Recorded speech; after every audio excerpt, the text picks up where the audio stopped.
PL에서 얼마나 있었죠? 9년 정도 있었습니다. LPL에서 이룬 최고 커리어는? 월즈 우승의 파이널 MVP. 왜 LCK로 돌아오시게 됐어요? When I heard that he was coming back, I was really excited. Can he do that in the LCK as well? LPL에서 정상급을 달리던 선수들이 LCK에 왔을 때는 또 어떤 모습으로 게임을 할까? Now he has the chance to prove it week in and week out against the best players in the world. So, what's Scout thinking?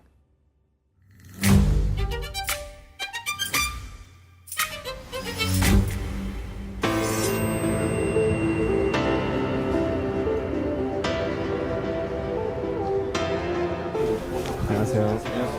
네, 왼쪽인가요, 오른쪽인가요? 이즈리얼로 아이돌 사람 교육도 만들어냈고요. 솔로캐도 업소도 만들어냈습니다. 아이고. 좋은 거를 준것 같은데요. 네. 목소리 안 커네, 목소리.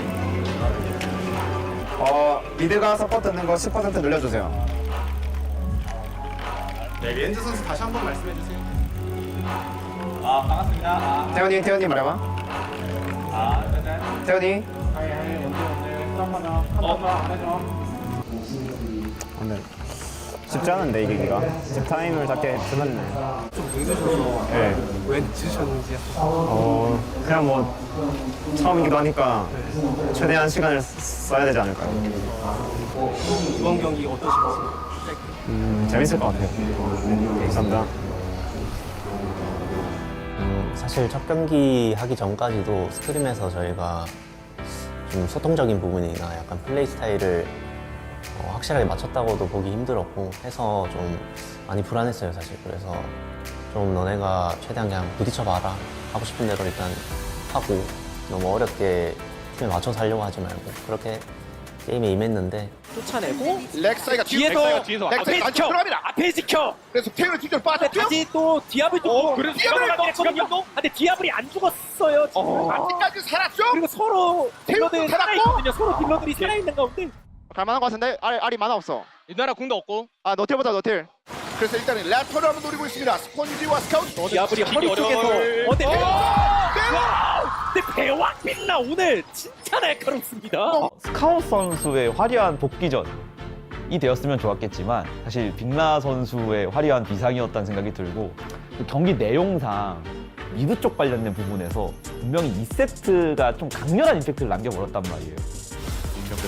그래서 선 타이밍을? 충격을 한번 당기면서 빅나가 한번 때려봅니다. 스카우트 밑으로 빠져나가는데 사실 한번 걸렸고 또 한 번의 기술이 들어가기 일본 직전. 막았습니다만 이렇게 빅나의 솔로캐. 전 중간중간 스카웃 자체가 번뜩이는 그런 베테랑으로서의 단단함을 보일 때도 있었지만 그만큼 좀 흔들렸던 시기도 많았던 것 같거든요. 그중에서 좀 흔들리는 모습이 나온 게 아닌가 싶네요. 어떻게 보면은 사실 농심 레드포스 대 BNK KRX 경기가 쉽지 않은 거라는 생각을 많이 해요.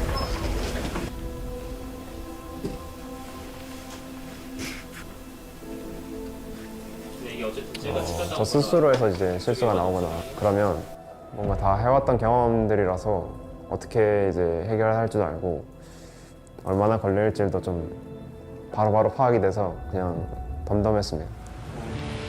오늘 준비된 경기는 두 개의 경기가 있는데 굉장히 화려한 라인업이 가득 차 있는 그런 매치가 되겠습니다. 하나생명 e스포츠와 농심 레드포스가 여러분들을 기다리고 있습니다. 또 스카우트와 카나비가 자 LPL에서 와서 아직까지는 복귀전 승리를 따내지는 못했단 말이죠. After losing their first series against BNK KRX, Nongshim play Hanwha Life Esports, and he goes up against Zeka. And he starts the game 0-2. He dies twice in the mid lane, and you're thinking, oh no, not again. 라이너들이 그냥 알아서 좀 잘할 필요가 있는 건데 포스를 합니다. 포스트 타이밍. 최대한 점멸 끝까지 한번 쫓아가 봅니다. 스카웃을 당겨줍니다. 또 한 번 그냥 포스를 합니다. 그러니까 이게 너무 쉽게 가는데요. 근데 이번에 가드가 전멸도 안 쓰고 However, he does a great job of slowing the game down, getting picks and a couple of kills, farming around the map till they get to the Drake fight at I think 23 minutes. 일단 용은 먹었고 그리고 전투인가요? 그 다음에 사이온이 앞에서 좀 많이 맞았거든요. 잘 맞췄어요. 심지어 아트록스가 네. 포진입하고 있기 때문에 컨디션 지금 괜찮습니다. 잘 배우체를 많이 놓고 그럼 점사에서 잡을 수 있나요? 자, 그럼 남은 점사 이상한데요? 아트록스! 카나비가 안 죽으며 자, 카나비가 아직까지 버티고 네. 있죠? 킹게는 정면! 자에는 일단 어차피 부활하니까 자, 그럼 이 다음 더 앞으로 들어가는 농심인가요? 용심 레드포스 조금 더 달려갈 수 있습니까? 뭘또 먹을 수 있습니까? At the Drake fight, he is separated from his team on Oriana with, I believe, a Azir and a Scion in his face. And as Azir goes over the wall to try and get a multi-man shuffle, he ults Azir back into the wall and hits Scion and kills Scion. More importantly, in this case, he kept the AD carry, Taeyun, alive so that Taeyun can do all the damage and win the team fight after they had been losing all game long. After that amazing Drake fight, though, the problems came back with Lahen's just being caught running up the river. So Lahen's getting picked off means a 4v5 means Baron should be going over to HLE. 저희가 아마 한 명 자르고 발언을 치는 상황이었는데 사실 좀 급했던 것 같아요. 그때 저희 상황 자체가 좀 많이 유리했던 게임인데 계속 불리해지면서 좀 지고 있는 상황이다 보니까 다시 후반에 최대한 상대팀 잘랐을 때 발언을 쳐서 뭔가 다시 역전하고 싶은. 저 안에 밀어넣는 게 좀 부담되는데 킹게 들어가요. 그래도 최대한 킹게 들어갔어요. 라인이 먼저 들어갔어. 직관적인 연계가 이 연계로 막습니다. 트리플 아니 킬! 자인이 순간적으로 엄청 드립을 잘했고 호흡을 근데 잘해서 갑자기 카나비 제거! 아니 농심 레드포스 샘라이드 포스 쿼드라 킬과 함께 상대편을 쓸어놨습니다. 저희가 연계를 잘 해야 이제 기회가 있는 거였는데 잘 안 됐는데도 이제 좀 쉽게 이제 좀 얻어 걸려가지고 W 플래시랑 그 판테온 W랑 동시에 들어가면서 상대가 땡겨줘 오면서 충격파를 맞았던 거거든요. 사실 세 명에서 동시에 각을 봐서 좀 그렇게 된 것 같아서 뭔가 설계가 된 연계였다기보다는 그런 사소한 거 하나하나가 모여서 그런 멋있는 장면이 나온 것 같습니다. 농심라이드 포스입니다. 2대0 승리? 2대0. 와, 저는 결과도 결과지만 그 과정이 정말 대단했다는 생각이 듭니다. 첫 번째 역전승, 두 번째는 강팀의 포스를 뿜으면서 상대방을 눌러서 제압했어요. 스카우 선수가 잘했을 때, 스펀지 선수가 잘했을 때, 그리고 또 태윤 선수와 리엔지 선수가 또 잘 어우러졌을 때, 킹겐 선수가 본인이 밸류의 픽으로 그렇게 한타를 잘 해주는 모습. 아, 이게 팬들이 생각하는 농심의 그 주소라고 생각했던, 농심이 이럴 거였다 라고 생각했던 그 고점을 딱 보여준 것 같아요. 하나생명은 본인보다 체급이 약한 팀한테는 자비가 없는 팀이었거든요. 이제 농심이 그걸 깨면서 우리 이전의 농심이 아니다. 그걸 알리는 게임이었다고 생각을 합니다. 그리고 그 아트록하는데 첫갱 나간 게 존나 해봐요. 근데 그 전에 너가 원거리 미니언 지우지 말고 그냥 라인 땡겨놨으면 돼. 아, 그건 맞는데 저는 약간 깝치고 싶었어요. 아, 그 두 마리. 근데 뭔가 저 두 마리 당했을 때 둘 다 뭔가 흐름상 빠졌을 것 같은 턴이었는데. 근데 아트는 형. 너무 많잖아. 근데 뭐 당준이 더 잘했다 싶었잖아. 스크림은 의미가 없네. 스크림 의미 없어? 너희가 스크린에서 찾아갔기 때문에.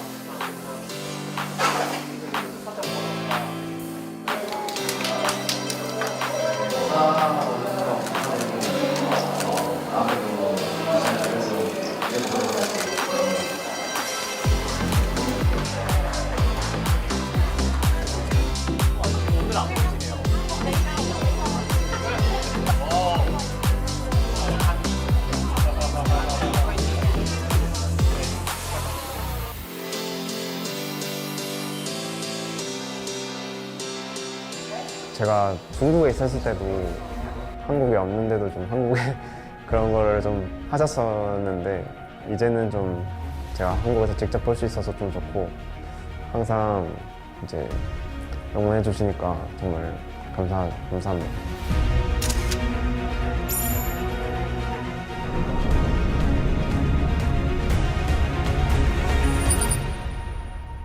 필요 없었겠다. 그치? 싫어요. 또 싫어? 네, 가기 싫어.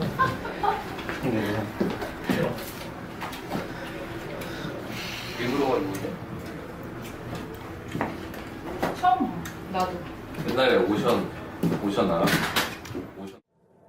스카웃 예찬 선수랑은 예전에 같은 팀에 있었는데 스카웃 선수가 이제 또 그 형들의 귀염도 많이 사고 좀 약간 4차원인 느낌이 좀 있어가지고 그런 부분들이 조금 생각나는 것 같습니다. 4차원까지는 모르겠는데 제가 좀 형들이랑 생활하는 게 너무 재밌어서 약간 빠져가지고 저도 모르게 이제 1년이 지나고 2년 차 때 생각이 갑자기 확 들어서 이제 경기를 뛰고 싶은 마음에 이제 팀한테 이제 요청했던 것 같습니다. 되게 예전부터 또 중국 생활을 했던 걸로 기억하는데 처음에는 뭐 어떻게 될지 잘 몰랐어가지고 네, 좀 걱정을 많이 했었는데 you want to compete. I know everyone's going to be thinking, oh my god, it's now Dade versus Pawn, but unfortunately Pawn still with his injury. It is going to be Scout there in the mid lane, of course, sort of former understudy for SKT. Oh man, my memories of 10 years ago, back when I was casting the LPL. Scout's debut was incredible, even though it was a little understated, right? He came in and already EDG looked that good. It was... Everyone back. It's almost like a fortress situation as Swift is going to get a kick. Scout's being caught out of position, but the heal comes down. Swift is going to fall as Death locks down the first kill in the team fight. Nice ult comes out from Moore, but there's the Empress Divine. Massive damage out of EDG. And Mako keeping everyone up. V, he's hard to kill, but not that hard when there's 5 against 1.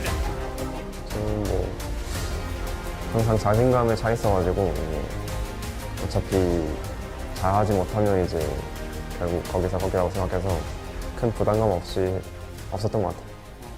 당시에 이제 EDG라는 팀에는 터줏대감이 있었잖아요. 클리어러브 선수가 아무래도 가장 팀의 주장이기도 하고 핵심 선수였기 때문에 이제 막 올라온 신인 같은 선수라면 이제 클리어러브 선수의 그런 이야기들에 사실 뭐 딱히 반항을 안 한다거나 그럴 텐데 사실 스카웃 선수는 항상 대립되어 있긴 했습니다.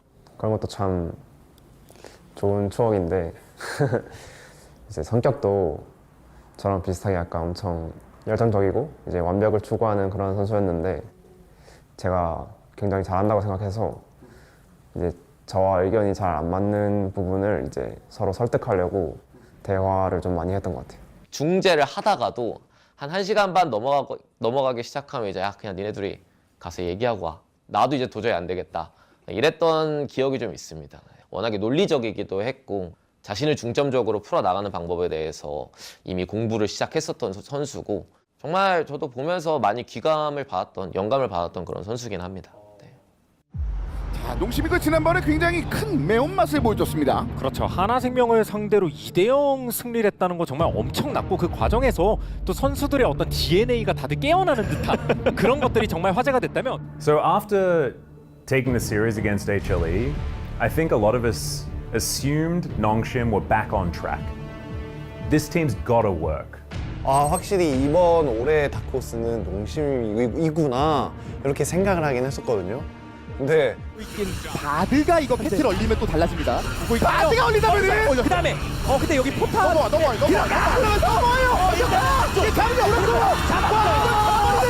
잡았다. 그 다음은요.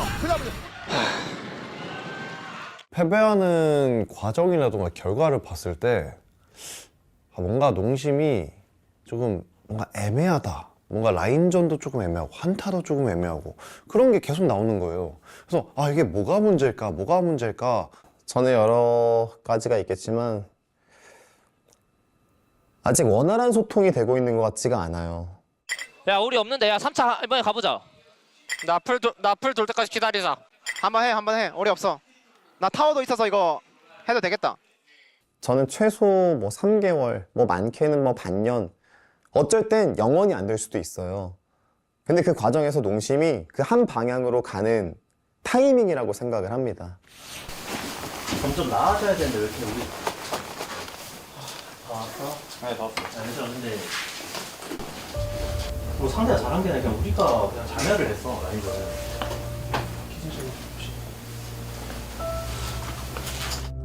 하나생명전 같은 경우도 그냥 잘해서 이긴 것보다 서로의 실력이 아직 안 올라왔었고 이제 운도 좋았어서 이긴 것 같고 진 경기들은 저희가 스스로 못해서 진 것 같아서 그냥 전체적으로 다 아쉬웠던 그런 기억만.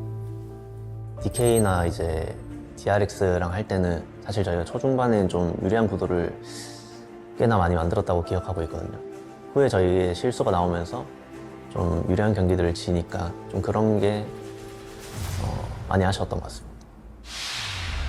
LCK컵 오늘은 그룹 배틀 슈퍼 이후의 금요일 경기를 여러분께 준비해드리도록 하겠습니다. 바론그룹의 팀들이 농심을 응원하고 있는데 KT도 농심도 지금 완벽한 상태는 아니에요. 맞아요. 뭐 하느냐 중요합니다. 일단 슈퍼위크가 이름부터가 슈퍼위크잖아요. 그러니까 듣는 순간 좀 가슴 뛰게 되는 것도 있고 구조도 LCK컵에서 서로가 뽑힌 그 시드대로 붙는 거라 이날만큼은 반드시 이겨야 된다. 내가 너는 잡는다. And so Nongshim and KT, they did a lot of battling last year, and they got to do so again in the best of 5.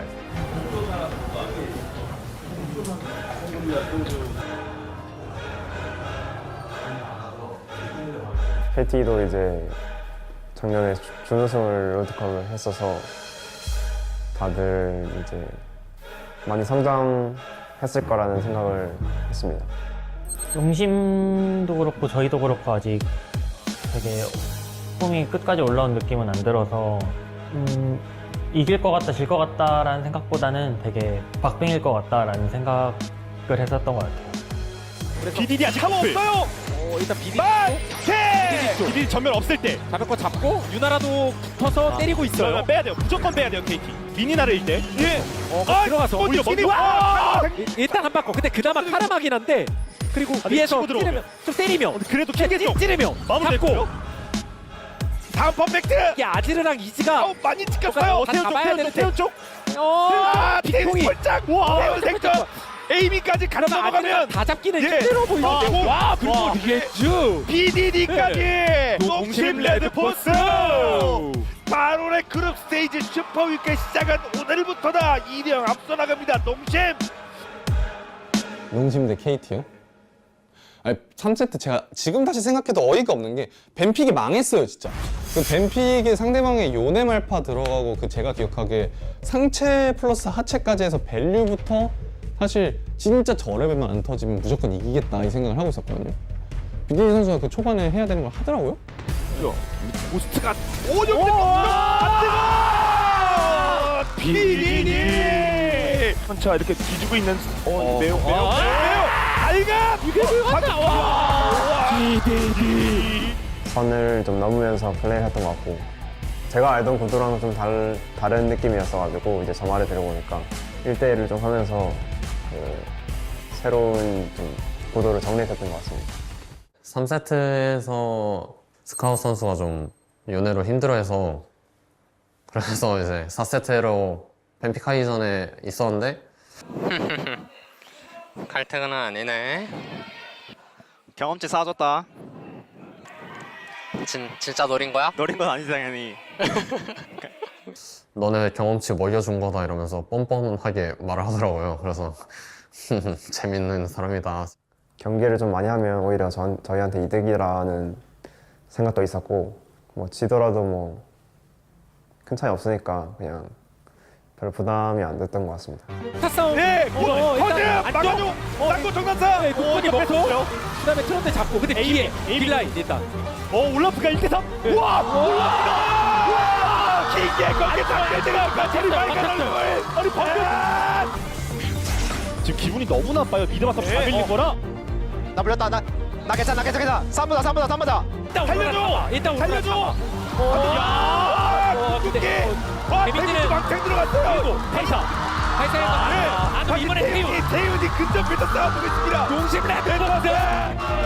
레드포스가 그룹 바론을 살리고 있습니다. 살렸습니다. 믿고 있었다고 농심 레드포스.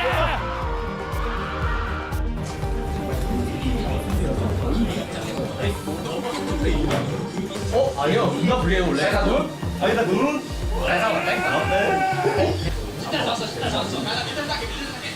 아쉬웠던 거는 그냥 제가 3, 4세트를 라인전에서 좀 실수가 많아가지고 안 좋게 된 게 아쉬웠던 것 같아요. 개인 실력이 저희 지금 많이 낮다고 생각해서 그 부분을 좀 더 신경 쓰면서 계속 끌어올리려고 해야 될 것 같습니다. 스카우트 선수는 약간 그건 있는 것 같아요. 어떤 플레이에서 본인이 말리더라도 본인의 역할을 다 수행하는 느낌? 초반에 설계나 아니면은 그런 죽는 장면들을 좀 없애줄 수 있다면 저는 고점 자체는 더 오히려 올라갈 수 있다고 생각을 해요.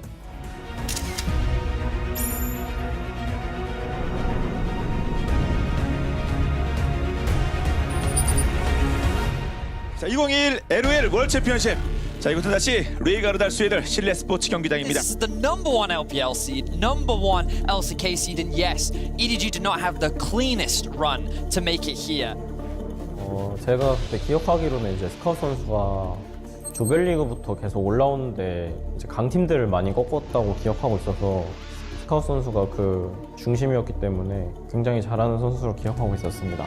네, 르블랑이 되게 핫했는데 제가 르블랑에 되게 자신이 있었거든요. 제가 그때 뭔가 르블랑 하면 다 이긴다는 마인드였는데 보나요? 예, 보나요? 뭐 스카우트 좀 살짝 누이긴 했는데 근데 조금 오히려 애매하고 회 들어왔습니다. 쇼메이커는 빠져야 되고요. 네. 스카우트 선수 상대로 르블랑 선픽하기가 좀 까다롭다 뭔가 이런 기억도 있고 라이즈로 메이킹을 하루 종일 하는 거예요. 월즈에서. 계속 앞으로 치고 나가면서 상대방한테 CC에 걸고 이니시해주고 이런 부분들을 보면서 이 선수의 고점은 너무 높다. 이런 거 들어서 이런 거 자, 좀 여기 드럼에 한번 나오나요? 순간적으로 한번 띄워주고 한번 튕겨줬고요. 와 그래도 여기에서 1점차. 자, 버블 떴습니다. 어디 부족한 곳 없고 뭐 그런 그냥 전체적으로 육각형의 미드라이너라고 생각했고 네 그래서 굉장히 상대하기 좀 까다로웠던 미드였던 것 같아요. EDG will be your 2021 World Champions. They've done it. They've actually done it. The LPL is back on top. Thaddeus. 是什么呢？ 우승했을 때는 기쁘긴 했지만 엄청 큰 실감은 별로 안 났는데 중국으로 돌아가서 이제 광고가 좀 많아졌던 것 같아요. 그래서 그런 부분에서 약간 좀 실감했던 것 같습니다. 예. 월즈 파임을 받았다는 거 그거 하나만으로도 스카웃이 어떤 선수인지를 나타내는 훈장이 아닐까요? 롤드컵을 봤을 때 되게 너무 잘했어요. 육각형인데 좀 더 이 공격적인 부분이 좀 더 삐져나온 완전 그 만능이었다고 생각이 들거든요. 그 당시에는. 그러니까 선수마다 그런 대표되는 색깔이 있는데 스카우트 선수는 쭉 변해왔던 것 같아요. 그러니까 본인이 캐리하는 역할도 하고 필요에 따라 통솔자의 역할을 하기도 하면서도 그러면서 다시 본인이 캐리할 땐 캐리를 하는 약간 다재다능한 올라운더 뭐 이런 느낌으로 평가하는 게 맞는 것 같습니다. 21년도와 지금 스카우트 선수 좀 플레이 스타일이 달라진 면이 좀 있는 건지? 제가 느끼기에는 미드라인의 정석 뭔가 그런 느낌이라서 크게 스타일이 변화하진 않았고 근데 이제 제가 상대한 경기들 말고도 이제 탈리아를 했던 경기였는데 미드 1차, 2차 사이로 막 다이브하는 장면이 있거든요. 신드라 상대로 플레이뿐만 아니라 그 콜 같은 것들이 이제 앞에 보여지는 가보자. 다이브 해볼게. 내가 고스트 쓸게. 나 고스트 있다. 하나 필요 없어.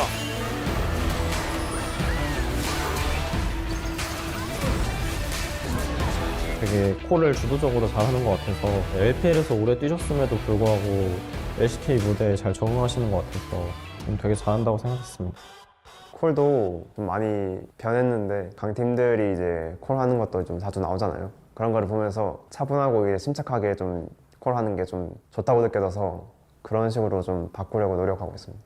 딱 베테랑 미드라이너가 하는 콜인 것 같아요. 정보 콜? 아질 궁 아직 없어. 30초. 내가 이렇게 할 것이다. 미드 정글 내려갔다. 나 그냥 레드 먹을게. 이번에 조심해라. 상대가 이렇게 할 수 있다. 나 사이언 턴이다. 사이언 공 가능 지금. 저는 그냥 베테랑 미드라이너가 콜하는 느낌을 받았고 되게 좋은 콜이다라는 느낌을 많이 받았던 것 같아요. 그러니까 콜에도 약간 전달력이 좀 있어야 된다고 생각을 하거든요, 저는. 근데 그 전달력에 있어서 굉장히 좀 탁월하고 사실 자기 라인뿐만 아니라 다른 라인에도 지식이 좀 많아가지고 뭐 라인전뿐만 아니라 인게임 운영적인 방면까지 되게 좋은 영향력을 많이 좀 주는 선수입니다. Hello and welcome back to the LCK. We got Nongshim up against the DN Supers. But it definitely does make you wonder about Nongshim going up against DNS. So going into play-ins, their first match was against DNS. It was a very easy prediction to say that Nongshim was going to be able to take that match. DNS didn't look super good heading into the play-ins either, and I don't think the expectations were very high. This should have been the series to slingshot Nongshim towards a victory. 그냥 걸겠죠, 제이스 보이면. 네. 아, 이렇게 걸기 너무 좋아요. 하나를 맞으면 둘셋. 그냥 기본적으로 맞습니다. 절대 안 해줍니다. 아, 여기저기서 필승이 연계. 한번 물리면 농심 레드포스 진짜 날아다닙니다. 지금 연발이 진짜 이렇게 꼬들꼬들할 수가 없어요. 농심 레드포스가 1대0으로 앞서 나갑니다. 와, 그래도 이렇게 지표로 보니까 엄청 일방적인 게임이긴 했어요. And after game one, everyone was like, all right, yep, let's do it. Let's send Nongshim through. We've got another top team in the LCK. Awesome, guys. We've done it. This is great. And then game two happened, and then the series was over, and then my faith was broken. 스포츠가 2세트 승리를 가져가면서 오늘의 경기 원점으로 되돌립니다. DN 스포츠가 농심을 꺾고 플레이오프로 올라갑니다. 앞서 전문가 예상은 농심 쪽이 조금 더 많았었는데 다 끝났어요. 누구도 몰랐던 3대0이 나왔고 플레이인 경기에서 DRX한테 0대3 패배를 당했잖아요. 근데 그거는 저도 충격이었고 팬들도 충격을 좀 많이 받았을 것 같아요. 스코어보다도 저는 경기 내용이 좀 많이 처참했거든요. LCK컵이 뒤로 가면서 나왔던 문제 중에 제일 눈에 띄는 건 전 결국 이 농심이라는 팀이 원했던 신구의 조화에서 생각보다 그게 물과 기름처럼 잘 섞이지 않은 느낌이었어요. 근데 정글러인 스폰지 선수가 보는 방향과 각자의 베테랑들이 보는 방향이 좀 맞지 않다는 생각이 들었습니다. 그러면서 자연스럽게 어떤 플레이 메이킹이나 힘을 주는 타이밍들이 반대로 흘러가기 시작하고 동시에 전 좀 그런 것도 있는 것 같아요. 근데 스카우 선수도 이런 상대적으로 경험이 짧은 선수를 이끌어본 경험이 적어서 그런 건가? 이런 조율을 어떻게 할 것인가? 서로 간에 또 한 번의 합의 문제, 소통의 문제 이런 게 결국 농심의 과제가 아닌가 싶네요.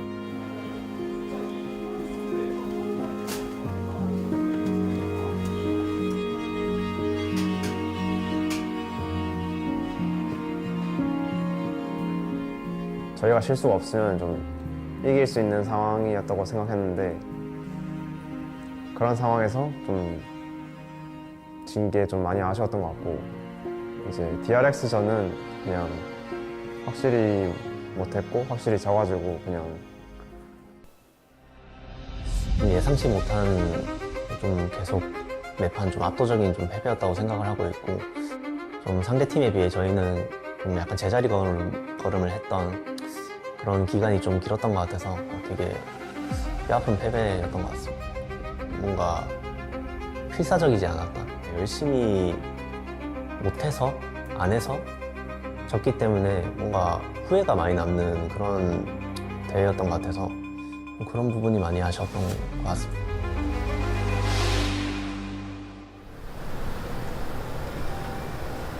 룰루 빼고 다 노플. 그냥 딜러 다 노플이야. 제이스 베이팅 하려나? 이거 신자가 쉐어 일단 깔끔하게 플래시만 걸려고 했는데.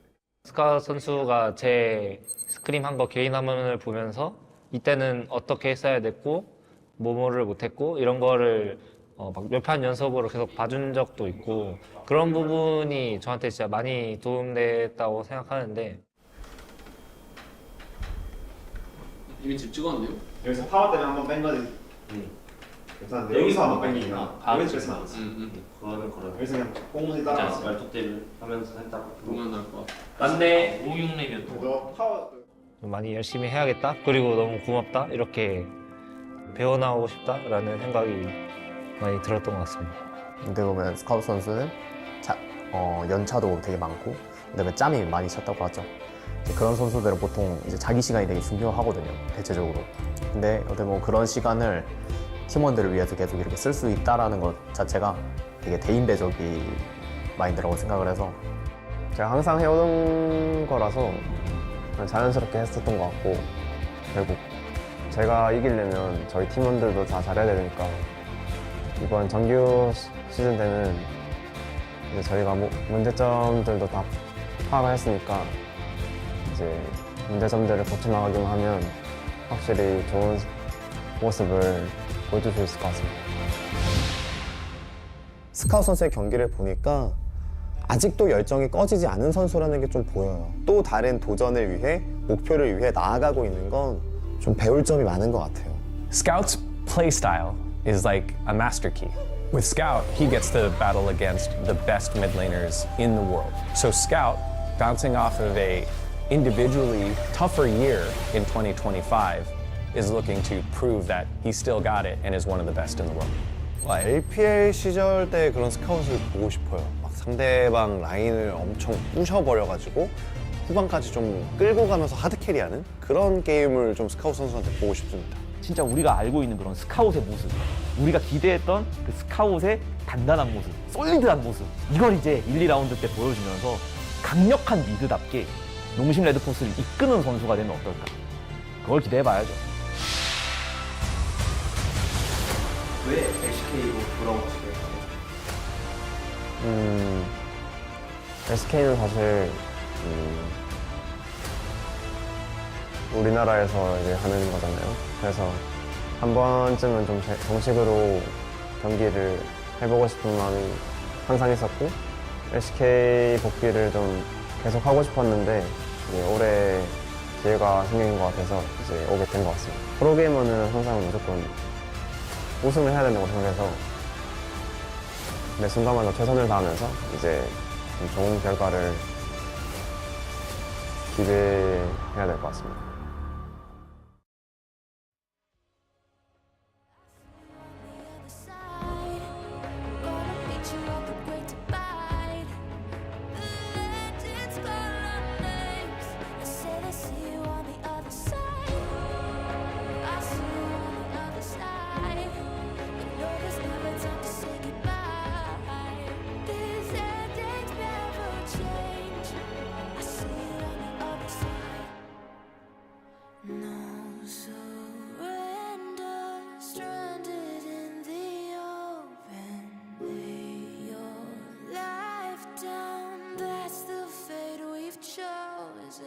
Don't look back now, only broken memories. All the glory spoken of for centuries. See you on the other side. See you on the other side. The deep is true or die. It's true or die.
To go. No map, no light, just scars to show. Each fall curves something deep. The center of the world lead the way. Everyone was mine to make. Every sky is a line I've drawn. Every wall is a sign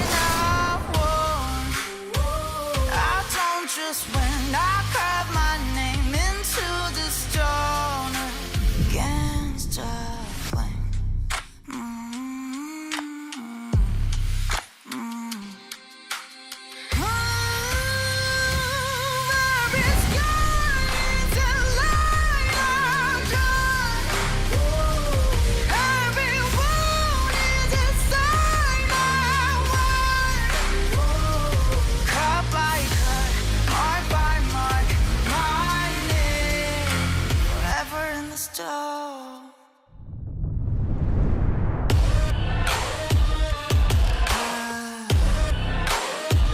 I don't just win, I live my mark into the stone.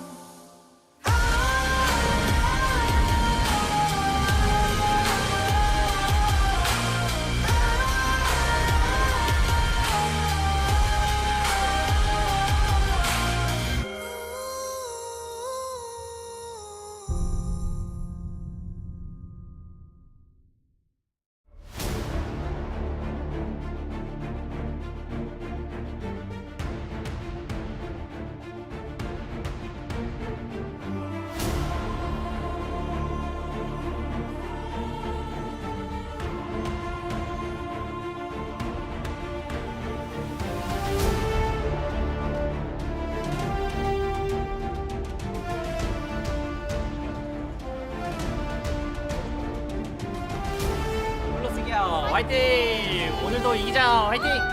스매시 화이팅! 플러스비아 화이팅!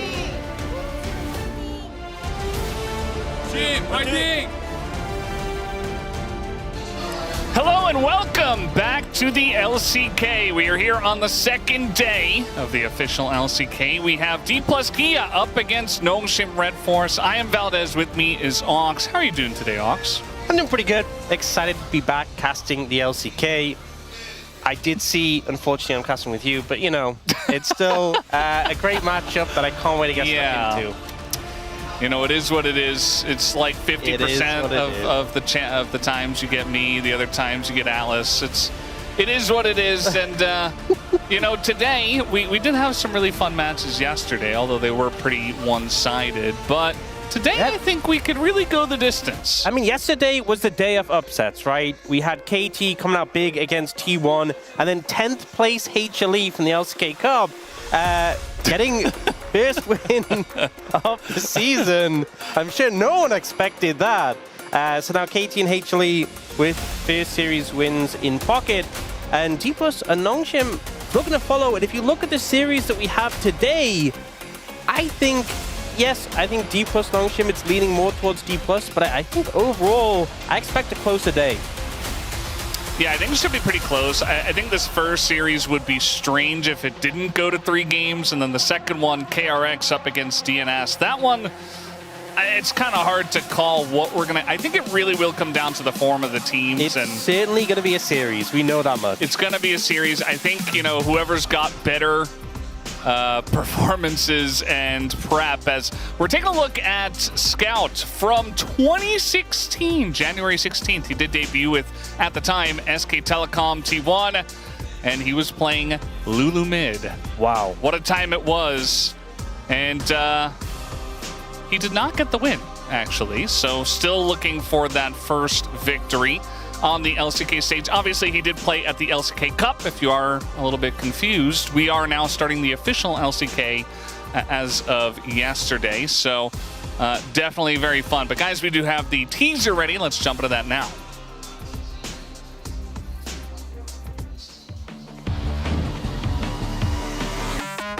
KT는 여전히 강력한 팀이라는 걸 LCK컵에서 많이 느꼈을 거라 생각합니다. 저희 스스로의 경기력이 안 좋았다고 생각하고 저희 경기력을 벌리는 게 급선무라고 생각했습니다. 자, 스카우 선수가 10년 만에 LCK 복귀입니다. 엄청난 베테랑 선수라고 생각하고 있고 되게 잘하는 선수라고 생각하고 있습니다. 루시드 선수는 이제 좀 확실히 잘하는 신이라고 생각해서 응해야 될 것 같습니다. 좀 더 어린 선수들이 잘하는 시대가 오고 있다고 생각하고 있어서 전혀 꿀리지 않고 이기는 모습 보여드릴 수 있을 것 같습니다. 나이가 어리신 분들이 잘하는 시대는 아닌 것 같고요. 경험이 있는 선수들이 훨씬 유리한 것 같고 결과로 이제 보여드리도록 하겠습니다.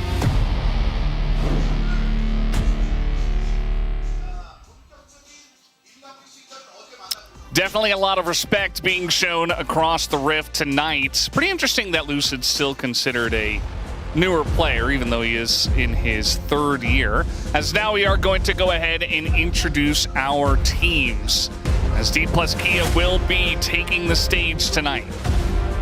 And D+ Kia having pretty massive performance in the LCK Cup. Weren't able to stick the landing and got a first stand, but taking down some big teams in the playoffs and looking to replicate some of that success in the regular season.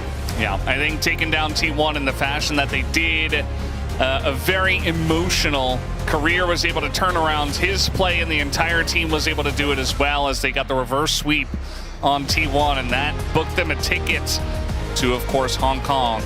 Something that, you know, T1 doesn't get reverse swept. It hasn't happened for such a long time, so to be able to pull that off is just a legendary thing in and of itself. So definitely a big boost for the team, but again, they wanted more. They wanted to go to the international tournament, and I think still for this team who did bring in this new bot lane, still some things to work on, still some things to gel. I know you made the point about Lucid still viewed as a young player despite it being his third year. I think it is still the way we're looking at this team. It's Showmaker plus 4 younger players who are trying to find their footing still and mesh together as a team. Yeah, not an easy thing to do. And, you know, we were taking a look at the videos beforehand talking about scouts joining this team. It feels like a mix of the old and the new here on Gnomeshim. Some of these players have been around for basically forever. And, I mean, the others, such as Sponge, he has a decent amount of experience under his belt as well, but definitely feels like he comes from a different generation of players here for Gnomeshim. And this team just feels like, you know, a lineup that has so much potential. You know, you got 2 world champions and MSI champions. Taeyun, we had that moment where it looked like this is it. This is the player we've heard so much about from scrims, but the consistency wasn't there. They weren't living up to it. And we all know what these players can do. It's just, will they be able to do that every time they show up? And I think consistency is the aim of the game. If they can play at their best, not even at the best, if they can play at like 80% of the best week in, week out, this will be a very formidable team. Yeah, it does feel like the middle of the pack. Actually, it's something that CV Max mentioned, that it feels like the middle of the pack of the LCK is very competitive. It feels like 6, 7 teams, maybe even more, can really do a dent to pretty much anyone except Gen G. Always that caveat.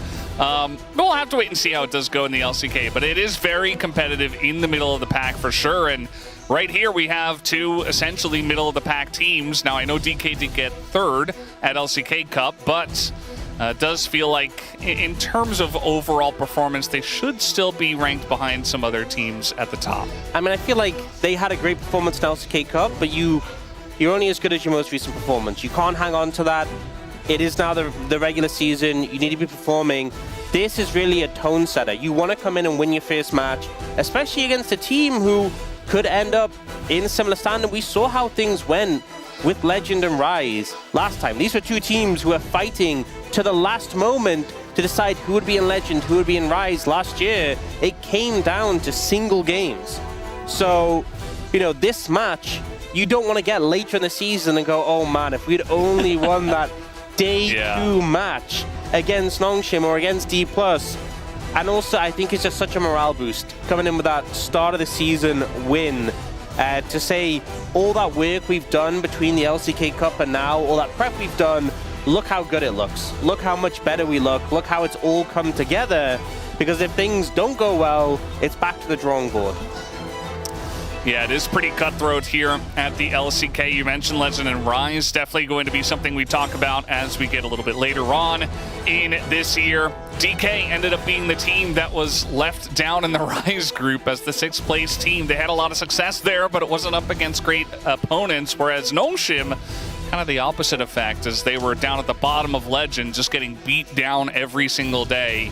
Wasn't a particularly fun experience for them, but hopefully they did learn a lot from that, and obviously there have been changes since then. But getting ready for this match now, looks like D plus Kia have the first pick selection here. Is going to be their choice, and Gnomeshim go ahead and take blue side.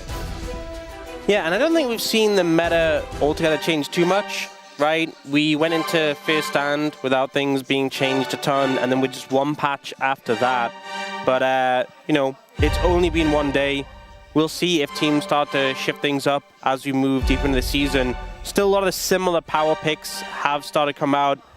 Some of the bans we've seen so far, again, just one day, but like Karma, Rumble have been perma-banned so far. Pantheon has actually been let through a good amount, surprisingly, to me. Pantheon, Rise, crazy powerful, and have been getting, been allowed to be played, which is insane to me, but Karma, Rumble will be banned out. The Ashe to sort of deny the Ashe Seraphine taken away, Orianna coming through, and just a lot of these staple power picks being taken out, but still things like the Azir, open and available, a pick that we know Scout very comfortable on. Yeah, and that is going to be left available, so could be first selection here for Showmaker if they do want to take it away, which I wouldn't be surprised by, but still a lot open in game 1. Yeah, it's pick Showmaker, definitely can play. Didn't put too much stock in it during LCK Cup, kind of preferred to ban it instead of playing it, but we'll pick it up here and now. And then over the side of Nongshim, what do they look to take in return? Going for the Vi. Could just go Vi Taliyah if they want to. Don't have to take the Taliyah right now. A lot of our LCK mids do like Taliyah into the Azir in general. But for now, I'm going to pick up the Varus, which is left open and available. It has that long-range poke that does well into the Azir in general. And also, in terms of the bot lane, 2v2, very hard to match up into. Yeah, it does feel like the best solo standing bottom lane at the moment if you are going to just pick one. A lot of the other ones definitely require certain support to go with them, you know, like Yunara and Lulu, as we did see yesterday. Xin Zhao being considered here, and it will be locked in. So Xin Zhao, something Lucius had that insane game where he did like 40,000 damage or something insane, so a massive pick for him. Sivir, we've often seen into Varus. If you want to grab that, you have to get it now. If you think you're comfortable taking other picks into it, you know, we see a lot of stuff like Jhin, just to match the laning, you can leave it. Looks like they're not going to prioritize the Sivir, instead going for the Renekton for Shiwu in the top lane. And we'll see if Nongshim opt to match mid or top here. If you are looking towards something like the Taliyah, you have to kind of grab that now. Yeah. Wouldn't be surprised to see them pick the Taliyah, but we're getting the camera on Kingen. It's certainly a bit of a debate here for the team. Yeah, I mean, I feel like Taliyah has kind of, you know, she took nerfs. She was kind of falling off anyway, our sort of opinion of her. A lot of mids are super comfortable on her and like her into Azir, and obviously Azir's laning is something you have to deal with, but I feel like the pick, as much as it works so well with a Vi, I think was just doing less and less well as time passed already in the LCK Cup. So we see Nongshim opting not to match in terms of mid. They go for the Gnar pickup instead, something we often see into the Renekton, does well in the lane matchup, scales well into it. Renekton does have some windows to all in, but definitely not a favorable matchup. Now we actually see the Ziggs come out as a ban, something that we saw played into the Azir from Zeka yesterday. So denying that one away, respecting the threat, and honestly, a Varus Ziggs composition, that level of poke, would be a nightmare for this D+ composition. Yeah, especially when you're playing Renekton and Xin Zhao, who are just not really going to enjoy that all too much. So I think it's a pretty good ban. I think Scout, though, will have a lot of tools in his kit to go up against this Azir. Even the Ahri could go with the Taliyah, or rather the Vi, if that's the way you want to go. The Yunara is going to be taken away, so they don't want to give one of those power bottom lane duos together. Yeah, we'll see what this final ban ends up being. If it's just going to be a mid lane ban. I feel like for D+, the Yunara taking away, the Bard taking away, trimming out some of these bot lane picks, but they still have stuff like, you know, the Jhin available, which you often see matching into the Varus, just have that lane pressure. It is the Taliyah going to be banned away, so Scout having less options here. Actually going to go for the LeBlanc, so something we do have seen traditionally as like a counter into Azir. Not the most fun in the 1v1 early, but if you get momentum, it's a bad time for the Azir. And it's one that Showmaker has gone to a decent amount as well, so it's pretty funny that Scout is playing that into Showmaker's Azir, which Scout is very well known for. And now we're looking at a bottom lane duo here for the side of D+K. You mentioned the Sivir earlier on. Yeah, it's interesting. I was talking about it like, oh, if you want to secure the Sivir, you might have to do it now. No, apparently not. They just don't ban it, so you get it anyway. So Sivir picked up for D+. able to secure that one, so you have a decent matchup into the Varus and also into the LeBlanc, the Spell Shield, a ton of value. Going to make it much more difficult for Scout to burst you out and get poked down when you have that available. Nico, an option to go alongside. You don't have to deal with the likes of Karma or Bard in opposition, so you have that engage, but not actually going towards that. Okay. I think this is a little risky, because as much as Sivir does well into Varus, and Sivir Alistar is great for the composition, great for the team fights, you kind of leave Lehens in a position where he can pick something to really twist the knife in lane. And we know Lehens is a player who does often do that. We know him for things like the Elise that he's done before, things where he's like, I want to hard win this 2v2. Or he's just going to play Anivia. Yeah, so he will take that Flavor opportunity. of the month. And you're playing, a short-range carry. You're playing a support who doesn't have that much early pressure. And as much as in like a neutral lane state, the Sivir can wave clear, spell shield the poke from the Varus, I think this is going to be a tough lane in the bot lane. So I think Nongshim pretty happy with what they got. Their top lane matchup's good. Their mid lane matchup, if you get some momentum, is going to be good. The bot lane matchup's good. I think they have a lot of pressure here, and a draft they can be pretty comfortable with. Yeah, this feels very nice for the side of Nongshim.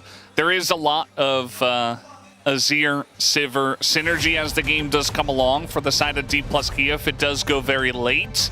We have seen that duo, specifically of carries, just make games go on forever. So there is a little bit of a, for Nongshim, if they do get a lead, which hopefully they should with this composition, they kind of have to twist the knife, as you put it, and actually end this game and not allow the Azir and Sivir to just make it go 40, 50 minutes as they can.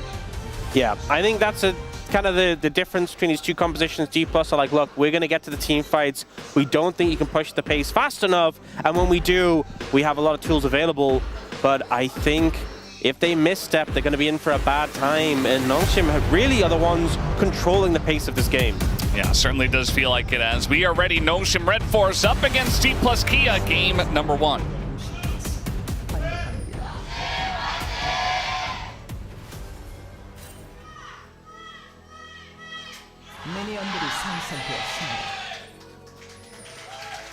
All right, here we go. Game number 1 of this best of 3, which we already stated we expect to go 3 games. I would be surprised if it does not. But Nongshim already getting off to a pretty good start in this draft. Wolf was very vocal yesterday talking about how important the drafting was for that series between T1 and KT specifically, and how T1 really fell behind there. So, it's a couple of patches apart from LCK Cup, and you're coming in. We haven't seen the teams in a long time. There's certainly a lot of work you can get done in week 1 to try to catch your opponents off guard.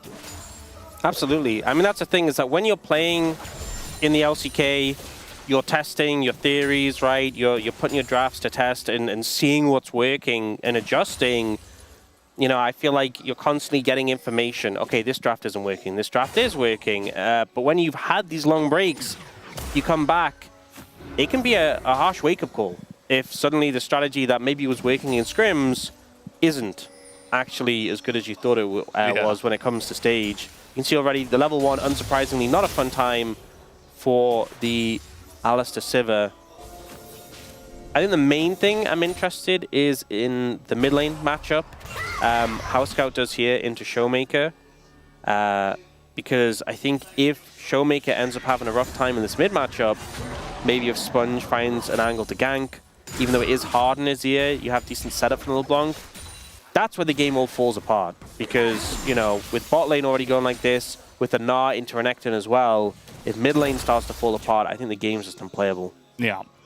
Can be pretty rough when all of your lanes are falling behind and you have no priority, especially into a composition like this, who can really make it hurt. And, yeah, I feel like this Anivia, the Alistar blind pick, you mentioned it can feel very good for the, yeah. It's great for the composition. In the lane, it's awful. I mean, you were always going to get punished by a player like Lehens. I think we all could have seen that coming. And Greer and DK should have known. We'll just have to wait and see if they can actually play the game anytime soon. Lehens is that player known for things like the Singe support. He is that person who's always going to bring out those more out there support picks. Oh, Sponge. It looks like he's maybe trying to steal away the Gromp. He's not going to be successful from what I can tell. He is going to get the flash out of Career eventually with the wall that did come down. So still a win for Nongshim in the trade there. It's actually huge because not only do they get information on Lucid, it denies any chance Lucid had of going for a gank bot lane, and the flash being gone from Career. He doesn't even have Hex Flash. Oh. Okay, just a bit of poke, but Career doesn't have Hex Flash. He doesn't have Flash. The one reprieve when you're playing into double range is if they step too close to the tower, you flash, pulverize them, knock them under. That's no longer a thing, so now Taeyun and Lehens can play lane so comfortably. And you look already at this bot lane matchup. Smash has a call. He's 400 gold down. He's got half the CS of Taeyun. It is not going good. And the point I was saying before is, you know, Lehens has always been this player where when a pick that's a bit more out there comes into the support meta, he is always straight on top of that, willing to put it into the pool, willing to put the practice on it, and understands why the pick works and how he can get the value from it. Yeah, exactly. I mean, in another year, in a different meta, he could have just played Elite support and made you feel it that way, also in his arsenal. But nowadays, it's about the Anivia support. And it didn't really work yesterday for, I think it was Keria who did play that. But at the same time, this is a much better situation up against the Sivir and the Alistar. So that's feeling good. You see that Sponge is able to utilize all this lane pressure to get double scuttle as well. Just feels like everything's going Nongshim's way for now.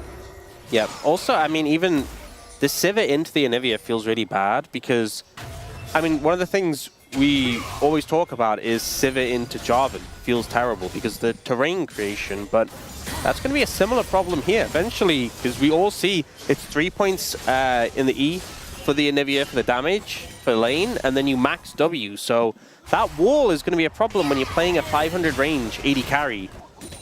But yeah, so far, top lane, Shu doing pretty good in the matchup altogether. King not able to get really a significant advantage, so Shu holding up fine.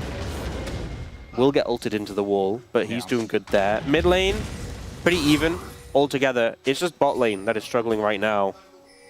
Yeah, Renekton nowadays, it does feel like even when the game goes longer, he can just do so much, survives forever in team fights. Just they buffed his ult like 19 times, it feels like. They really want to see more Renekton, and he does make action happen.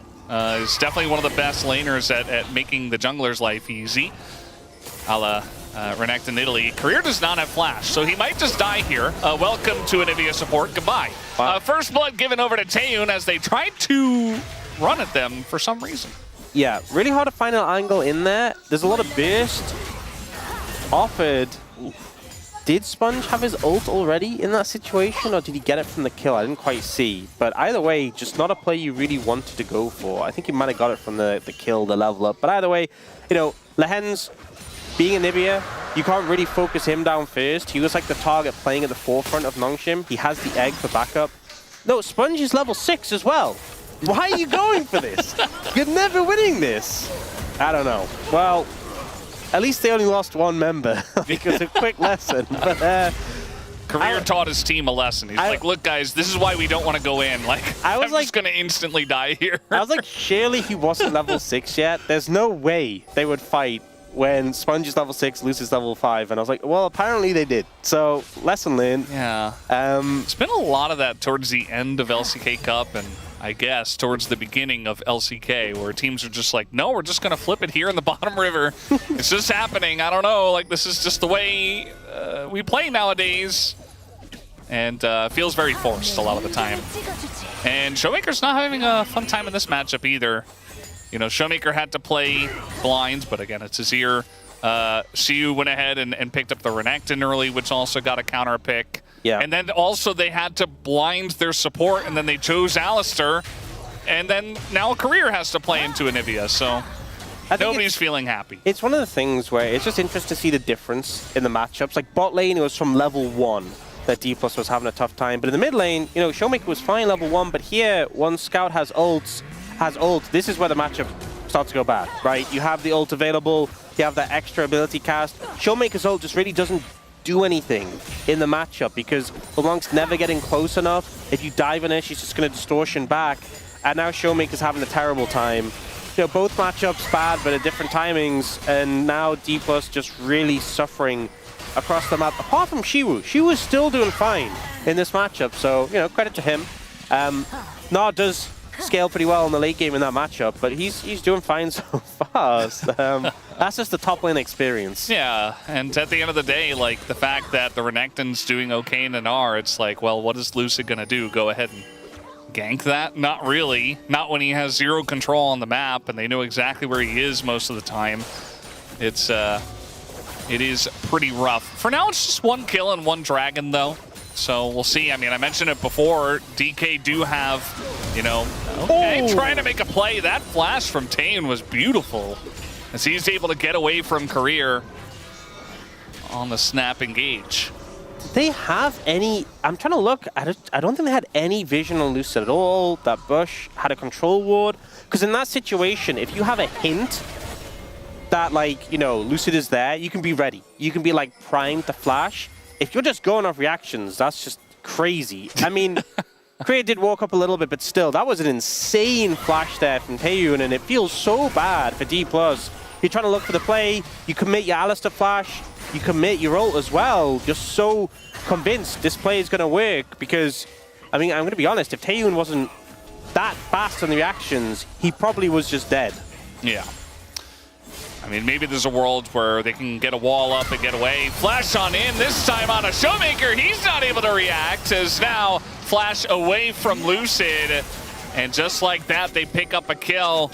There's no objective, but it's just this suffocation. DK don't get to play the game, and they're falling left and right.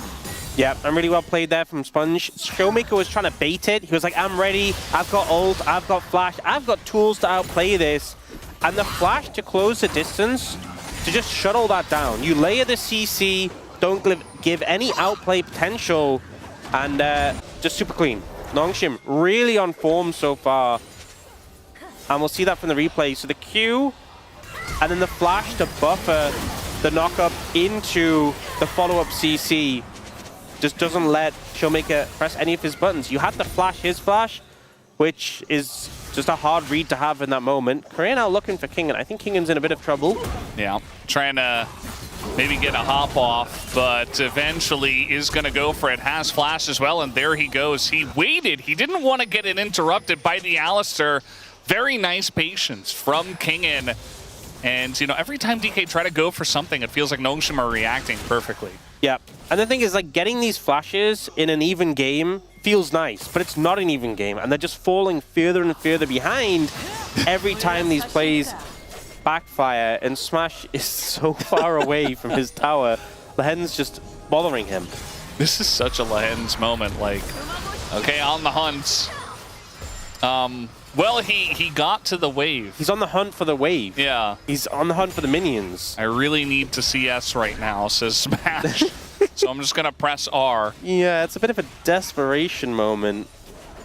Maybe they thought they could get on in there, but they're just basically losing everything. I mean, it's 2 Drakes going away. Whoa. They're 263 gold lead for Shivu. I'll have true. You know. Okay. I'll have you know. The Renekton's doing great.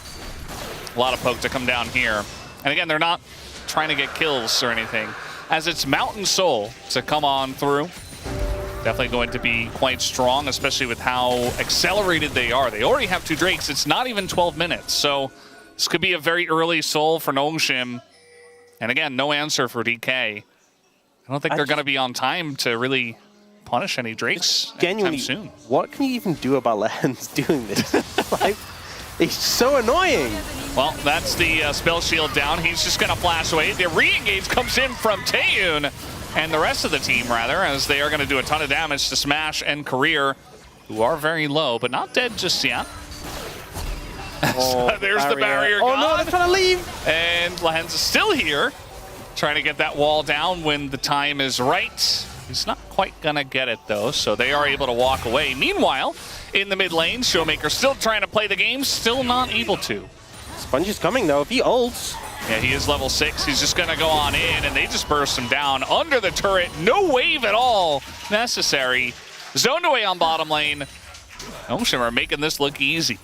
This is just so hard for D+ right now. It just feels like they're getting choked out, and you can see they are losing consciousness right now. The Lahens between towers just flapping about, being so annoying. And there's just, you know, they got his flash, but there's just so little you can do when he has a backup from his team. Sponge is playing it perfectly as well, by the way. He's hovering bot, he's assisting, sees a window mid, walks over. Scout is there. This for is the Sponge damage. from ahead, by the way. This is where he looks amazing. Yeah, and this is Nongshim looking great. And we know that they are capable of looking great. And this game is definitely looking like it's theirs to lose at this point. Yeah. But it is a series. So, you know, at this point, I think it's going to be really hard for D+ to come back. They do have scaling elements in their composition. But I think for Nongshim fans, you want to see them carry this form through this game and into the next game. That's the big ask. That's the big hope, you know, because consistency has been the issue. So I feel like it's also generally the expectation. Like, if you stomp a team in game 1, people just expect you to stomp them in game 2. It's not always the way it goes in the you LCK. say that, but when KT stomped T1 game 1 yesterday, I think they're a little bit of an exception. I was not expecting them to 2-0. I was like, we're in for a 3-gamer, I guess. Yeah, that matchup for sure. And this one, I mean, I thought, you know, would be close, but when you draft like this and you say, okay, we're just going to turtle for 20 minutes, you're just hoping that Nongshim don't do anything, and we're seeing the opposite.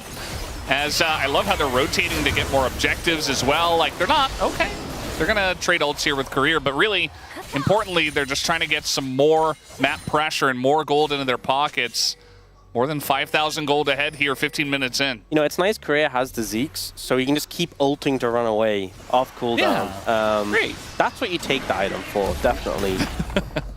Also, speaking of items, Smash's inventory just looks pretty dire. Oh. Yeah, if Lucid weren't here, I mean, he has to flash the Anivia stun. Lucid's like, why did I pick Zhao with Anivia available? Scout going in, he wants it, and he's going to get it under the turret from miles away. Just LeBlanc things, just playing with their food right now is Nongshim. What was that killed him? Was it Scorch? Was it an auto with red buff? I don't know, but he did it, finished him off, and I just feel like D+ are just struggling at this point to do anything in the game. It feels like they are scrambling, desperate just to survive. It's not even like they're trying to claw their way back in the game. They're just trying to hold up. We'll see what actually finished him off. So, yeah, the Hens had a great angle here with the stun through the terrain, so it's hard to see. It was honestly a great reaction flash from Showmaker, but then here, I think it was just Scorch. Yeah. Well, tough luck. Yeah. Gathering Storm wouldn't do well. It would have given you more AP, so maybe it would have done. Either way, let's get the spreadsheet out. Let's calculate. Would he have died if he had Gathering Storm? Who knows? I'm sure someone does. They'll fact check it. Somebody right now. does. Yeah. Absolutely. And I feel like in this day and age of League of Legends, like, drafting a comp like this as DK is just a bit disrespectful, you know? It just feels like any decent team will punish you for this, and that's exactly what we've seen. That's been the whole story of this game. As now a bit of a flank TP. Finally, Xiu going to use his good lane position to make something happen. Gets the flank down, but they can't get any damage on the Scout. He's going to get the Rift Herald and says, I'm going back in. And now he's going to go out. So uses that to escape. Showmaker trying to make a play here. But meanwhile, they got smashed on the top side as Kingin getting on in. Showmaker was trying to make a play, and he got played on. As down he will go. They are going to get disengaged on Ataeon, but he is just tanking it up. No problem. As only Scout goes down, but the entirety of the D+ Kia team does fall as well. And Nongshim are just killing them now. They threw everything at them, and Xiu is the only person to come out with a kill. The fact Scout nearly survived all of that, thanks to the, I mean, Sponge is just the biggest bro ever. The fact he threw down the Herald for him, engaged to get him out, that was just saving Private Scout, honestly, and it nearly worked. Nearly worked. It worked in terms of the team fight, it worked in terms of getting the objective. They didn't actually save their mid laner, but, you know. But they won in the end. They won in the end, and now an 8,000 gold lead, 3 dragons as well. And I just feel bad for Hugh, you know? He went for TP, 1-1 and 0. He's trying. He has a CS lead against the Gnar. Tough time, tough time. Being a top laner in general, sometimes it can just be a tough one. Yeah. Well, he got to play Renekton. He definitely wanted to based on the way it was drafted. You know, and, I mean, he's doing a good job individually. I feel like this is the point when you're approaching your wall being maxed on Anivia.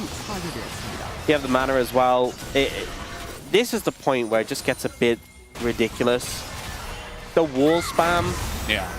I mean, it's definitely a win more champ as well in this position. Sponge is going very deep. I think a little bit too deep, as that is going to be the shutdown. Okay. Now, Lucid. We've definitely seen Sponge do things like this before. Little over-aggressive when he has a gold lead. Yeah. But still in a great position. Does mean that D+ get a second kill. Will they be able to translate it into anything? Not looking likely, but, you know, baby steps. Yeah. It's a shutdown. It's a good amount of gold for Lucid, who, you know, was much further behind before this play. As we'll take a look at this once again for Scout. It's like, oh, please save me. It's like, good. I'm gonna take the Rift Herald. I'm gonna leave. That's what he said. In fact, he chose to go back in. You know, he's like, no, I won't leave them behind. Sponge went in for him. He's like, I'm going back in for Sponge. No man left behind. That's the teamwork we expect from Nongshim. They certainly looking pretty good. Although this hasn't been a very difficult game, I should say. Man. You know, this is the items, I feel like with the, you know, the upgraded Sork shoes on mid laners, when you get Luden's Shadow Flame upgraded Sorks. Oh, another TP coming through. Tan does not have his flash. I think he just dies, okay? Okay, good pick. That's a shutdown. Meanwhile, Exhaust comes down onto the bird. Very threatening, this bird. They are going to take him down. That's another shutdown given over to Smash. So okay. You know, the DK making stuff happen. First kill on the Sponge felt small. This feels bigger, right? They're still pretty far behind in terms of gold, but it's significant, right? This is more significant right now for D+ getting a bit more gold in return. Oh, okay, the chains misses. He was walking kind of in a straight line. Scout now gets back over the wall, and he is LeBlanc, but eventually... No, I think he just gets away. There's a crocodile coming. There is a crocodile on the opposite way. It looks like Scout knows about it, and unfortunately can't do anything about it. That's just 4 kills. Kind of rapid fire. Members of Nongshim just dropping like flies, and suddenly, for a game that seemed a surefire thing, it's still very favored towards Nongshim. They're still very far ahead. There's still a Mountain Soul 1 minute away, but I'm starting to question what has gone on in these past few minutes. I mean, it's good looks from DK. A lot of TP flanks that come in. Just feels like there's always another TP. I think the Alistair TP, because that's like the bonus TP. Yeah. You know, you're like, okay, Renekton no TP, Azir no TP. Who is that? It's Alistair. He's coming in. He's the extra backup. And then Shiwu, you know, he gets to play the game. Dodges the chain, gets the stun, and even hands the kill over to his AD carry. That's a team player. It's just very smart as well. I mean, that's Infinity Edge finish for Smash. It's only his second item, but any bit of gold you can get on Smash at this point, you will take. The Mountain Soul is about to spawn here, 20 seconds, as there's the wall, and Smash is like, oh man, this is not very fun. Lehens does not have his egg, but Smash does not have a health bar. Yeah, so Smash is the person who actually has good amount of damage, good amount of gold on D+, and he can't fight right now. Okay, well, they're going to try to engage onto Anivia. Generally not a good idea. That's going to be the ult. Dragon is going. It is just dying. Yeah, I think they just get it. I mean, Lucid is so far away. He's being zoned away. As the wall gets in there behind him, engage onto King and flash forward from Career. They want to make something happen. They're trying to force it so hard as Taeyun. They're going to get him into the team, and down he does go once again, but Showmaker trades his life as they get Scout on the left side, but again, a 2-for-2 here. Now it's just going to be the Dragon going over to DK. This is huge for them. As now maybe they can get Smash or something extra. Notion really want to get something after losing so much as a big wallop comes down onto 2. And maybe they're able to take down Lucid here. In fact, they are. But I mean, Drake goes to DK. All things considered, that went extremely well for D+. I know they lost in terms of members taken down, but with the goal deficit, this really shouldn't have happened. Career tries to go for the combo, but, you know, Taeyun still had spell shields, so that's a little ambitious.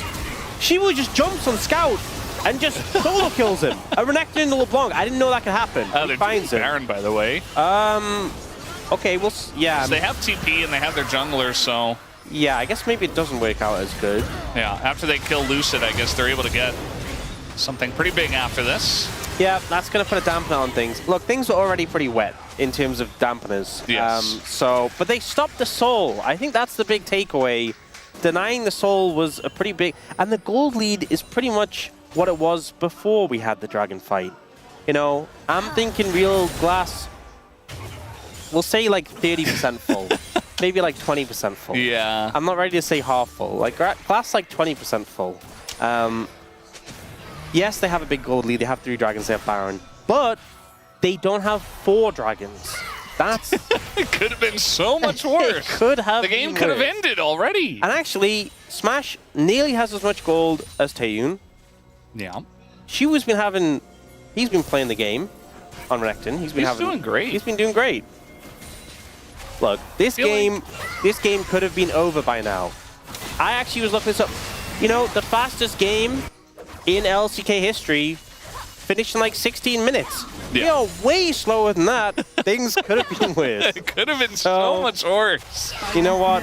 They could have broken records with how fast they were losing. We're focusing on the positives. And D+, look at Showmaker. He's taking towers. This is actually going to be the first tower of the game. So they are losing towers as well. But, you know, let's choose to ignore that. Yeah. Well, they're trying to get in onto Sponge here. He's not really the target for me. I think he's kind of okay there on the left side. There's not really much that Lucid can do to him. But the siege is on. They did get the tower, though, you know? Yes. So that's something. They got their first turret. Oh. Nice. Good job, Sponge. Stop in the back of Career, who has his ult. And again, I mean... Like, they're right there as well. Like, Lehens can just come over and wall the choke. And, I mean, there's a lot of... do anything. They haven't broken the inhib tower, and there's a lot of wave clear on D+. We did talk about this in the draft. There's a lot of wave clear. They haven't broken the base. They haven't got Mountain Soul. You know what? Yeah. I'm ready to say it. Glass, 23% full. Okay. A little bit more full. You said 30% at first. No, but then I dropped it to 20. And now it's gone up just a little bit. A little bit, yeah. We'll see how this next dragon goes. Yeah. I say yet because I think Notion just take it. You know what? Maybe I was just too lofty with my initial glass fullness. Yes. But people always say glass half full. So, it felt like 20 was a lot lower. But it's seeming a bit high for the odds in this game. I think just to be optimistic at all, I think is generally... Yeah. It's giving DK more of a chance than they actually do have. Although they've been pretty good about making plays, although this time, Career's going to get ulted into the wall. He knocked the Krugs out. That was good peel from Kingen, though, to be fair. They got the Gnarl, you know. Kingen stunned him. Oh, wait, it's up again. Kingen stunned him, so stopped him from doing the combo. It was good peel from Kingen there. But, Career did knock the Krugs up, so... He at least he got a knock up on his feet. He did something.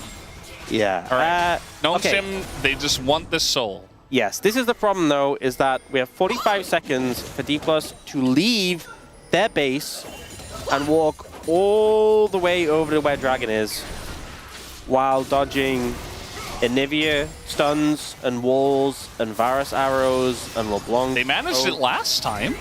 Yeah, but they weren't pushed in by the Baron last time. Yeah. He just comboed midair. Scenes of corruption. A lot of poke.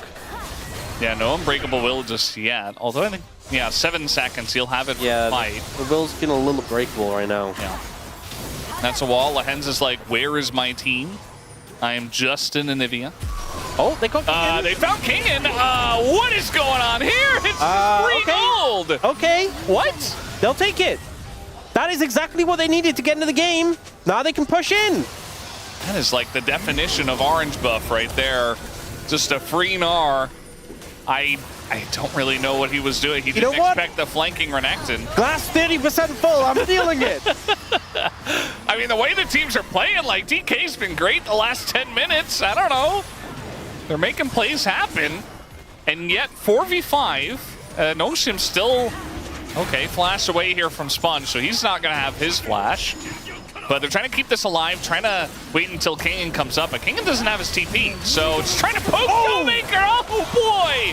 Scout gets in and flashes on him for the kill, for the execution. Career, though, is going to trade on the Scout, so that's something. Shu gets the stun on a Taeyun, and Shu has been a menace this entire game. Sponge going 1v3, he's going to fall. As now maybe they can just take this one with no jungler available here on Noshim. Lahen's trying to do something, and also Taeyun's low on mana. Great spell shield from Smash. They don't have a smite as well. Yeah, it's just, just get smited. They're doing it. Lucid might be in trouble. Oh, they're trying to fight. Lucid's like, I got I think Lucid's stuck, actually. I think he has no way out. So he's like, I'll just go in. Not this time. Wow. But they got the dragon. Second Drake for DK. One little issue. Lucid did just die. Baron is spawning in 20 seconds. So I mean, this happened last time. It's fine. You know what? Look at Splash. Oh, still 30% full. Yeah, that was clean. That was good. That was positive. What happened after? Less so. And just the DPS from the Sivir getting so much value right now. Smash has a good amount of gold. That setup from Korea, so good. Finding Scout, delivering it, and then Smash kiting here, and the peel that comes in to help set him up, so good. I also think Shiwu was doing a great job of buying time on the side of the fight.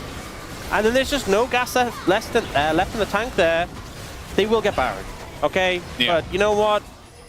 They can have it. Yeah, they got it last time. It didn't do anything for them other than take a couple of structures, give them a ton of gold, whatever.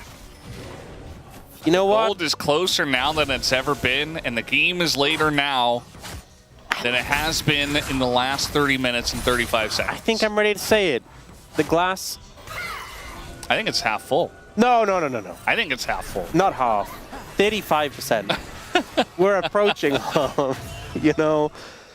Okay, we'll say 40%. Yeah. The glass is 40% full. That's what we're at now. Uh-oh.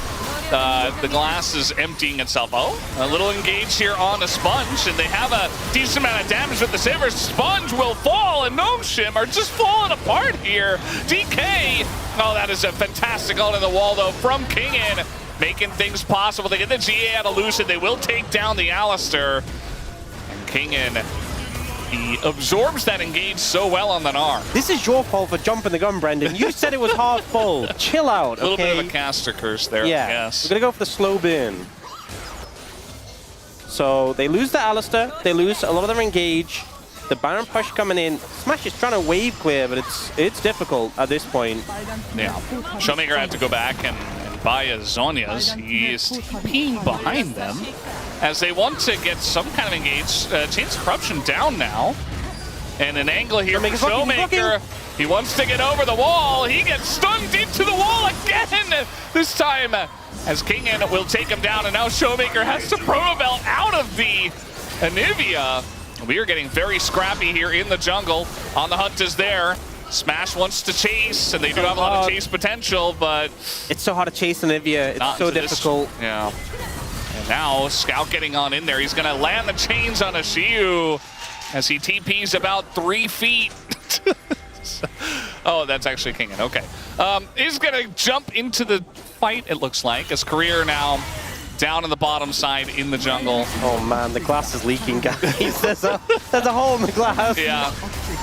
I think we missed the hole in the glass for sure. Guys, we need a new glass. We need to transfer the liquid into a new glass. Quickly! Lance's Anivia has been clean all game long. It's been landing some big stuns and forcing flashes. This is what you want out of your Anivia support, as the damage now out of Scout is just too much. And it looks like Nongshim finally are able to get there. They stumbled more than once, but they do take down game number 1. Okay, well, I think we realized towards the end of the game that despite the glass being 40% full, it was in fact 60% empty. And Nongshim do manage to close out the game. I think this was in terms of the close hardport vibe, this is kind of what we expected from the series. Nongshim came out swinging,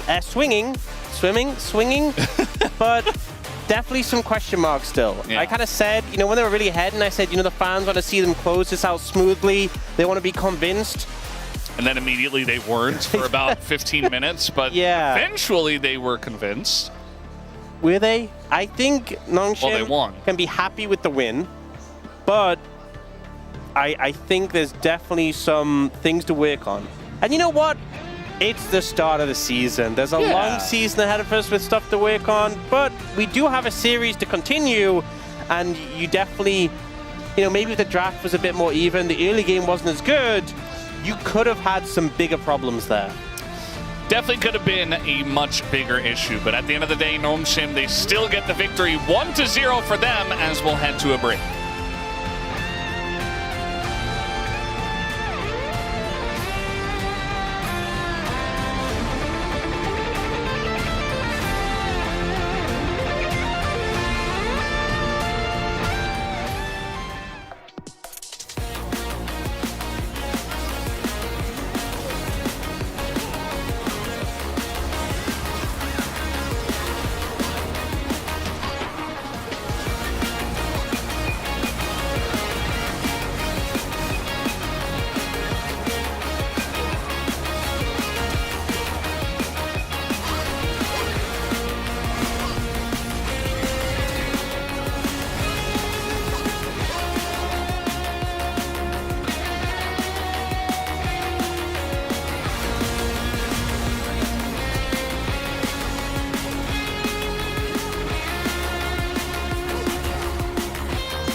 천천히 하면 3대5야.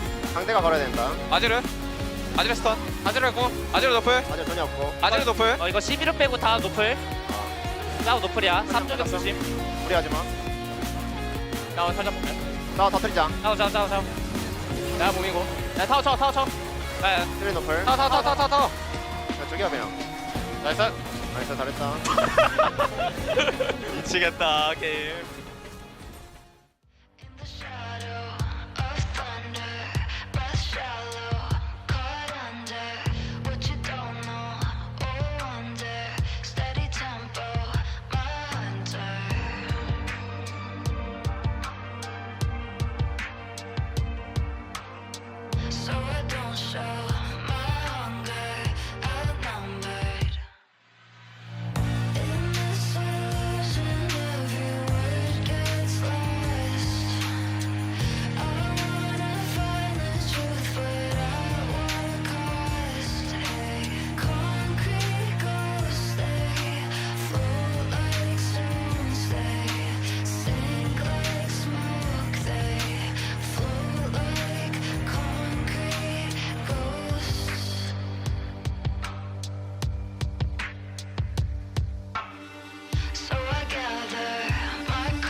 Every sky is a line I've drawn.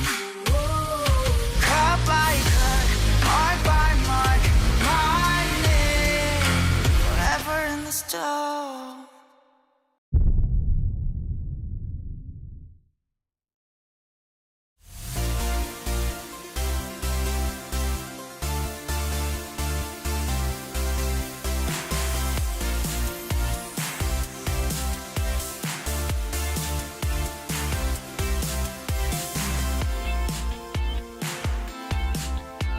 Hello, everyone, and welcome to the space here on this Thursday afternoon. And with a sagacious draft, it was Nongshim who just basically won it from the start and are up 1-0 over D plus Kia. Degon here alongside Wolf and Wadid, and that was how you want to play that in We have had so many series that are decided by draft here at the beginning of LCK 2026, and this first game is one of the 5 games that have felt that way so far.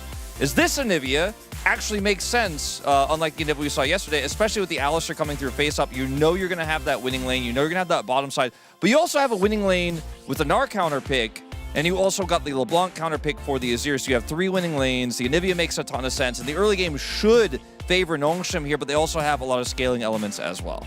Yeah, I mean, I think basically they have 3 losing lanes. I mean, Renekton wins Ollie against Gnar, but in fact, you're going to have a rough time in the side lane. So I think basically Nongshim had such an easy draft with the LeBlanc, Vi making a pressure in the mid lane. And also, I think the biggest difference between yesterday's Anivia and today's Anivia is because of how they play around the map. It looked a lot better. Yeah, it definitely did. And as you said earlier, Wolf, these pushing lanes helped a ton. And we just wanted to spotlight what Lahen's got to do on this Anivia early on. It just obviously in the lane here, even with some misplays from Taehoon early on, you just win by default, right? The Alistar can't do anything here. And so you're going to see a huge stack up of waves crashing through. Smash is unable to farm properly, ends up being half the CS of his opponent very early on in the game, and then later on 40 CS down, 60 CS down, just unable to farm. Yeah, on top of that, your jungler is pathing towards bot side while your mid laner is having pressure, so which makes a lot easier on this first Drake. So you already got the pressure, you already had the Alisa flash out, so it was such an easy pickup on the bot side and the objective as well. Yeah, that challenge to come through from Career and the rest of the squad didn't really make sense. They had no lane prio in the mid lane, bottom side. He was just like a sack of gold, basically, for them to take. And I think they didn't want to give over the Dragon because they had already given so much tempo. 3 losing lanes, you lose Dragon, you feel like you're just on the back foot, but that was just not the angle. Yeah, definitely not. And a little bit of miscommunication there by the D plus squad. And as the cast was saying, it was just suffering. It was a lot of suffering until there was a little bit of a moment to play the game here at the Drake. And D plus find an angle, and this is where we want to show, like, Nongshim, they still have areas to grow. Yeah, even though the game was really rough, I really liked some playmaking from Career this game, because obviously he was having a hard time against Anivia, but he was looking for the plays, roaming top, roaming mid, and for this team fight, he cut out the scout here and made the game even closer. I mean, unfortunately, the gap between the team was like so huge because of the early game, but I think the playmaking from their team made more sense for me. So I think maybe this shows that with the better draft, DK have chance. We agreed unanimously that D+ were the favorites in this series. All of us predicted D+. We thought this team was going to be a better team. They had much better performance in the LCK Cup. They were able to go to Hong Kong. Unfortunately, though, I think draft right now matters so much that even though they were the better team in-game, they were the better team fighting team when we got to mid-game and later, they were so far behind it didn't matter. So I kind of agree with what you guys are saying in that if you give D+ the tools, with first pick here as well, they have some opportunities. Maybe they bring this to 3. Yeah, I mean, from the Hong Kong series that they had, the DK, I mean, I feel like they're missing parts on the bot lane so many times, because I feel like Smash, I think he's one of the players that he neutralized the lane pressure really well, and he really likes to play by winning lane, but I think it's really rare that he gets the winning match on the bot lane, so I really want him to have some winning match on the bot lane and see some pressure from the ball. Early season though, and A long way to go. Teams experimenting with their draft and at times limit testing. In this case, Nongshim Red Force were just ready to go, and it was great to see Scout, the subject of our New Blood series, having a pop-off game after a slow LCK Cup. Let's see if he's able to do so in game number 2.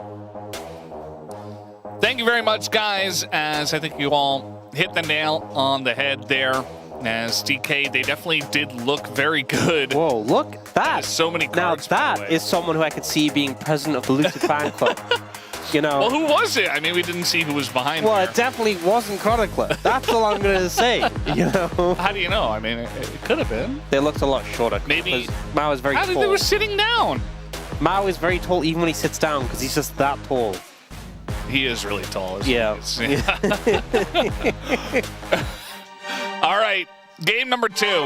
And we're hoping that we get a little bit more of a playable draft here for D+ Kia. Nongshim had it pretty much figured out exactly how they wanted to play. I think, honestly, D+, given the draft that they had, actually gave it a decent go of it in the later stages, but I think, as sort of the space alluded to, had a rough hand to go into it. Very uphill battle. So, you know, if they come in even or ahead in draft, better lanes, not losing all 3 lanes, definitely expect them to do a lot better. Maybe, you know, patch up some of the holes in the glass. They could be in a great spot. Now, last draft, we saw a lot of just really, you know, frequent OPs banned away, and the fact that we're seeing Nocturne banned here does interest me, because last time we saw D+ ban Pantheon, Karma, Orianna. So they changed something up. Now they're going Nocturne Bard ban, so Karma and Orianna both available. Nongshim banned Poppy. Honestly, you can kind of let the Poppy go through, not a big deal. Yeah. Do you ban Karma? Do you ban Ori? Do you let them both go through and trade? That's the question. We have seen Karma banned every single game so far, and that will not stop. So Karma's far, not allowed. 6 out of 6 in the LCK regular season for bans.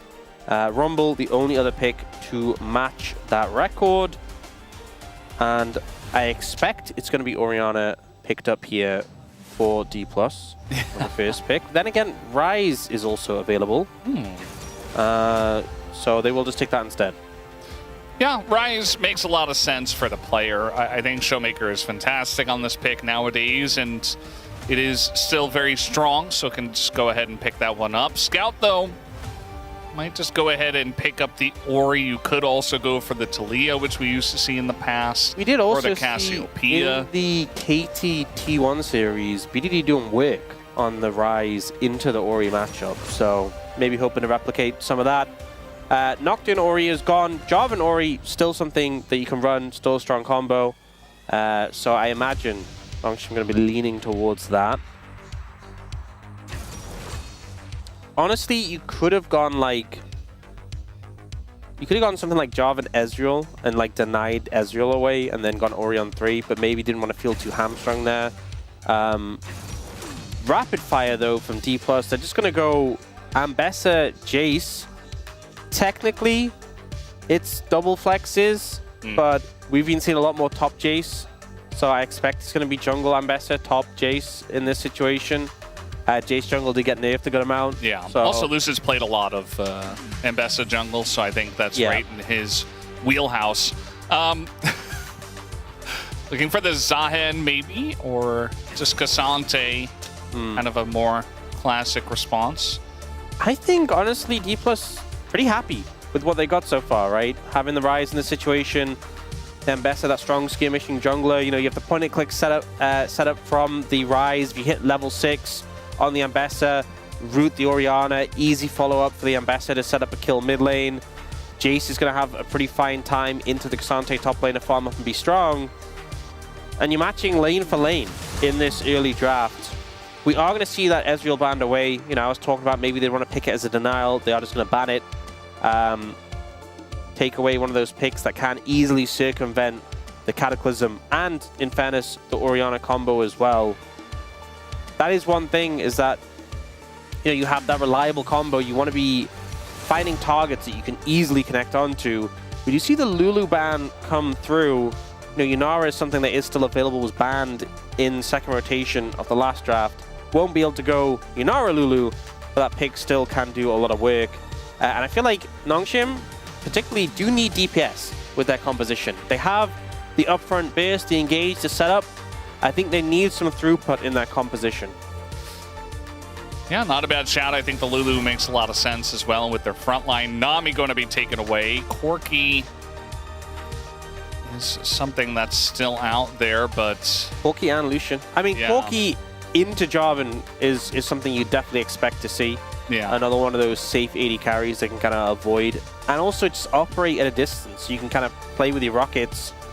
Now, you could still pick Corki into Jarvan, but we've kind of seen him fall off a bit without the Nami, not be as prioritized. Just a lot of support bans coming through in this situation. And I feel like Lehen's always wins in that case. I don't feel like Career can really step up to Lehen's champion Ocean when it comes to a lot of bans coming into the support role. And Lehen's has counter pick again. Remember, it was D+ who got first pick in game 1, and they've gone for it again, despite the punishment they kind of faced with counter pick. In fairness, they got first pick Rise, so, it's not like they didn't get a benefit from it. Yeah. But it will be Yunara secured for Taeyun. Pick, he can definitely provide that DPS I felt like they needed.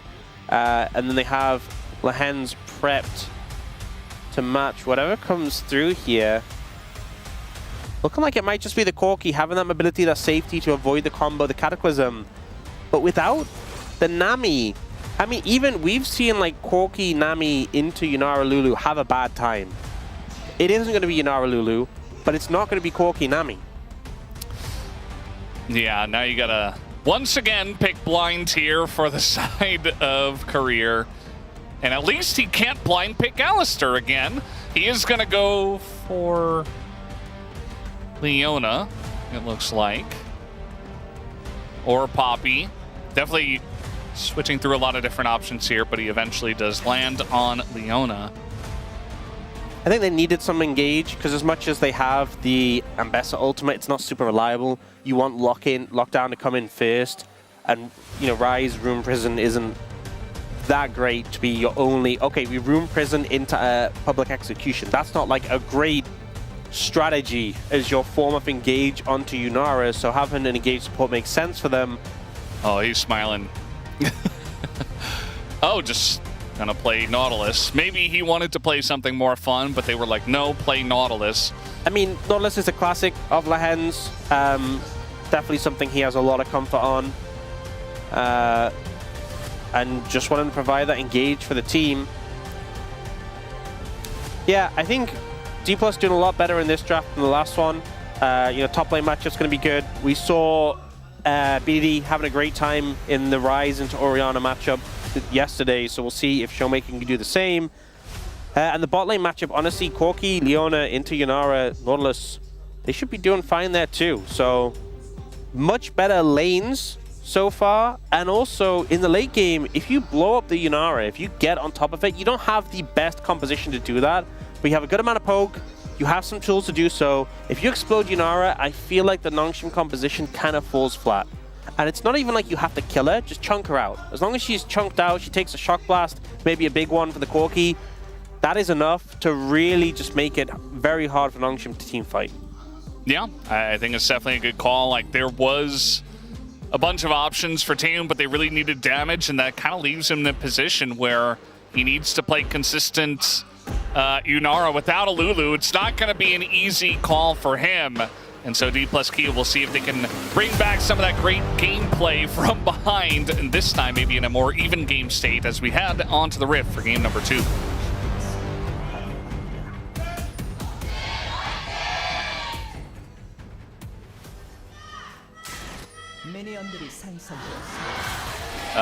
Level 1 in my LCK 2026? Okay, well, Showmaker's going to be chunked out. We were seeing a lot more level 1s at, well, not only at Firsthand, but some other regions were doing them more. CBLOL was one of the regions doing more. And I think part of it is that, because obviously with the game starting quicker, with them speeding up the time for like lanes to start, it made people think, oh, there's like no time for us to do level 1s. But something that actually developed as well is there's no time to respond to level 1s. So like, if you have like a TF mid and he walks bot lane and you 3-man bot, there's not really much you can do to counterplay that. Like, you just get a kill, and then he just walks back mid, and you miss a bit of farm, but like, yeah, there's limit, unless you're like prepped in advance for this strategy, there's like not a ton you can do about it. So I wonder if we see teams once again, you know, developing level 1 strategies. A lot of trading coming out. Taeyun getting wave access. I think this is the big thing with Yunara. Can you hit the wave? If the answer is yes, you're in a good spot. You get that passive stacked up, you get a ton of damage. The answer is no. Well, let's see how that goes. Showmaker. Yeah, remember he got chunked out of level 1. Now he's going to ghost back to lane. But you know, he goes back. It's not the longest cooldown. He gets a refillable, but you're recalling before you get your tier. It's not great. Yeah, not a good feel. A lot of damage goes into Lahens, but it does feel like they're trying to take aggressive trades here, Taeyun and Lahens, and get Taeyun into a position where he can just chunk them out a little bit. Oh, Smash missed so much farm there. Korea didn't walk up to kind of help him, assist him with some of those minions. Maybe he just didn't want to take the poke, but definitely on the back foot. Something to take in mind as well is that Taeyun has cleanse, like, of course he has cleanse in Leona, but so much of the meta bot lane has been about barrier heal and using those summoners to trade. Like, having cleanse is great for all-ins, but it does make you a lot weaker when you're trying to use them for tempo trades, right? Popping the barrier to negate damage so you can stay in lane. Showmaker just walked all the way in, stomped the back of Scout, but he has TP. So at the end of the day, I don't think Scout really cares all too much. I think it makes sense in the fact that if you let him recall and get the TP off, he'd be in a worse spot. By keeping him there and stopping the TP, it buys more time for Showmaker. And now Showmaker's getting off a recall where he feels good. Mm-hmm. And Scout's able to push it in. And now he has his tier.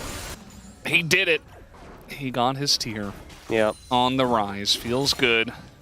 Still going to be a little bit behind on CS, but that's just okay. Just a little bit early on. Yeah, I think the lane definitely not going how he'd hoped with how it started, but yeah, and Lahens playing the matchup pretty well. This this sort of brings me back. There was this Core JJ video years ago where he talked about the Nautilus Leona matchup and how a lot of people for the longest time favored Leona. You know, you pick Nautilus, they're like, oh, I want Leona. That's a good matchup. Leona's tankier. The Q's really low cooldown. If you get stuck in melee range, it's better for the Leona. But Core JJ favored the Nautilus because of this interaction. Because if you're good with the Dredge line, you can interrupt the Zenith Blade. And I remember this was like a really popular video. And Lahens definitely taken a note out of that book.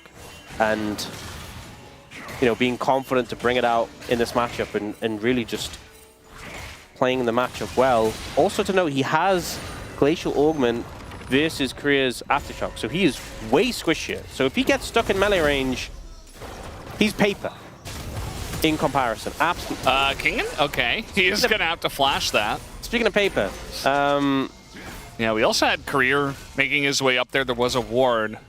So they really wanted to punish Kingen. It's probably good communication from Shu saying, I've got him kind of on the ropes here. Let's try to make something happen, but at the end of the day, they're just going to get his flash. Scout is going to find himself a Leona as well in the mid lane. Bit of burst damage, but no kill pressure. Yeah, I mean, he still gets value out of his time, right? You know, he doesn't have to be bought yet. Gets a bit of assistance towards Showmaker in the mid lane, helping him out. And as much as he wasn't able to help top, at least he provided some cover, so if there was a gank or something, she wouldn't really be able to be punished. All right, here it is. The level 5 Scuttle fight. Trying to get Sponge his level 6. You know what? I think they're going to do it. And DK didn't come down here to flip it this time into Anivia with Alistair. Definitely a very different feel. No, remember last time they fought after the enemy jungler had level 6 already. So there's still time to do that. I suppose that's true. There's still a chance for them to maybe fight. on the dragon. Yeah, maybe. I don't think they should, but we'll see. Maybe perhaps just wait for your own level 6. It's pretty good for Ambessa. It's probably a good idea. Taeun in an awkward spot, but he seems to be just fine. Still a good trade for Smash. Yeah, Ambessa's one of those champions who just gets a lot for leveling up your ult. They're the freebies. I don't know if you've seen like Pantheon, Zahen, Ambessa just gets a ton of armor pen when they skill up their ultimates, just for free, just passively, you know. So Ambessa also gets healing. It's pretty crazy. So even if you don't actually press your ult in the fight, you just get armor pen and healing. You're just stronger. Just better. Better than these older champions, you know? Does Rise get anything when That's he levels the up difference. his ult? Yes, he actually does. He does. Would yeah. you believe? His Q, you know the what's it actually called? You know, like when he has the flux on them and his Q does bonus damage. It increases with his ranks and his ultimate. Wow. So crazy. But also, Rise has been reworked like 8,000 times, so maybe he's not the best. Well, that's the thing is, it's new champs or reworked champs, right? Yeah. Because it's Pantheon and Rise have both got reworked, and it's new champions. That's the thing. If you're suffering as a champion, if you're like, I want some passive power, you need to get reworked. Just get reworked. Just get reworked. All of like the OTPs of that champ should just, you know, just pitch it. Yeah. Like if you're like, wow, Nautilus feels so squishy nowadays, just get reworked, and I guarantee new ult whenever you skill it. Oh, I get 30 armor and MR. Great. Sounds good. I'm not squishy anymore. Yeah. Although you have to target your ult now for some reason, because that's kind of just the way things go. But it CCs for twice as long and does triple damage. Just, I don't know. It's like AoE when it hits the target. I mean, it kind of is, but it's a much larger AoE now. Oh, a little play here from Sponge, trying to get in onto Showmaker, who does not have his flash. Used it on the earlier Shockwave, and that's just going to be first blood given over to Scout, and Taeun gets away down here. Yeah, pretty good gank. And you know, I was talking about the matchup we saw the other day. Like, Orianna is pretty respected in the mid lane for just being such a powerful laner.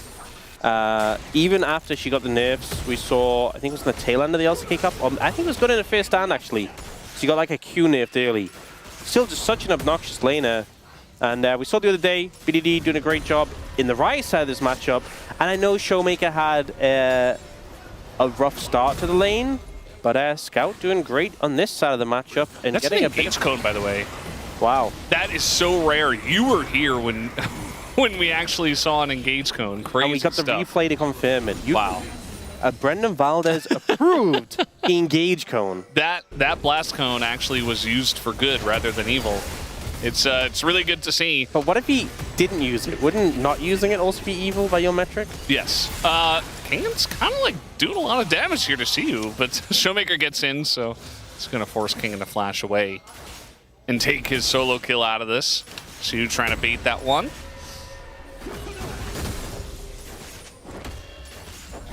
No, I just love throwing out the little Pogs Day reference that only they're going to get. Only the Pog Staters. Kingan. They deserve to get... Oh, that was right on the edge there as well. Wow. He's in a little bit of trouble. But he does have his jungler moving over. Showmaker also taking a lot of damage right now. Okay, Lucid is coming with his armor pen that he got for free by leveling his ultimate. Why is everything for free now? Kind of crazy. In this economy? You used to have to pay for that back in my day. You had to buy your armor pen. Had to buy a Last Whisper. That was a full item. Yeah. It's not anymore. You have to upgrade it. What's up with that? Yeah, everything's more expensive nowadays, except for free stats on your ult. So Lehen was trying to get in there. He was trying to get that hook down on a career, but career just gets away. Definitely a lot less action this time. It does feel like Nongshim, you know, there's not a million different places they can push DK. They can't just, you know, have their Anivia in between turrets this time around, so a bit more honest this time. Yeah, this is what happens when there's not just like monumental lane gaps in all 3 lanes. Yeah. There has been lane gaps in 2 lanes, but it's kind of balanced because they're on opposite sides. Like Scout is 30 CS up. Lahen's hooking around the wall. Really trying to make a play, especially with his entire team there with ultimates available. Smash getting pretty low. The ult goes in onto him, and he gets hooked as well. Down he goes. And the tanking is there. Lucid does access that backline, though. Gonna take out the Nautilus, but he's super low himself. And Taeyeon just collects a free double kill. Showmaker has to flash again. And Sponge is so fast, he's got red buff here, too. Ghost about to come back for Showmaker, but Flag and Drag available. He's going to miss it, but I think with a shield he should be fine. That's a kill going over to Scout, and another big win for Nongshim in an early team fight. Yeah, huge team fight win there. And I think, honestly, here it was probably Lahen's the setup onto Smash. We saw this Corki getting a lot of value in these earlier trades, and it felt like the Nautilus just immediately shut him down. Smash, the ult flash buffer there, just to take him out of the fight, doesn't get to play the game. And then Lucid goes in, but he kind of thinks, I don't have the damage to kill the Yunara. I'm going to turn onto the Nautilus, but the Nautilus has done his job. So you're just trading your life for a support who's already, you know, used all his buttons, and it just becomes an easy cleanup for Nongshim there. Especially as, you know, Scout's just not being challenged at all. And he is extremely fed at this point. He already had like a 30 CS lead over Showmaker going into that. Yeah, now he's almost 1,500 gold ahead. And, I mean, he has been essentially taking away Showmaker's flash on cooldown. He's had Sponge around a lot as well. Whereas Lucid, you know, he's playing the Ambessa, have to be a little bit more selective with where you're going to be going in for some of the ganks. And yeah, just having so much control in the mid lane is really helping out Nongshim in this early game. And, you know, we had the content piece. A lot of people talking about Scout, you know, his position as a legendary mid laner. He is a world champion, and we've seen some amazing plays, especially from his time in the LPL. But I feel like on the back end of his LPL tenure, there was some struggles. There was some struggles coming the LCK.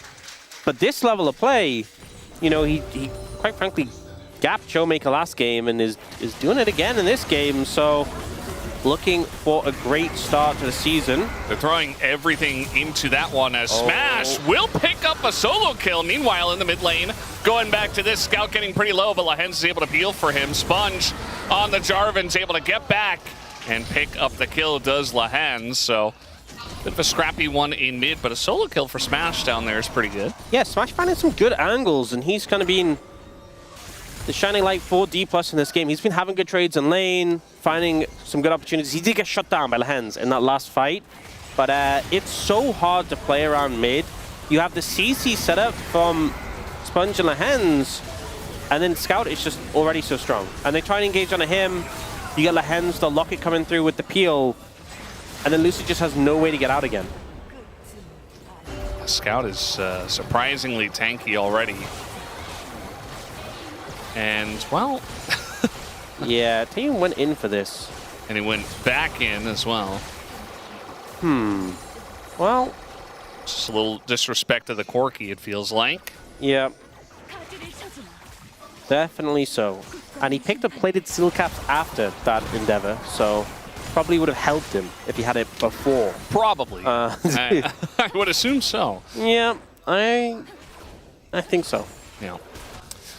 And Nongshim, you know, yes, they did lose their Yunara, but they're still winning everywhere else. And yes, I know Jace is ahead, but Kingen, he's been able to stay alive. He didn't lose his turret. You know, he's still Cassante at the end of the day. He was always going to fall behind in this lane, but with Scout this far ahead, and the Yunara still ahead on gold, it does feel like Nongshim, you know, it's not as oppressive as game one, but they're still controlling this early game so well. Herald being starting up. It looks like D+ want to contest this. It's tricky to approach. Oh. All right. Well, I was just talking about Kingen. He's going on in, all out onto Xiu, who tries to flash out of this one, and Kingen is not having it. He wants his solo kill, and he wants it now. Picks it up 360 gold. And he is right back into that lane. Played it so well, connected everything he needed to, and once you have the Iceborne Gauntlet, the extra sticking power, so hard to deal with. Great play there from Kingen, and now Herald coming down mid for Nongshim just to make things a little bit worse. That should be tower taken. Here, I'm going to pick up the gold as well. And tower under pressure bot. They're pressuring bot tower, they're pressuring top tower, they're rift heralding in mid to pressure that turret and take it down. Yeah, you know, at the 10-minute mark, the game was pretty close. And we were like, hey, it's a closer game. Things didn't go as bad. And then this happened. I mean, this was just literally connecting everything. The flash to follow as well. Buffering the queue. I think I got him, is what he said. And he was right.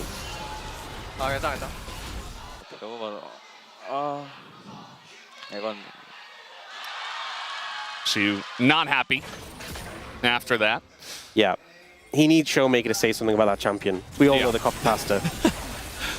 Trying to get in onto Lahens is Lucid. He's best after all. But kind of takes the worst part of that trade as in goes Sponge, and he's got an Orianna behind him, but the Shockwave finally going to come down, but it's only onto Career. Still going to get the kill. Also picks up Lucid. Flash forward from Lahens, and he lands his ult on a 2. And one by one, DK are falling like flies, and now Showmaker, he's getting pretty low himself, but Nongshim just really utilizing this lead very nicely. Not scared to dive pretty deep in this bottom lane. Yep, just charging forward and really using the health bars as a resource. Sponge got so low before he disengaged from the situation. Goes forward, Lucid flashes out. I said, cool, I'll follow. I'll go in. I'll eat all your damage. Tanks it with the locket and flashes out at the last second. The Shockwave very late to sort of grab them in. You even saw Showmaker put the Realm Warp down as an exit for Career. Wasn't able to get him to safety. The Hens does end up going down, but his job is done. And they can't chase for more, but Nongshim just really pushing their advantage. Yeah, I mean, they were so good about doing this in game number 1, but even in game number 2, here comes Teo, and he is going to have to cleanse that one, and the Nautilus is right there, and Career finds out what Core JJ had to think about that matchup, and now Lucid is just in there, just kind of dies. The knockback once again from Kingen, and that's going to be Teo picking up another kill. And Nongshim look unstoppable tonight. Absolutely. I mean, at this point, we were talking about this potentially being the... Oh, Lahens. Beautiful play. Over the wall, gets the hook as Taehoon just kind of diced the turret for no reason, but that's okay. Lahens going to take the spotlight on that one and push their lead. Yeah, a little unfortunate stop to the play with Taehoon going down. But Lahens doing everything he can to set that one up. Third Dragon looking to be picked up. It's Mountain Soul again. And here, Taehoon baits it out. The interrupt there from Lahens is phenomenal. And then D+ are like, oh, we can't contest this. Chase down comes through. Lucid ends up going down. The Shockwave comes in. And it's just easy pickings. The setup is so good. And they're just moving forward target by target. And here, the Hex Flash. Oh, pristine. Yeah. You see Taehoon got slowed up a little bit there. Hens even tries to lock at him to save him. Yeah. It's just not enough. He's been getting a lot of locket value this game, but wasn't enough there at the end. Also, I want to say, Scout has actualized Seraphs, which is not something I've seen on Orianna before. And... I mean, he has Medjay's too, but like, imagine like you actualize it just before you Shockwave for the big boom. Yeah, I mean, Orianna, definitely a lot of burst damage. It does feel like Actualizer, also, if used well, can be very good value. You think about the other effect of it, which is often less talked about, is the cooldown increase on your basic abilities. Oh, run, Scout, run!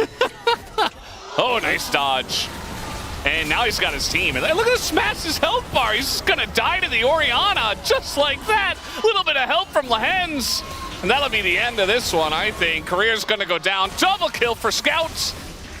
And so, they just can't kill this guy. You may notice Scout's mana bar very quickly emptied. Yes. Yeah, there was a reason for that.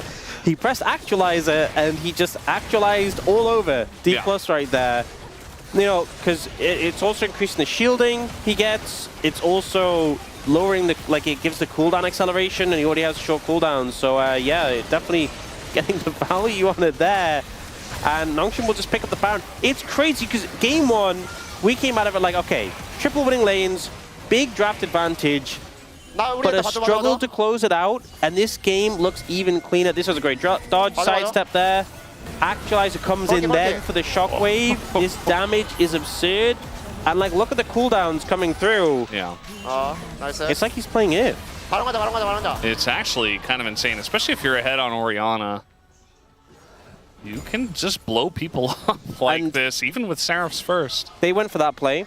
Since that play, he went from 10 to 18 Medjay stacks, and he got a Seeker's Arm Guard. So, good luck pulling that one off again. I mean, they're not going to kill him. Like, there's just no way. Yeah, like, they were unsuccessful last time, and it just got significantly more difficult. Trying to Realm Warp on top of him as well. Yeah. I mean, Lehens can kind of just hook anyone, I think, at this point. He is going to find the Leona, trying to just peel out of this one, but Kingen has other thoughts. Going to bring Career right back in. A Sponge. He's going to get out of there scot-free. And yeah, it's 22 minutes into the game, but it's 10,000 gold. It's 3 dragons. And Nongshim, they've kind of cleaned it up. You know, last game they got picked a million times after they got a huge lead. And this time, Kingen's just going to flash out of this play. The glass is looking empty for D+ right now. The glass is... The glass is in pieces on the floor. It doesn't exist anymore. It is being reduced to molten. Oh god, that combo. Wow. Like, what are you going to do? The Orianna just does way too much, and with the Jarvan and Taxi the ball in, I mean, there's not really anything you can do at this point. They're just too far ahead. Taeyeon's going to pick up the kill.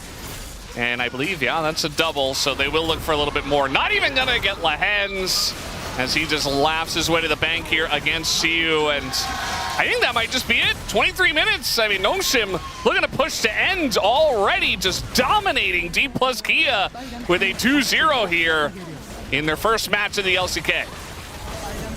I mean, this is a great look for Nongshim. You know, we had a lot of concerns after their performance in the LCK Cup. They have improved and spent their time wisely, taking down the 3rd place team from the LCK Cup in a very convincing fashion. And the fact that game 1 had a great start, but it was a little bit tumultuous, it made me think that, you know, maybe this was going to be a 3-game series. Maybe D+ were going to bounce back, but no, it was Nongshim who went, guys, let's shore that up. Let's work on that. Yeah. This is not what we practiced. We shouldn't be giving away those advantages. Yeah. We should be cleaner, and you know what they were. I mean, game 1 could have looked like this if they didn't get picked, you know, 4, 5, 6 times in a row. And then, as you mentioned, they just cleaned all that up. They identified the one issue with game 1, and, you know, the drafts were a little bit closer in terms of especially the lane situation, but they still got ahead, and their Orianna got massively fed. They were able to play around it so well with the Jarvan as well. Sponge really understanding where to play on the map, just leaving the top lane to just do whatever he wants, not important. And unfortunately for D+ Kia, they will go home with the 0-2 tonight, but Nongshim, fantastic start for them. Oh my god, this is, you know what's so difficult? He's in India. You know what's so difficult? KOM. Yes.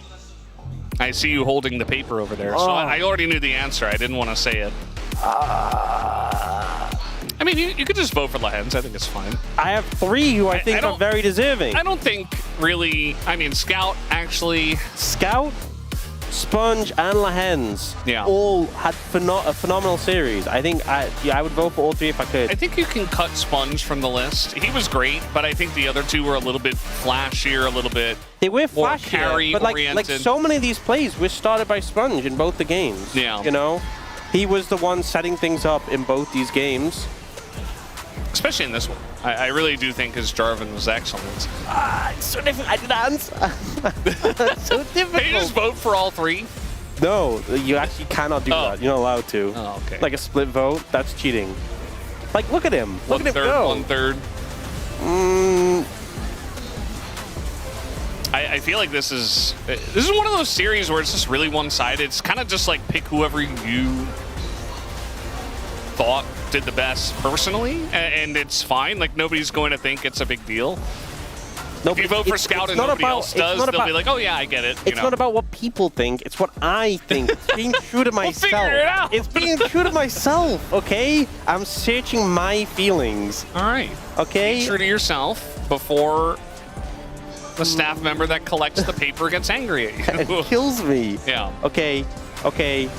I mean, you're the support guy. Summoning right? my inner vote for Lehens feelings. and everybody's going to be like, Summoning okay. my inner feelings. I am writing it down.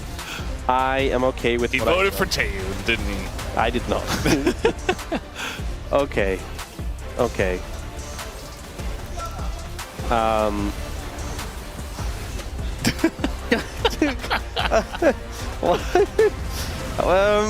Apparently, my decision-making time is drawing some It's a topic in the group chat right now. The staff group chat. They're like, oh man, Ian Cass is really giving a long thoughts to decide about this. Bit of a delay over here. But he did it. You put the vote in. I did it. I powered through. Yeah. And look, it was hard, right? I think it was. I think that just is testament to the fact that multiple people on Nongshim, the whole team, came together to put on a fantastic performance. And you know, I think there's multiple. I hope it's a split vote. I really hope it's a split vote because I feel like multiple people deserved representation. This was who I voted for. So you were correct. No, I don't like that, right? I think just because they got the POM, I don't think whoever wins the POM, you have the same vote. That doesn't mean you're necessarily correct, right? Because if people voted for Scout or Sponge, I hope they did. Because I think both of those are also great votes because they had a fantastic. I really hope they got votes too. Because if everyone's just Lehens, I don't think I absolutely think he had a great series and I think he's deserving. But I also think they deserve some love too. So you know, we'll see. Yeah. What I will say is that generally our votes do lean towards the guy who won with cool new stuff. So the fact that Lehens played Anivia and he played it really well. But Scout played LeBlanc. Yeah. And he also. Here, I mean. Yeah, but still, it's like a bit, you know, it's interesting. Also, I'm just gonna be kind of gigging out Showmaker. Like, I'm gonna be real. Yeah, he did. Yeah, we'll see. What is this? This is Ox when he was really trying to. You can see how much it matters to him. Wow. Current Ox. What do you think about past Ox in this situation? I can see the pain. I can see what he was going through. You know, that I've been there myself. Honestly, I've been in that exact 30 position. seconds ago. But I've grown since then, and I'm happy with my vote. So, yeah, I'm not the person I was 12 seconds ago. Yeah. Well, I do think that I would have voted for Lehens as well. Yeah. So. Yeah, I would have been right, just like you. Stop! Not how it works. You know, you did vote for support, which you don't do very often, so that was pretty cool. But actually, to be serious, the start of the day it's when nice I said that our support player got a the start win. of the day when I said it's unfortunate I'm casting you. This is why. This is why. Well, guys, we have Deer for the translation. Let's go into the interview now. Thank you very much, guys. This is Deer for the POM interview translation, joined by our POM today, Lehens on the side of Nongshim Red Force. This is your first regular season win. How do you feel? I think we're getting a great start. Makes me feel amazing. And our performance today was actually quite satisfactory, so I'm even happier.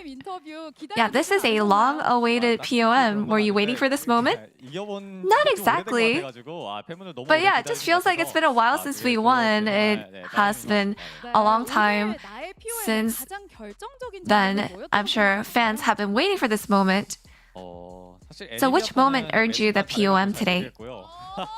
I think Anivia, I just happen to play well every moment, so I'm not sure. And for Nautilus, I think when I was able to get that kill on the Corki without allowing him to use Flash in the bot side, I think that was a great moment.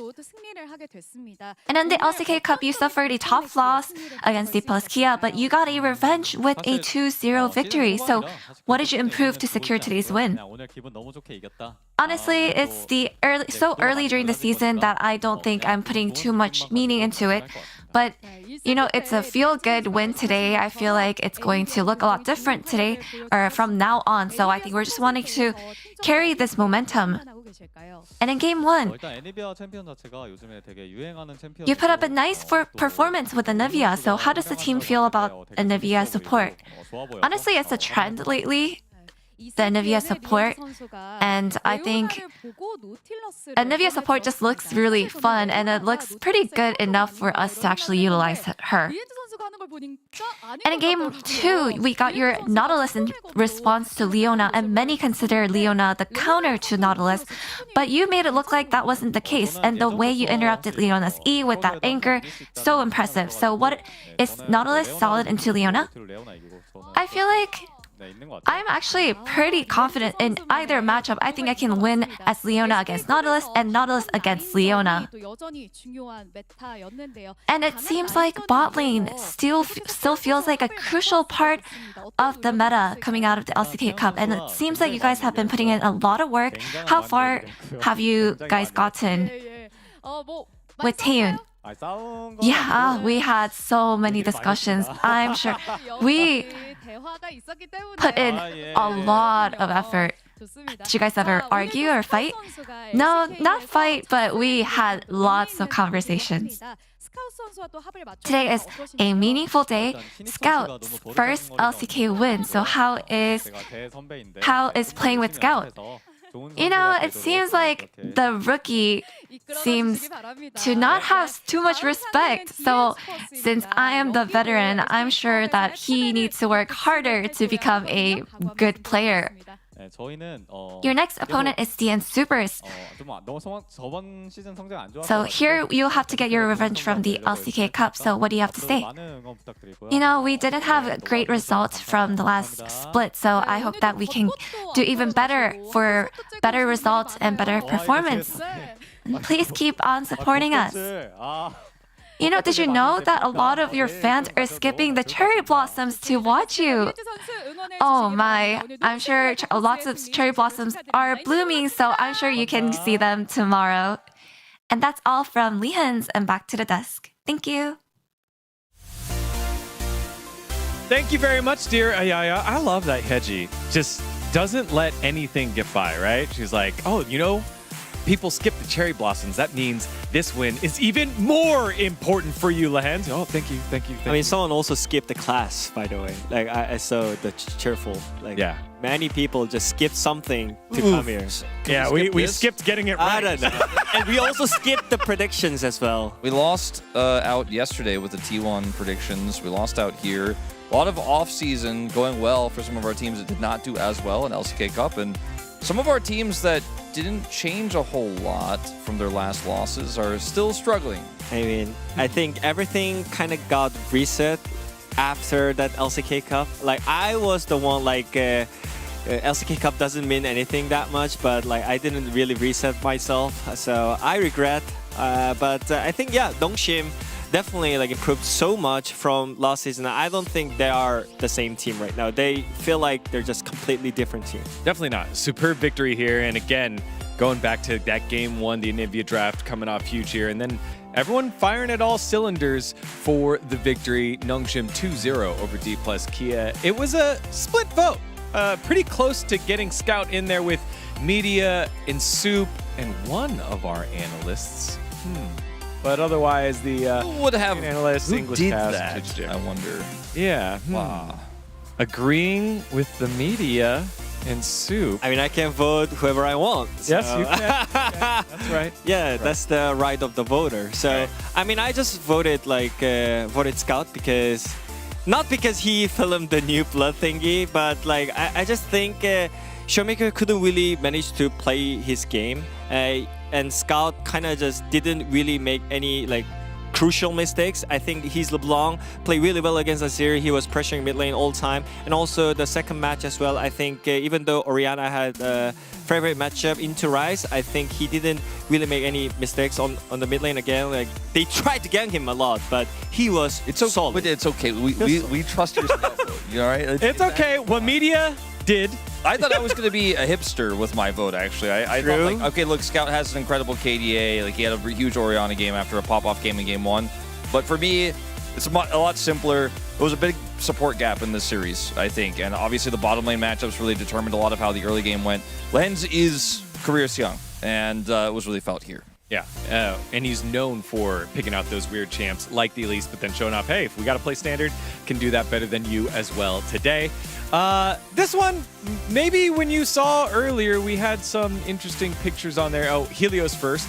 On Are You Watching? I can play Shen, Elise, Singed, and Anivia. I got more picks. So one thing hits me so hard on today's series is that I think Lehens, so many times he's trying so many random stuff, but today he just win by his just fundamentals. You know, that's what matters the most. I think, yeah, his standard gameplay is just much better than the rookies. I mean, career, you know.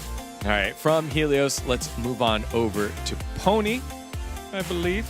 Yeah. Oh, to Go-Go. All right, we'll just go with whoever's there. All right, I'm not even playing, but this Anivia is so annoying and so good. Everyone that was watching could just feel there for D+'s bot lane. They just couldn't do anything. Just really destroyed them straight up. And Taeyun had some great moments, but it was more about Lehens, right? So I agree with Coco here. I think we do eventually have Pony up coming through. Yeah, There it is. He's going to play Anivia, Lehens, or Kingen, because Kingen also plays Anivia. They're not even considering Scout here. Yeah. I mean, Anivia is originally mid lane pick, but that's what I like about this Nongshim team. True. Coming in with, you know, at least Flexibility. coming back in. Yeah, right? Have an identity there. Umpty with Pocket Pick Chef, Nongshim Lehens. Let him cook. That's right. Get him in there. For sure. I do think this pick it's not like a Lehens pick after he's the third person to do it, but he is the most successful here in the LCK so far. We'll see if we see more Anivia find success in better drafts moving forward, because yesterday just wasn't it. This was a great angle for it, but the performance was fantastic. Somebody's missing, though. So Valdez, he put his in for Ox because Ox wasn't paying attention. Ox was thinking so much about who he was voting for. He, you know, you saw him. He was like rubbing his head, Valdez making is all right those there. emotes. He wasn't making sentences. So as a great casting duo always does, Valdez had him covered and said justice for supports. But then, because Ox is susceptible to shame every now and then, he then got it in and said, How to Support is back. Episode 5, Interactions, featuring Lehens. Great job, Ox. The Ox just like get the wrong, like, is he AI? Like, what is this? Like, what does this even mean? Like, I'm not what sure. is this even from? Like, he just pulled out some random data and put it in, he copy pasted the wrong thing from his clipboard. Core JJ YouTube tutorial parody is what I have been told. His videos are good. Yeah. I see. It's got it. They got on the prompter. You know what? It's a deep cut. For those of you that missed it, I did too. It's Core JJ's YouTube, 168,000 views 5 years ago, featuring Double Lift. So, the old. All right, Ox, deep cut, but make sure you're on time next time, as it is yet another 2-0 victory to kick off the 2026 LCK season. The Noodle Boys are on top with KT and Hanwha Life Esports, and D+ are down below with the Bros, T1. I mean, if we get Gen G to win their match on Friday, we might go back to the, you know, cool colors, warm colors divide. Again? We had. It's starting to look like it could be possible. I can't believe it's going to happen again. I mean, it's on the way, but the season changes, maybe not as many things do. However, one thing that did change was the name of that squad. That's right, KRX, also known as Kiwoom DRX, making their debut against a team that changed their name last season, the DN Automotive Supers. That'll be our next matchup. Don't go anywhere. You're watching the LCK.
Every scar is a line I've drawn.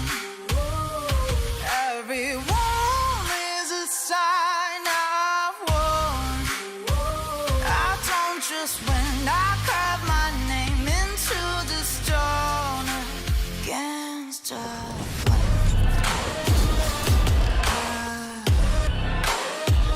I don't just win, I live my mark into the stone.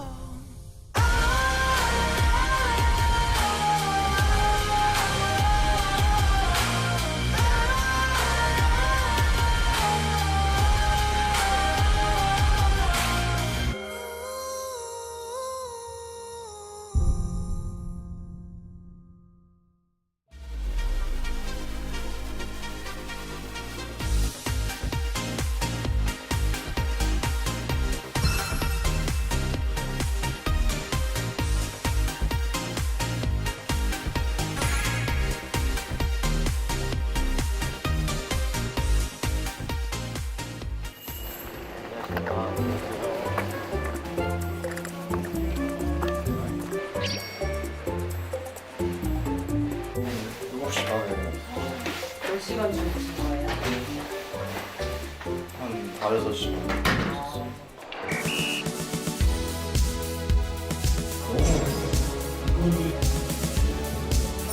하나 돌려. 여기까지.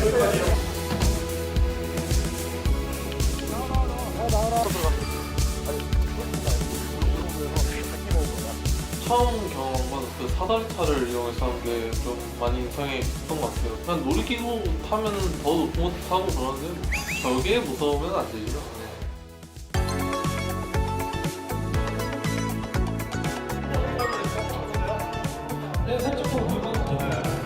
늘 하던 느낌?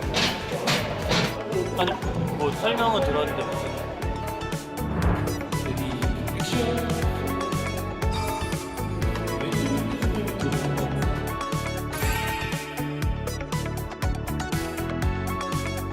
생각보다 빨리 끝나서 좋습니다. 제가 뭐 해왔던 시간들을 표현해 주셨다고 해주셔가지고 너무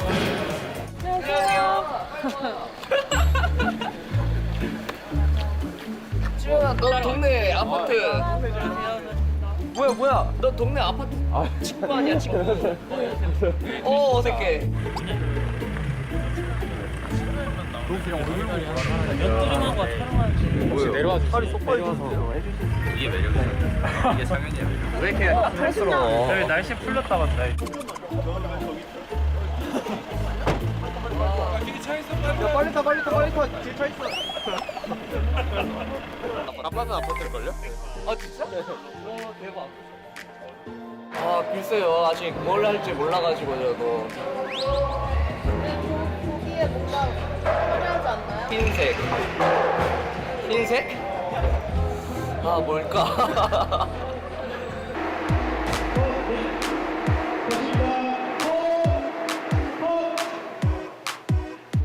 아니 근데 저거 소리 때문에 뭔 말하는지가 안 들려요.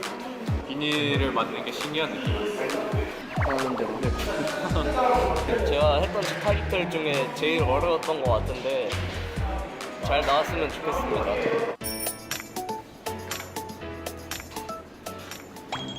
근데 왜 이렇게 햄을 안 줘? 그냥 가공식품이라 최대한 안 먹으려고. 근데 지금 과자 안 먹은 지 한두 달 됐어요. 운동도 하시고? 아니요. 운동하면은 스트레스 받아서 과자 먹어요. 촬영 감독님 말대로 하면은 알아서 잘 나올 거니까 편하게 하면 될 것 같습니다.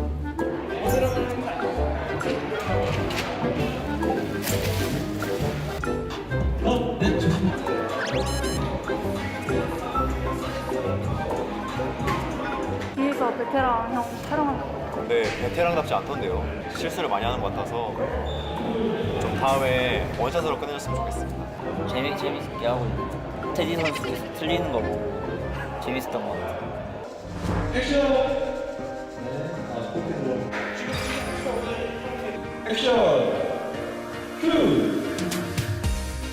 다들 어떻게 몫을 취해야 될지 잘 설명해 주셔가지고 되게 수월하게 좀 진행하고 있는 것 같아서 그렇게 힘들진 않고 재밌는 것 같습니다.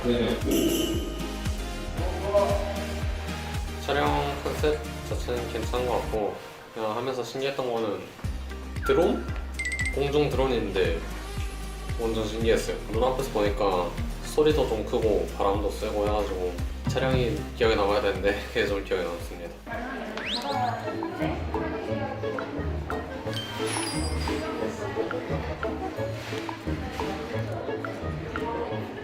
표정이 좋다. 내가 만져줄 때. 눈은 막 이렇게 같은데?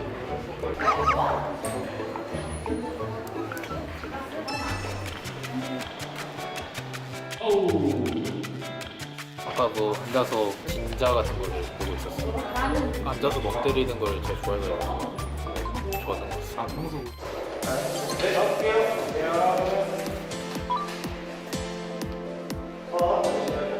촬영하는데 생각보다 어려움이 없었던 것 같고 촬영장에서 반가운 얼굴 보고 하니까 재밌었던 것 같아요. 특히 반가운 얼굴 이유가 있을까요? 여기 촬영할 프로세스. 네, 스카우트 선수는 어떻게 생각할지 모르겠는데 저는 친하다고 생각하고 있습니다.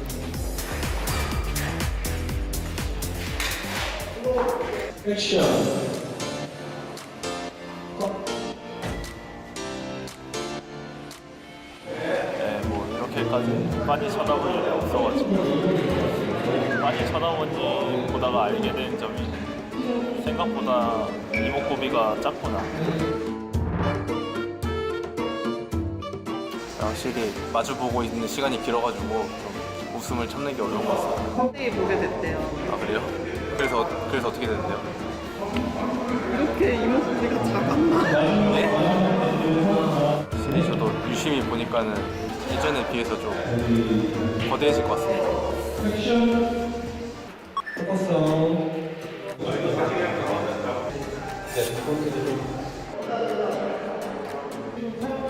대광이? 대광이가 잘하는 것 같습니다. 아이돌 출신이야? 아이돌 출신이라고. 좀 사왔어? 아 제가 미국에 있었을 때 춤을 한번 췄었어가지고 컨텐츠로. 근데 그게 좀 부끄러운 과거이긴 한데 그래서 아이돌 출신이라고 자부심 있습니다. 오른쪽 반보가 있는 건가요? 컨셉 들었는데 그 앞에 건부가 나온다 해서 온갖 그 열받는 감정들을 담으려 해가지고 그냥 제가 인생 망하는 상상하면서 찍었습니다.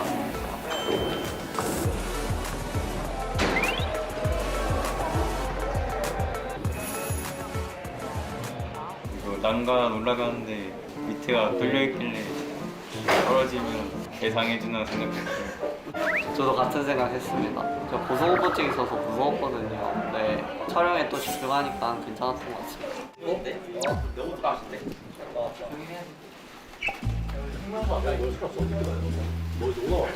우리 뒤에서 컨셉을 보는 거야? 아니 저 촬영 PD예요. 난 중형인 것 같아. 중형 셀박 시절 내가 원래 강빈이 형 원딜 아니야? 누구랑 이렇게 하고 있는데 윌러랑 육할 네 미친 선수. 말하지 마요.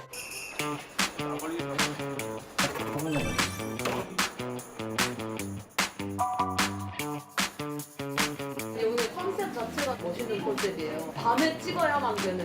아 그래서 밤에. 아 그래서 밤이구나. 설 밀려서 그거 근데 아까 저기 서 있는 거 봤거든요. 내 앞에 참는데 다태로 부가야.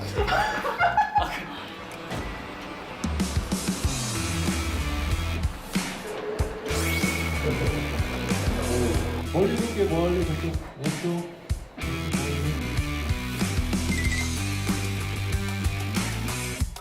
능력 괜찮은데요, 오늘? 포르쉐 어울리는 남자? 네, 포르쉐 능력남. 실제로 능력이기 때문에 딱 어울리네요. 우연히 형이 몇 대는 야, 우연히 형. 멀리 보세요. 네 수고하셨습니다. 타이틀은 항상 기대하고 있는 것 같아요. 정규 시즌 준비 열심히 하고 있으니까 잘 해가지고 좋은 모습 보여드릴 수 있도록 들어갈 수 있다. 많은 분들이 이렇게 열심히 해주시는데 제가 찍을 수 있다는 게 정말 감사한 일인 것 같습니다. 이렇게 추운 날에 와가지고 다들 고생했는데 결과물이 이쁘길 바라며 다들 LCK에서 봐요. 안녕. 파이팅! 곧 있으면 LCK 시즌이 시작하는데 시즌 동안 팬분들께 좋은 모습 많이 보여드리고 싶고 T1 파이팅! 파이팅! 하승이 화이팅! 파이팅! 파이팅! 파이팅! 파이팅! 파이팅! 파이팅! 진주 화이팅! 농심 파이팅!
To go.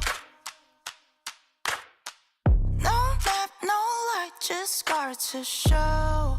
Each fall curves something deep. The center of the world lead the way. Everyone was mine to make. Every sky is a line I've drawn. Every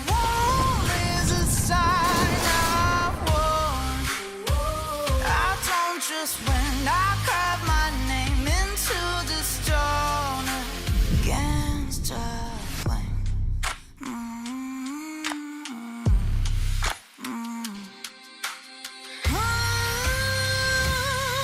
Every sky is a line I've drawn.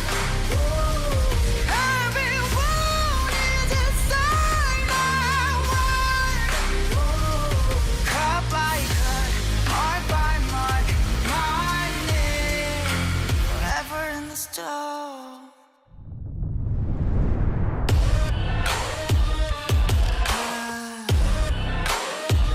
I don't just win, I live my mark into the stone.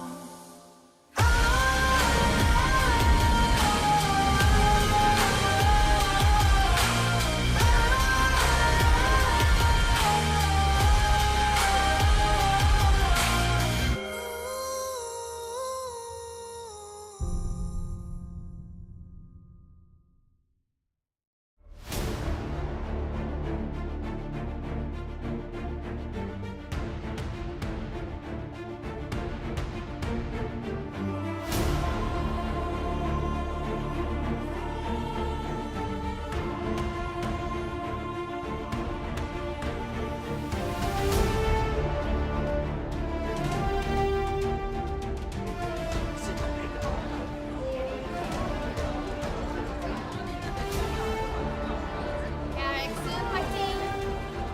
DNS 화이팅! 대왕규 화이팅! 화이팅! Hello and welcome back here at the LCK. We're making our way into the second match already after a quick 2-0.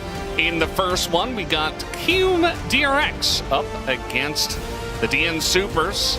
And this one, again, on paper, should be a pretty close matchup. But after our first one, where Nongshim absolutely bopped the heck out of DK, I am curious what lies in store for this one, Ox.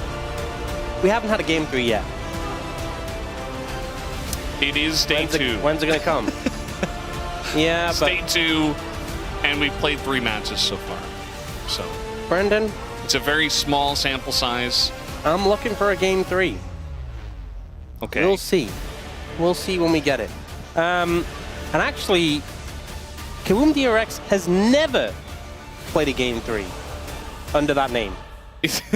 In this LCK, they haven't actually. Yeah, they haven't played a game 2 or a game 1 either. So, wow. So a lot of games.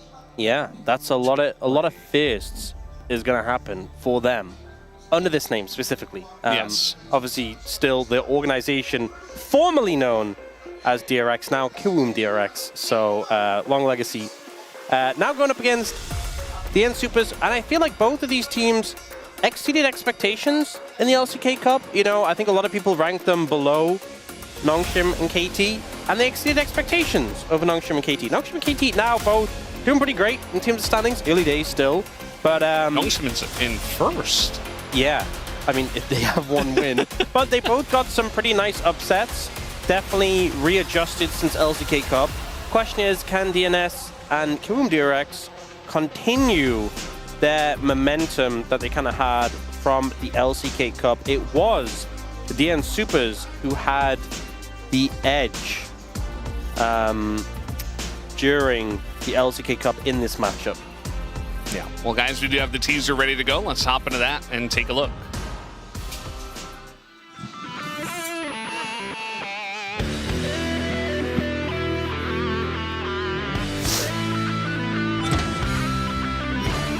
LCK 컵을 치르면서 팀적으로 맞춰가는 부분이 많이 좋아졌다고 느꼈습니다. 작년보다는 확실히 달라진 것 같아요. 5명 모두 한 곳을 보고 있구나라는 생각이 들었고 저 개인적으로도 많이 성장했다고 느끼고 있습니다.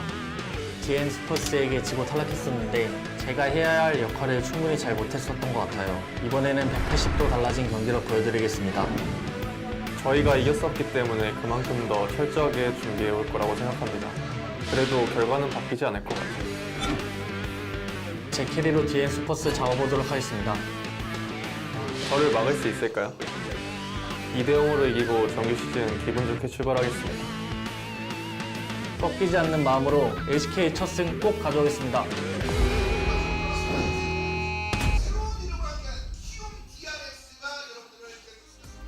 We'll see if the unbreakable spirit can help them out here in this one. Yukal also looking for a total 180 in terms of his form.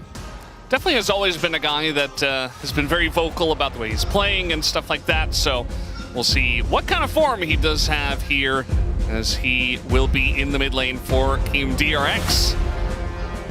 Very excited to see what they have to bring here, and if they do understand the current meta, which as of nowadays, it feels like some teams do and some teams do not. I think someone I'm looking toward is Andal.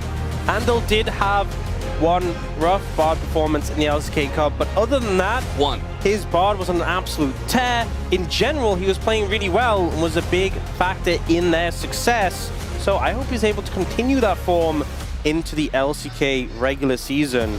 You know, I'm always happy to look at our support players and see what they're doing well. He was doing a lot well in the LCK Cup, so always happy to see one of our supports really step up. And we'll see if we can continue doing that. Yeah. I would say that's on that note, when I think of this team, Kawoom DRX, I often think of Andal first. You know, more than any other player on this current roster. It does feel like he's really come into his own. He's actually been around for a decent amount of time now. You know, it does feel like you think about the old days with Taeyun, but he's definitely performing quite well in his own right nowadays. As here are the DN Supers. Oh. And you know, on the other side of the rift, we have Peter, right? Infectious energy, right? You know, I just love seeing Peter. I love seeing him play. I love seeing him on the Rift. I love seeing him at LOLPA. I love seeing him on the space interviews. Yes. That we've done with him. Absolutely. So, yeah, a lot of eyes towards the support role. But I think there's a lot of factors in this matchup. You know, which Yoshik will we get today is always a question. Yeah. He was doing pretty good in the LCK Cup. We were getting some stand-up, the Lee Sin. Yeah. We're getting some pretty standout performances from him. And guys, it was on a brief hiatus, right? There was a lot of talk about it being the year of Vikla, but there is a man who is still ready to say, no, no, no, check the calendar. It may still be the year of Dudu. The jury's out. Yeah. But this is the time to make the claim. If you want to say it is the year of Dudu, then you have to take down the greatest Here's the Storm player of all time. Yeah, I would say that this is certainly one of the easier matchups for Dudu. You know, Rich is good in his own right, but I would say that he often falls behind in lane and has some struggles there. So that's where Dudu really shines. And the jungle matchup definitely going to be interesting. Willer has been a bit off and on, it does feel like, whereas Pioshik is very much the same. So, you know, could be a wild swing of form here in this matchup.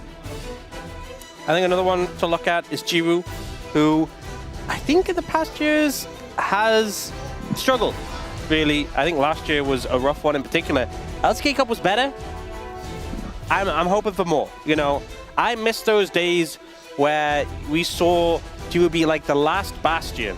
Playing that, we all remember that Smolder game. We all remember that Smolder game. Sniped out of the sky by Gumayusi. But that was just kind of testament to his role alongside Peter.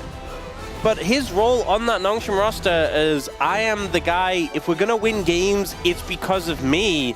And then it felt like last year, it was the opposite. It's like if we're losing games, often it's because of me.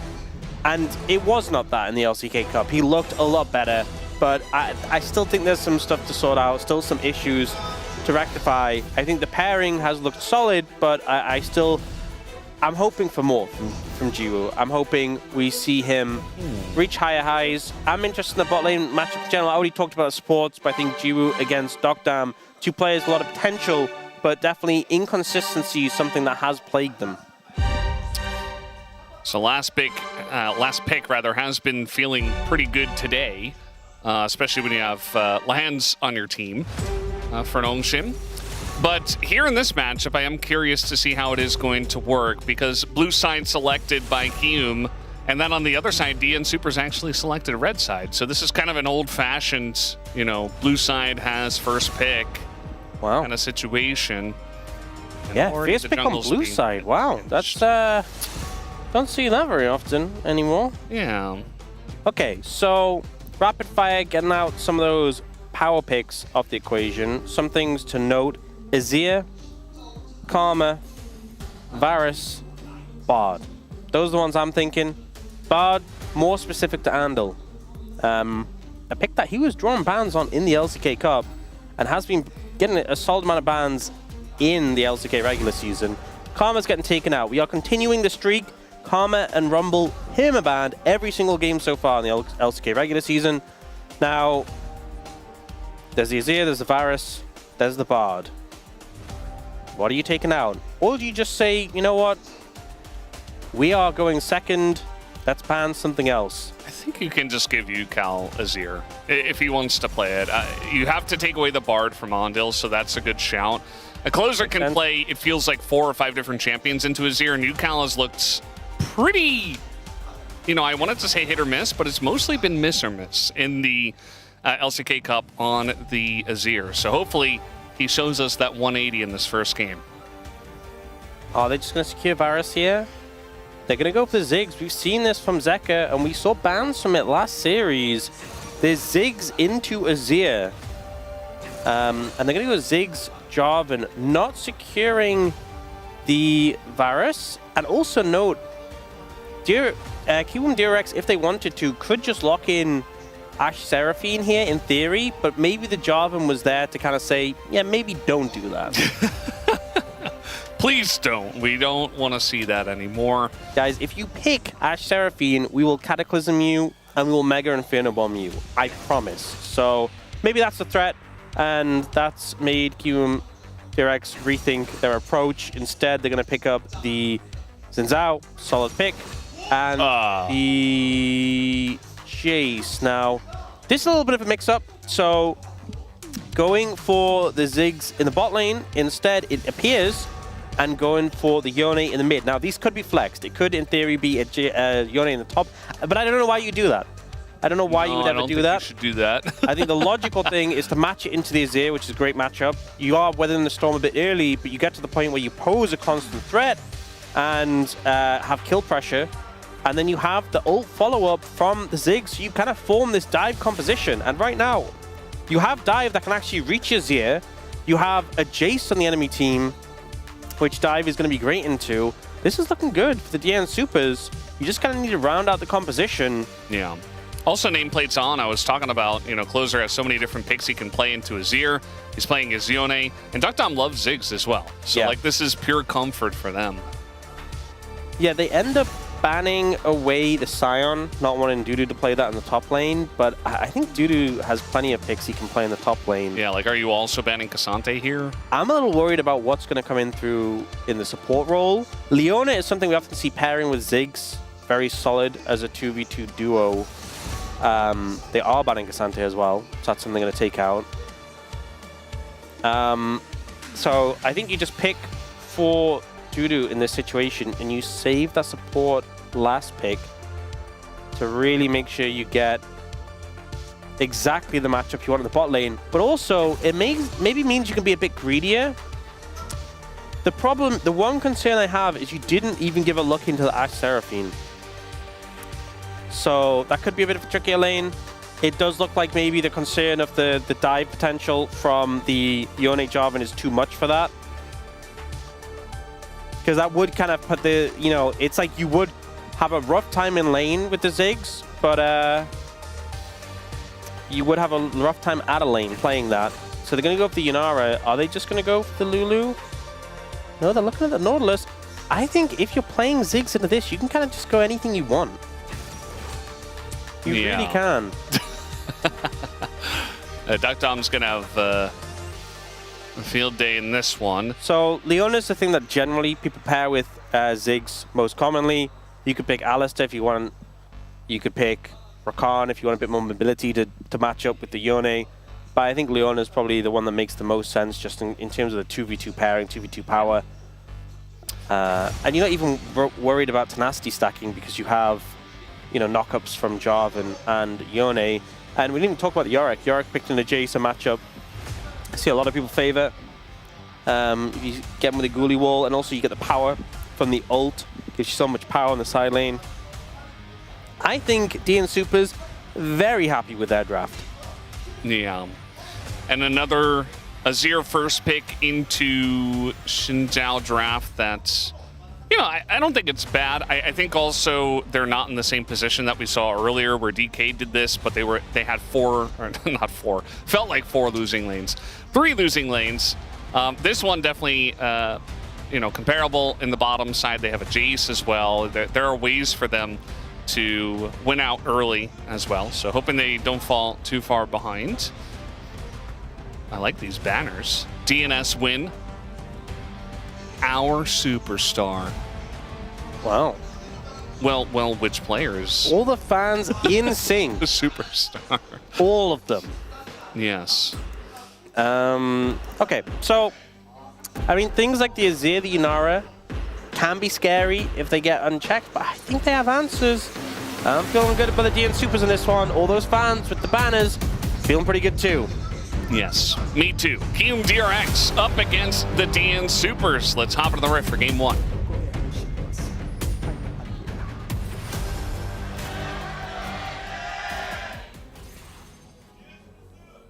미니언들이 생성되었습니다.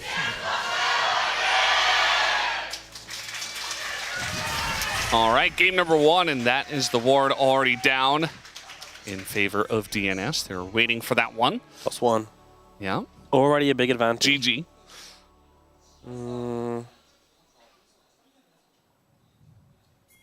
Okay.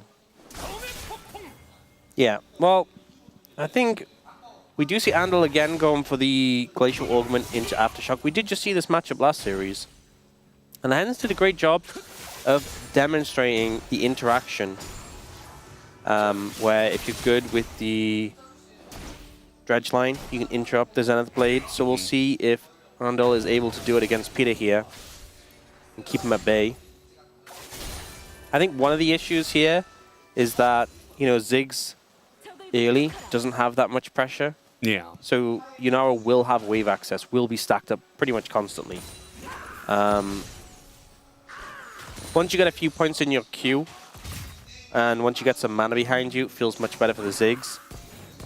Also, it's a champ that really spikes around. Anytime you're putting points in your queue, it feels really good. You get so much damage every time you skill it up.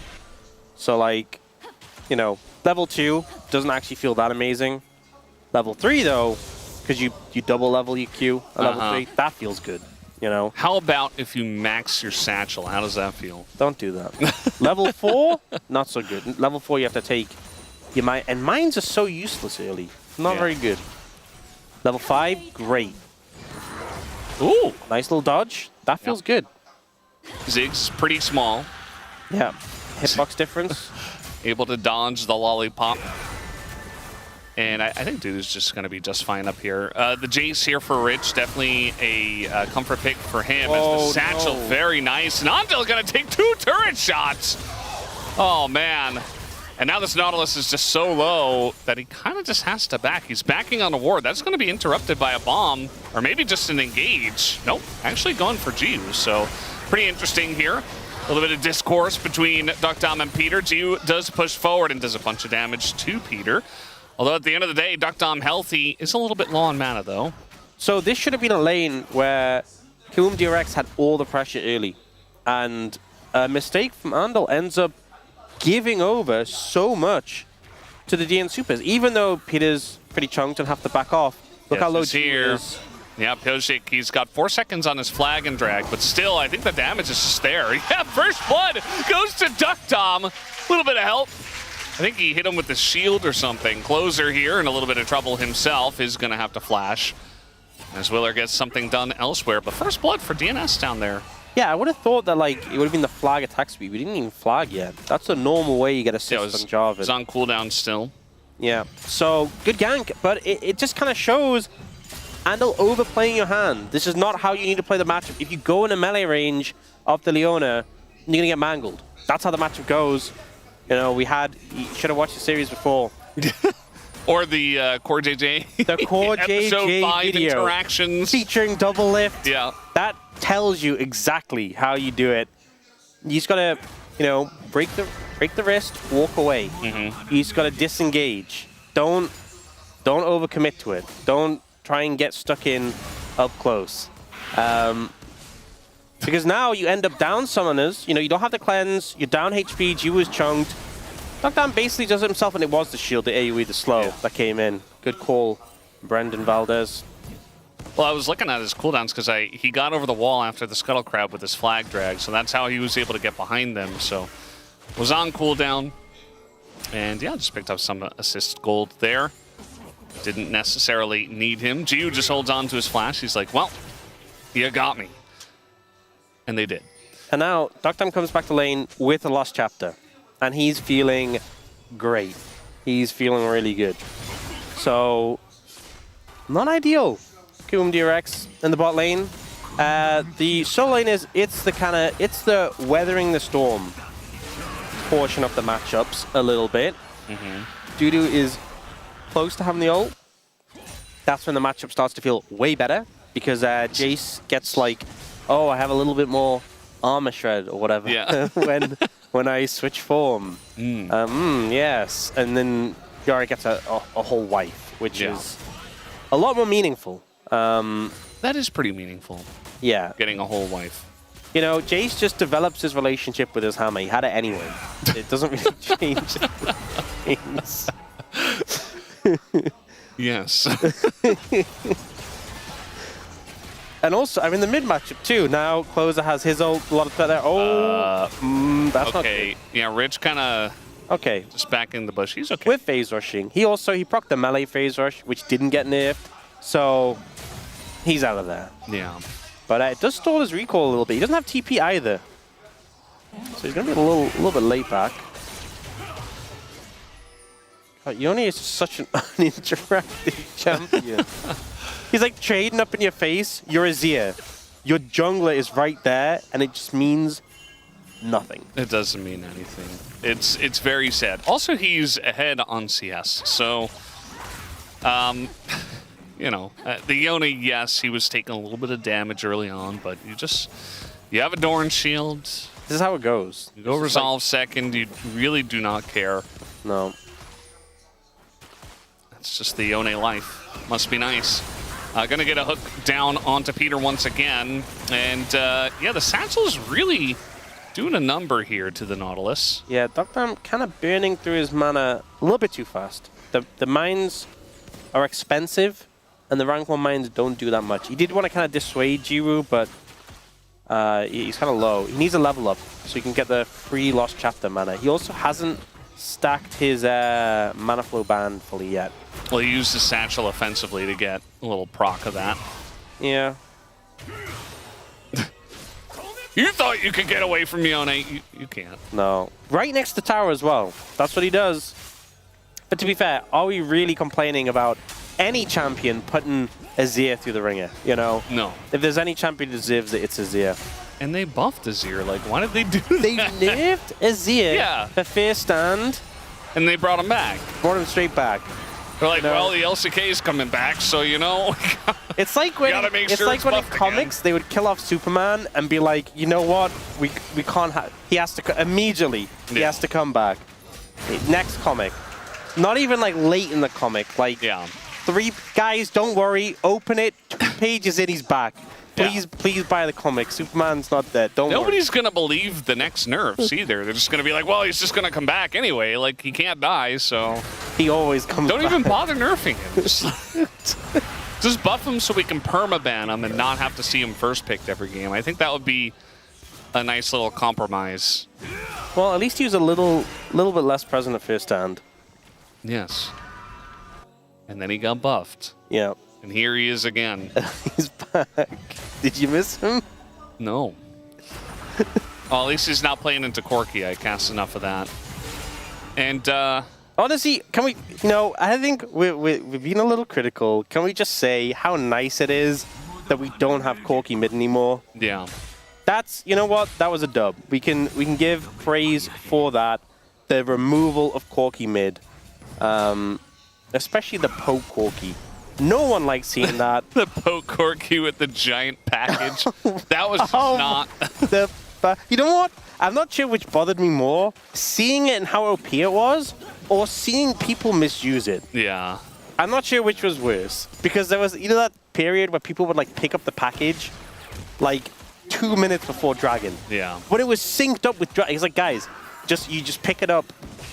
Like, it's the same time as Dragon. Just it's almost like they didn't understand how strong it was. They were just like, yeah, we'll just use this to get back to lane. It's almost like it was a psyop to stop it from getting nerfed. It's like, guys, if you use it properly, they're gonna remove it. Just like a couple times per season. Don't overdo it, guys. You know what? They were right. They did. they were pretty spot on with that one. Yeah. Yeah, maybe we should stop playing Azir. If you don't want it to get nerfed, guys, you need to stop playing it. Yeah. Who am I kidding? They ain't nerfing Azir. He'll always find his way back. That's just the way it is. No, even if they do, though, let's be honest, they'll still play him. You see Yone getting there, get a plate and get out. Does not care at all. Yeah, just immune to caring. Yeah.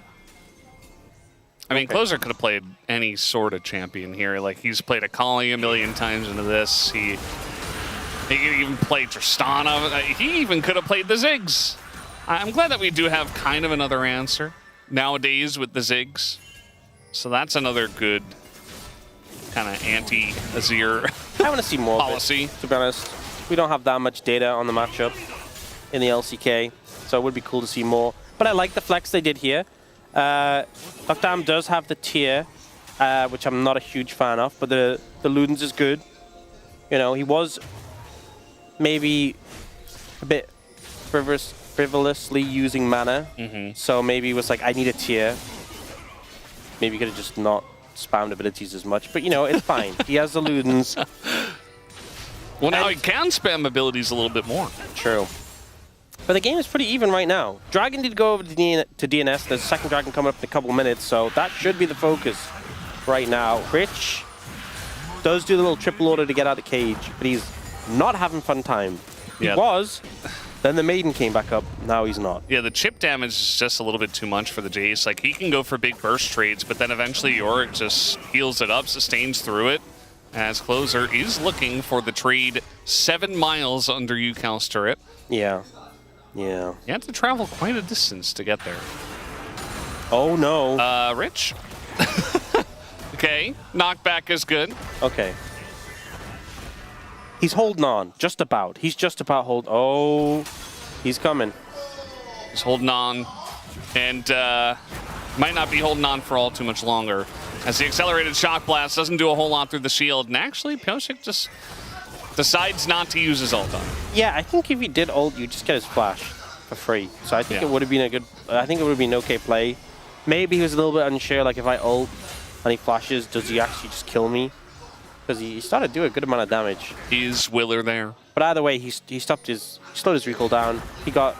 Oh, that's the second time. Doo-doo. That's 100 gold that Rich. Well, the first time was actually fine because Willer was there, and then they helped kill the Maiden, and then helped out a lot. But this time probably shouldn't happen. Duck Tom, he's getting plates. He's playing Ziggs. One of the saddest things about Ziggs. So you know how they changed towers to make it so like they're like plates are as tanky as they were before. But you know how before the resistances increased? Yeah. As you killed the plates. And they changed it, so instead of the resistance increases, the health increases. It just nerfed Ziggs. Yeah. Because he would just execute on a threshold. Now you just satchel the last plate and you only get one. Yeah. It's so sad. It feels really bad. I feel bad for Ziggs. Do you think he should get a rework? I think he should be... Yes, I think he should be buffed. I think he should be reworked in a positive way and buffed. And you know what they should do when they rework him? They should make it so every time he skills his ult, he gets Magic Pen. Because that's the in thing Like these just days. 10 flat. Like, yeah, it's pretty good. No, he should get 5 Magic Pen and 5% for every rank in his ultimate. That's the in thing these days, Yeah. you know. I think that's only fair. Ambessa gets Pen, Zahen gets Pen, Pantheon gets Pen. Yeah. You know, a lot of these champions get Pen. Why doesn't Ziggs? That's my question. So... Dudu's walking at him menacingly. Here come the ghouls. And the ghoulie wall does do a number. Wife, yeah. So that does make it a little bit harder to find the all-in. But then Dudu's like, yeah, whatever. I mean, I just heal up. Take a good trade. Okay, Closer now has Blade of the Rune King and the upgraded Berserker Greaves, so he has a lot to stay. Oh. Eventually, I think Rich is just going to die as the Q comes through, and Rich now in a lot of trouble. And there it is. The extension from Dudu just chases him down the long lane. And Rich on one of his comfort picks is not feeling very comfortable anymore. And that's without the Maiden. You know what? I think it might be the year of Dudu. What do you think, Brendan? I think it is the year of Dudu, yeah. I think it is. It was on hiatus for a little bit there in LCK Cup, but we're back. We're so back. And it's Hextech by the way. A couple of Drakes already taken here for DNS as Willer's going to get on in there after the Soul unbound. Closer just going to have to ult out. And yeah, just survives. Meanwhile, a full turret goes over to Dudu in the top lane. Yeah, he was already winning the matchup. Now he is just absurdly fed. Yeah, he just starts to do so much consistent damage. He starts off, gets the Q down, and he's just chaining them. And Rich is like, oh, I don't win this. He does not win this. No. Well, it's not going to get better for you. I'm sorry, buddy. Yeah. The bind Jace never feels good into the right player. You know, I feel like Rich has looked pretty strong on the Jace from time to time, and it is one of the picks that you can blind, you know, Jace, Renekton, stuff like that, but yeah, just kind of getting bodied by the Ear of Doodoo this time around, not respecting the Yorick and what he can do on it. And, I mean, a couple of dragons under their belts, the Rift Herald is available, and when you have so much pressure in the top lane, it just feels like the snowball is already getting rolling for DNS. I mean, the thing is, DNS, we talked about like the dive potential of their composition, but if they play through sides, Doodoo's miles ahead, you have Yone in a side who's so annoying. How can you pressure mid when they have a Ziggs? A Ziggs with tier as well. You just set him up mid, he clears the waves constantly. Yeah, that's his job. Andal is going to flash and die. Oh, the fade away. Knockdown through the queue and walked away like, oh no. Okay, he's fine. Yeah, Duckdom knew that was going to kill him. Just supreme confidence there. He's like, I'm going back to the wave. I will not give this Yanara a single plate. Pioshik's still bot. Okay. But that's a Seer. Little reaction test. Doodoo is trying to kill Herald. Rich is trying to stop him. I think you have to give it up. I think really the only reason he had to stop is because G was pushing up there in the river. They didn't know 100% if Willer had backed. Willer is down in the bottom lane trying to gank Yone. That's not a thing. There's also a ward there. So, yeah, just go farm the jungle. Yeah. So, Andal's very far up. Flashes the initial engage. That's not enough. And then look at Duckdam.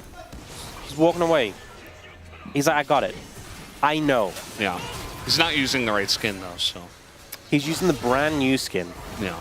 I guess that's right in a different light. Yeah. Doodoo is getting everything thrown at him, and the kitchen sink. And the oven and the stove, actually. They just threw everything in there. Even a Hex Gate taken. How sad is this? You can't satchel that tower at that health. I'm going to keep complaining. I think it really doesn't make sense, to be honest. Like, I feel like, you know, rework jokes aside, like, his satchel should be changed, I think. Just to make it comparable. Give him Magic Pen on his ultimate. Give it to him. You know, as a Ziggs player myself, I would enjoy it as well. I think it's a great call. Or you could just change the satchel to make it like it was. Either way. Brendan, I'm not okay. Wait, he made a rocket bell. Why did he do that? Okay. Brendan, I'm not okay. I'm not okay. So I could have gone my whole life without seeing this. What are you even dodging? I could have gone my whole entire life without seeing this. Like dodging Nautilus hooks, I guess. I could have gone my whole life without seeing this. Also, like, Ziggs has satchel. Like, what do you... He has satchel. You don't need rocket. Your satchel is your rocket belt. Build damage. How much gold have you spent on your tier and your rocket belt instead of building damage? Like, look at the enemy Yunaro. He's just actually built that. Oh my god. Yeah, he's so far ahead in terms of, well, just the kill department. There's no kill compartment. Yeah. I don't know. It's much easier to build an AD carry, let's say that. You know, it's a little bit more nuanced, let's say, to Ziggs builds. My day is ruined. Yeah. Well, let's see if he can make some nice rocket plays to make our day a little bit better. Otherwise, he's not going to have too much... You know there are times where you're playing Ziggs and they're just like barely out of bomb range? You could rocket belt forward to get yourself in range and get the chase. You know those times when you're playing Ziggs and you throw your damage out and they just don't die? They're close, but they just don't die. You're like, oh, imagine if I just had a bit more damage. Mm-hmm. Well, anyway, Rocket Belt does a little bit of damage. We are fighting for third dragon for DNS potentially. Hextech Dragon. Shock Blast hits Duckdam. He didn't Rocket Belt away from it. Yeah, and Banana Brush control there was pretty good for Kium for just a little bit. They're going to drop down the Rift Heralds and try to use that to pull DNS over. As, yeah, the Goulet Wall does deny it. And unfortunately, they did not start the Drake. So, the ghouls! Not really using this pressure at all. Wait, that's Jiwoo's ult down as well. That's huge, actually, for DNS. Big tool not available for Jiwoo. Now, looks like a good amount of poke has been put down by KRX DRX. Oh, Pyoshik's going on the flank. Closer just took a massive amount of damage, and now the sweep comes in from Yukao. Only going to find the Yorick. Peter low on the right side due to super low himself, and Pyoshik finally does get here, and the combo is good. Picks up a couple of kills, but Duckdom not able to rocket build out of this one, as KRX DRX will pick up a big fight. Yeah, big fight win for KRX DRX. They're managing to find the angles, even without Jiwoo's ultimate. You know, especially when you have Fiend Hunter Bolt, so much power is in your ultimate, still able to provide the damage that the team needs. And the recall's just not there, and that was such a huge fight to win. Getting the Hextech Dragon, denying the potential of a Hextech Soul in the next one. We'll see the replay coming out. This chunk from Rich on a closer is massive, and the engage comes through. You know, Duckdom flashes the shuffle. The Rocket Belt wasn't needed to get out of it, by the way. Didn't actually help. Ults in return, doesn't really achieve too much, and then ends up dying. And it's just the core of KRX DRX so strong there after the shuffle from Yukao, following up, taking down the threats. The thing is, it should be DNS who are the ones engaging, right, with their composition. Yeah. Yeah, I think the fact that the Yone just was a non-factor, had to ult to get away, and then just kind of did a tiny bit of tickle damage and then ran. He was just not part of the fight. I mean, Pyoshik was also chunked and on the flank and very late to it, so very wonky, kind of discombobulated fight from DNS, and KRX just stuck together. And they pick up the first Hextech Drake, which is going to be very nice for them to get their snowball going. And it feels like, you know, Jiwoo hasn't been the main character, but now he is in a fantastic spot. Should be up to 3 items. Rich had a terrible time in lane, right? Well, not in lane necessarily, but later on, got solo killed. He's doing a lot now.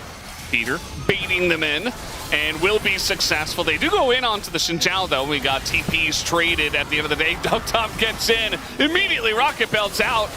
Didn't want to be any part of that one. Pyoshik's super low. I think they just have to back away from this. Well, that's what the Rocket Belt's for. Yeah. Yeah. Well, at least he's going Death Cap next. So eventually, he is going to be dealing some damage. He's just behind the curve. He's going to be behind the curve all game. It's okay. It's not okay. I'm never going to get over it. If you say it's okay, though, maybe you can. It'll help a little. We need to talk about something else because this is just Ziggs wave clear. Yeah, it's pretty good. He can Rocket Belt for wave clear. He did use his ultimate to prevent them from actually sieging that, so yeah, that's pretty good. Well, at this point, it feels like DNS really have started to lose pressure on this game. It feels like Rich, despite the issues he had in the side lane and in lane in general, a big threat in these fights. A lot of poke damage, a lot of setup. DNS haven't really found an angle to activate their dive, their engage threat. So we'll see if they're able to pull it off. You could also say their poke is not quite hitting as hard for one reason or another. And well, I do feel like the setup for DNS, especially on that last Drake, was a little bit sloppy, and they lost control of the banana brush, and from there, you know, it is pretty difficult to actually land some good poke. I mean, they only really do have the Ziggs, and a lot of squishy characters, well, at least the carries on the side of DNS, so the Jace is going to get a lot of value there.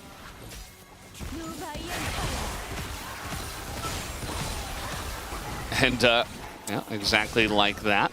He is also going to satchel away, but yeah, this turret is going to go down. And KRX DRX really trying to put on the pressure. Closer just trying to ult away. He will be successful. I think that's a big nail in the coffin, honestly, for DNS, losing the mid tower there. I talked about how the Ziggs, typically such a good defender off the tower. Oh, Dudu might be in trouble. Yeah, he's just trying to turn on a ridge. He knows he is pretty much between a rock and a hard place here. Going to heal up a little bit, but I think eventually Yukao just going to rocket it belt his way to success. Well, not quite. I think they're just going to try to leave the kill for Jiu, maybe? Because they should be able to eventually find him. Dudu does not have TP. So, yeah, just a free kill over to Jiu. And he's getting really fed. Has that IE finished. Doctam ulted, I think, to try and stop Yukal's back? Or was it to try and kill Rich? I don't know. He did ult the bot side of the map. I didn't quite see what he was aiming for, what he hit. But, yeah. Well, kill picked up there for Jiwoo. And with how strong this game started, how much DNS had the out-the-gates momentum, they kind of just tripped on the second hurdle. And it's really looking... They're not that far behind in gold, right? It's still possible. But we haven't seen this comp come together. Like, we haven't seen Closer connect on to... I mean, you enter a Jace, right? You enter a Jace, you enter Inara. You have a Jarvan, a Yone, and a Leona. Where is that been? Yeah. Need them to have a setup. Dragon's up now. So, get some setup in this area. Connect onto a target. Kill said target. That's the game plan. Yeah, I feel like Kium is doing a really good job of, taking the little lead that they got from that first Dragon and just taking so much of the top side of the map here. They got the mid turret. Yukal's taking a free top inner. Now, they are giving up the Drake for this. This is risky. I'm not sure if that's worth. This is a situation where Kium are leveraging their current position in the game, and they're kind of betting that we are going to have a good position in the next 5 minutes. And on the back of the gold we get, we're going to make it impossible for DNS to get the next dragon. Because if they mess up in the next 5 minutes and DNS get on the dragon, they're in a terrible spot. Because they just, they'll be Hextech sold. So it's a risky gamble, but it does allow them to extend their lead a bit more. I don't know. We'll see. Yeah, I mean, a lot can go wrong. If you mess up a little bit of the team fight, maybe you don't have positioning, or maybe it just comes down to a smite fight, and maybe Pioshik gets in there. He's been very good with the smites. Can just steal the Hextech soul away. Okay, Doctam is approaching the point where he actually has damage. Yeah.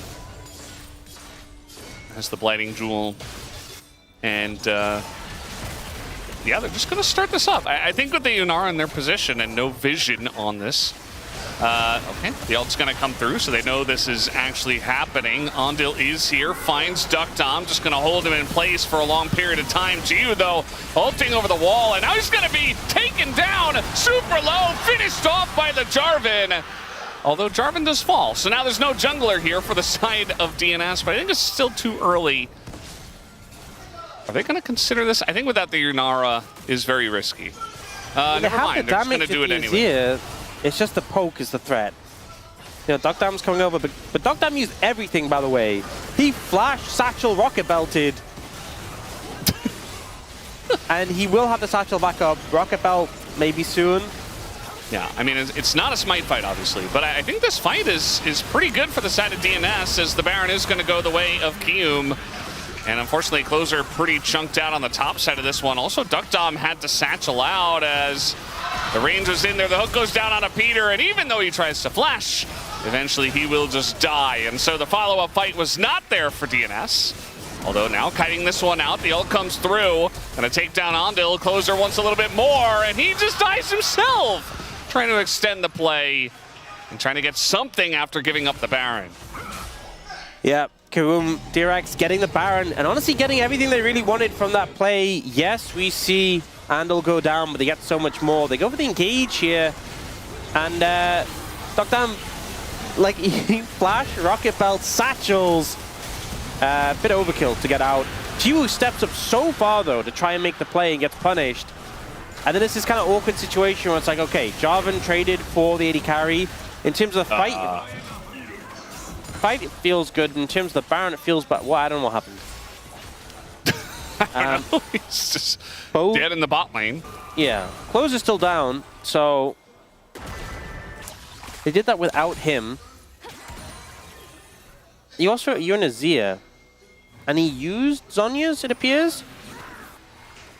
I see. Yes. He's like, I've got a turret. I will be safe. That was a very late Zhonya's. Wow. Well, he got flash out of Dudu. You know what? It answered my questions on how that happened. Doctam is doing damage now.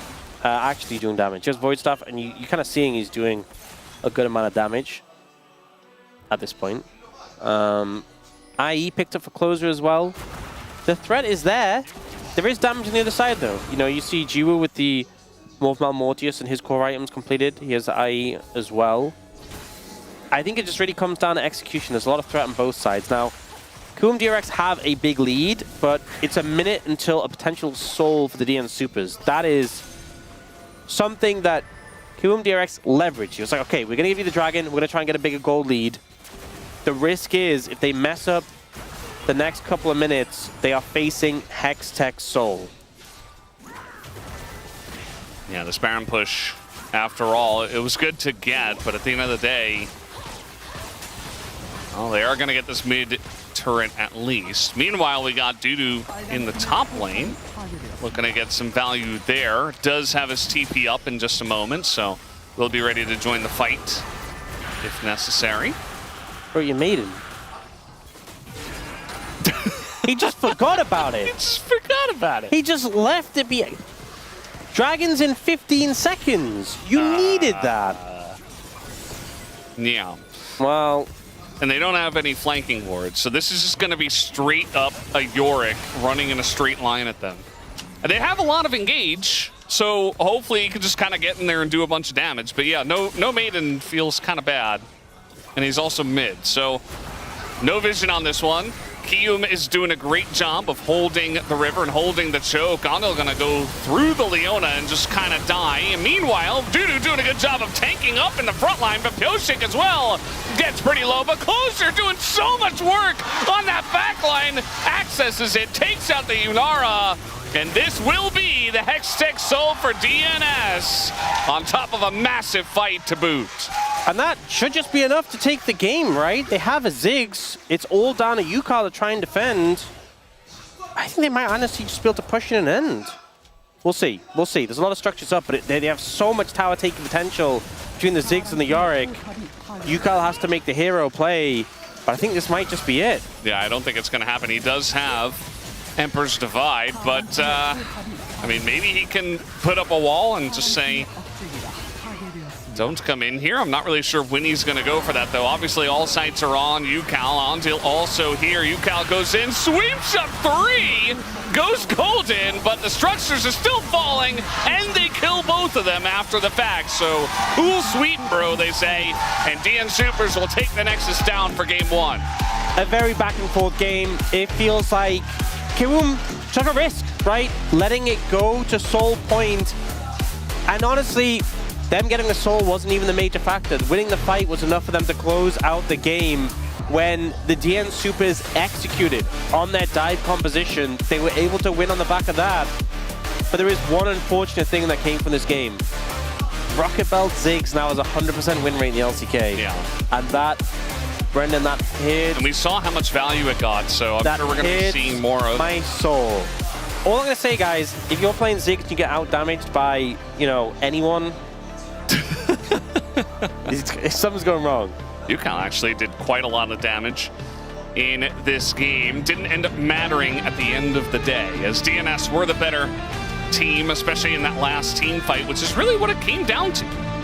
Just had to fight for that dragon, and they had a better fight. Just one big fight, lock in, win that last fight, win the game.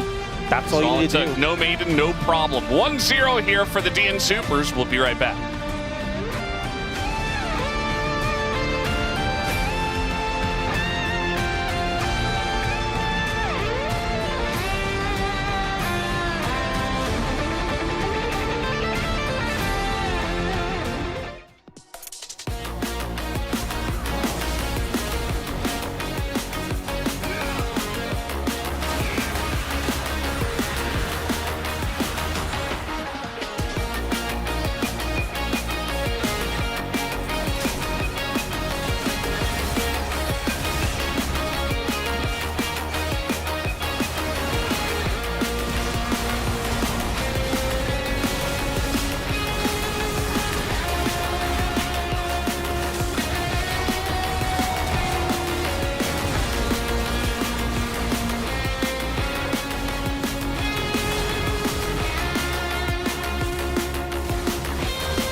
하자 이거.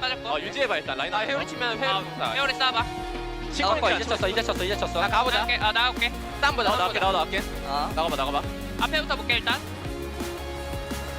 노틀부터 때릴게. 잡았고. 위에 가뒀어. 제이스 잡았고. 아지르 봐야 돼. 아지르 찔린다. 하나 잡았다. 위에 봐줘. 내가 가둘게 맞게. 못 빠져. 야 미드로 갈 생각해. 미드 가서 끝내면 되듯. 끝내고 보자. 나 직스라서 빨라. Long last, the time has finally come to highlight the fiercest dragon in Runeterra. No, not that one. There we go. Time to spread my wings. Shyvana is a ferocious jungler with more tools than ever before to chase her foes and take them down in one fell swoop. It's time to unleash your inner dragon. Welcome to the Shyvana Champion Spotlight. First, let's look at Shyvana's passive Scale Mail. Shyvana gains Scale Mail stacks whenever she secures takedowns on champions, large minions, and large monsters.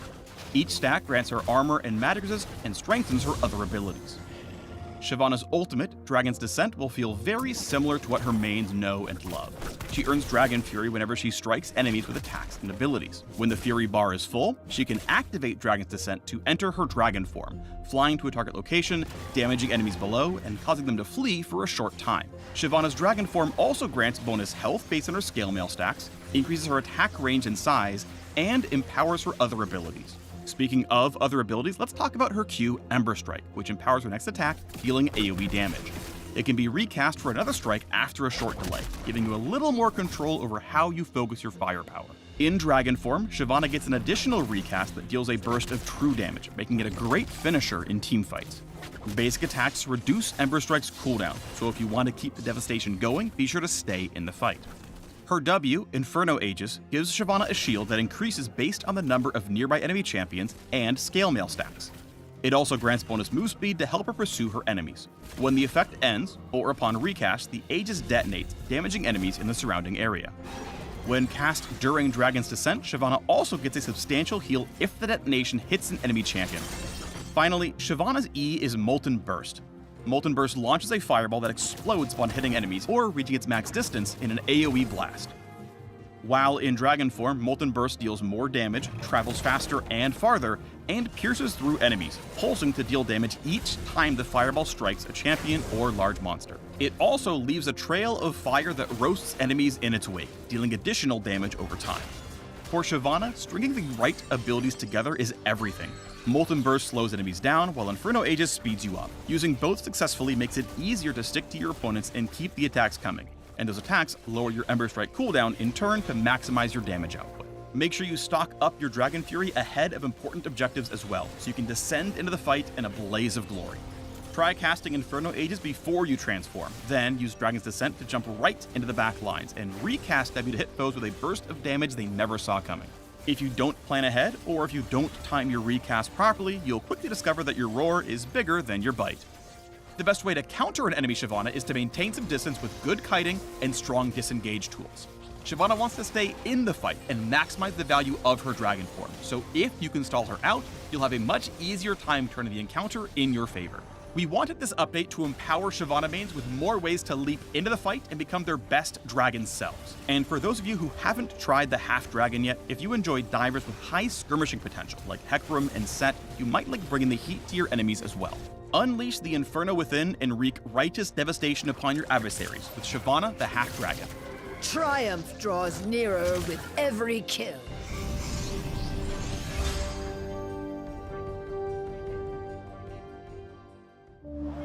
Không một ai lường trước được rằng chúng tôi, những underdog, sẽ làm được điều này. Con rồng xanh bất khuất sẽ một lần nữa cất cánh bay lên ngay tại nơi này.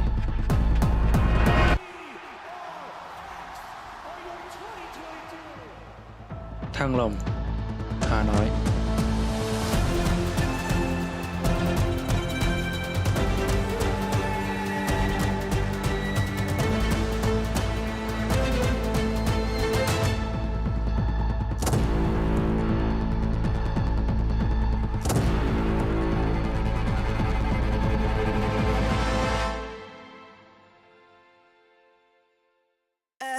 Every sky is a line I'm drawn.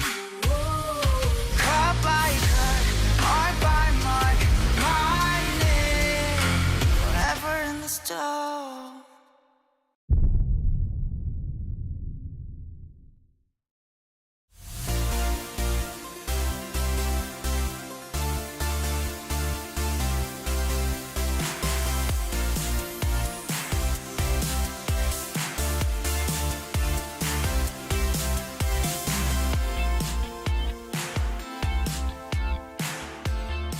The DN Automotive Supers keep going with their winning ways here up against Kiwoom DRX. They are up 1-0 after a good start, then, you know, a couple of fights there, but overall a controlled game and a draft here that led our analysts to some differences, and that's where we're going to start here. Degon alongside Wolf and what did.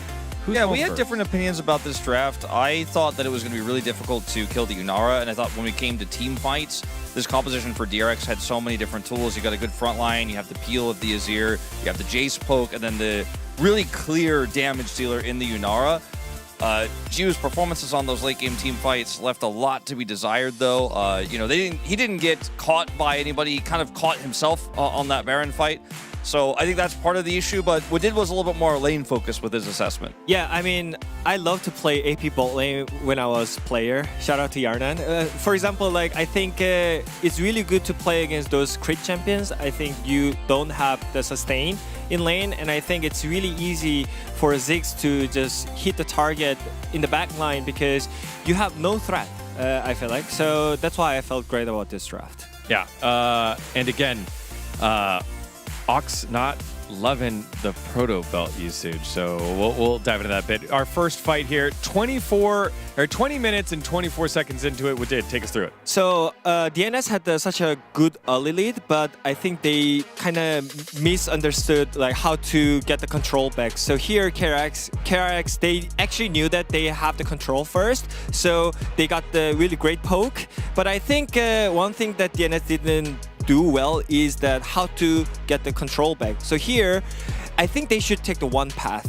So either you go through the mid lane, so you have the bigger entrance, or you group here and just try to force the fight in the banana brush. But what happens next is that they're just gonna get poked. So Closer is gonna try to go on Jiu right now, but it's not gonna work. And also Peter getting chunked for no reason. So they should be on the same page. Otherwise, what happens next is that they're going to lose the team fight. So Kiyoom played really well in this team fight. Yeah, as you roll it forward, you can see exactly what we did mention. Jiu survives with really no threat onto him, and they're starting to get desperate on and trying to control this banana brush. Peter takes a lot of damage, and now getting access just isn't realistic anymore. You can see Pyoshik even goes for this crazy flank here with the Hex Gate, but there's just so much damage being done here by Rich, and then finally, it's actually Kiyoom who ended up getting the engage off here. It's a bit of a scrappy fight. It's closer, I think, than Kiyoom would have liked, but this was the big turning point, right? This is a moment where we saw Kiyoom actually turn this game around with good team fighting, and they did it through prio, they did it through vision control, and, you know, like we did mention, you don't want to be split when you're making a call like this to try to contest that vision. You need to go in as 5. You never want to be hitting the strong point of a wall. You want to find the weak point, right? And if they had gone through, I think, the center there, played through where Peter was positioned, they might have been able to crack that angle. Instead, they really just couldn't make the right call. Yeah, and again, they had full vision of Pyoshik going to the other side, and simple math, oh, there's 5 of us here. We'll just go forward, and thankfully we have Nautilus to engage. Andal Nautilus, literally one of the champions that he's known for. But then we have another fight here at 32 minutes where things don't go the way of Kiyoom DRX. Yeah, I think Kiyoom had the control once again from the bot lane priority, but I think this time around DRX, DNS played really well through the bot lane. They only took the one path. Yorick TP'd on the bot lane. Even though they didn't have the control, they just let them start the objective and played it out. I have a bit of a bone to pick with how Andal played this, and then also Jiu, so many times in these fights. Hit the Drake! Like, why is he hitting the Dragon? The Baron play earlier, he ended up kind of just going in because he thought it was a done deal, and he ended up basically just setting his team up for failure there. They still ended up winning out, but it wasn't enough to win the game. I think this time it's actually Kiyoom who's a little bit disjointed. It's this time who they're the ones who are not all on the same page. Like, if maybe Jiu can follow up on that engage from Andal, if they're better set up, maybe he doesn't have to go in at all to try to peel for his teammates. Could have been much better. We want to talk about the item you mentioned earlier, Degon, the rocket belt. As I mentioned this to Widit, I was like, I actually think they're kind of cooking with this because specifically the ability haste, the plus 20 ability haste, and what you can get for this item for cost, 2650, is actually insane. Health, a little bit of extra safety for someone playing in the bottom lane. Plus, you have the active, which can give you extra safety as well. And also the build-wise, it's such efficient. You know, you can like get the item whenever you want because it's really cheap.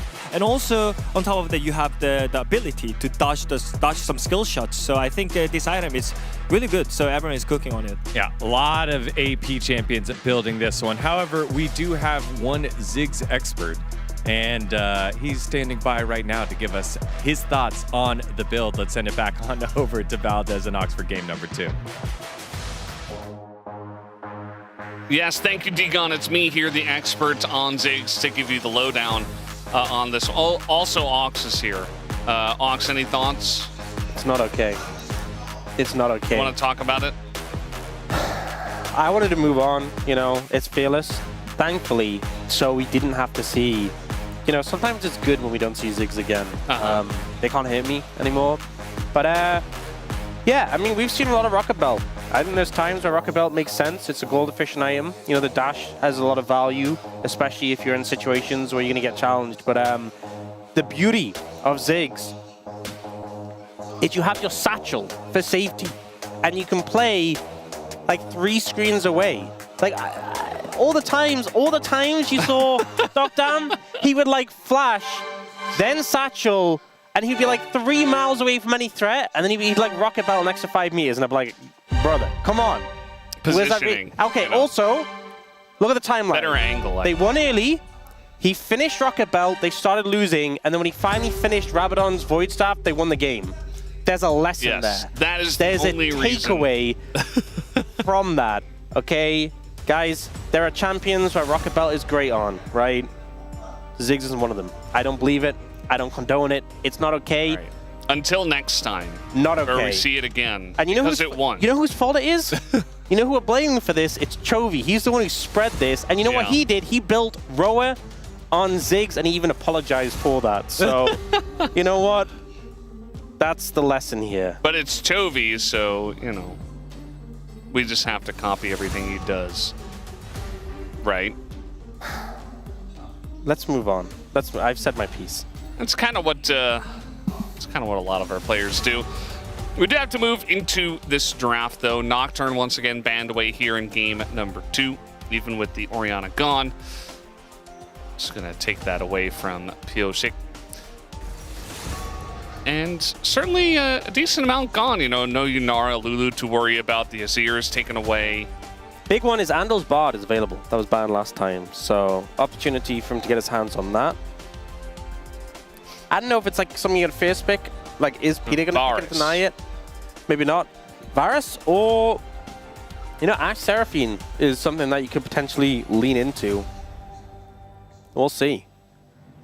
What ends up being played? Rise is just going to be prioritized as that first pick. And what are you going to answer into the Rise in this situation? Cassiopeia. Yeah, that's the one we often see. Not always been super successful. I feel like it's one of those things where you can understand the theory of the matchup, executing it, making sure you keep the Rise down is a different story. And it looks like they are planning to put the Bard into taking it away from Andal, sorry. I'm gonna be honest, if I'm here, if I'm killing DRX, just slam Ashe Seraphine. Yeah. I don't really see a good reason not to. Like, a Bard is never really going to be a threat against Ashe Seraphine because you can kind of out-sustain his poke. I mean, okay, the Bard can be a little bit tricky, but in lane, I mean specifically. Like, it's not like a Blitzcrank or something that has that kill threat in lane. Instead, they're going towards the Ambessa Varus, which, you know, is a pretty good rotation in and of itself. But they are going to get met with the Sivir, which we often see into that Varus. So I think DN Super's pretty okay with how they've matched things, right? Yeah. In terms of their lanes, they have the Cassiopeia into the Rise, they have the Sivir into the Varus, and they managed to deny Andal's Bard. The Ambessa is a flex, right? We'll see where that ends up going. I'm excited to see if Peter has practiced his Bard a bunch more. He's definitely not known for his Bard, and some players are. Does feel like a big difference maker of a champion if you can become proficient at it. Gonna take away an Alistair, which can be powerful into the Sivir. Yeah. Spell Shield doesn't do a lot against him. You know what else is good against the Sivir Spell Shield? Anivia. Yes. Yeah, we saw that earlier today. I thought you were going to say Jarvan before you said Spell Shield. I'm like, Jarvan was played in game 1. Well, yeah. But yeah, the Anivia, the wall, you know, and also we saw a lot of times the Spell Shield coming out and then the explosion afterwards. Has Andal practiced it? We've seen a lot of our supports practice. Lahen's clearly had.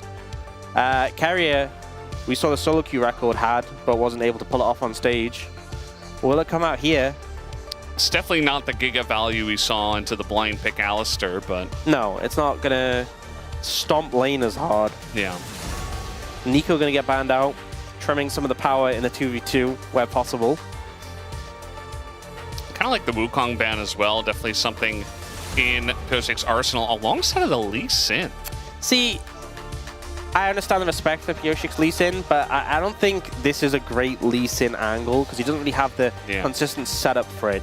I prefer when you have like that reliable, like Rise Lee Sin makes sense, you know.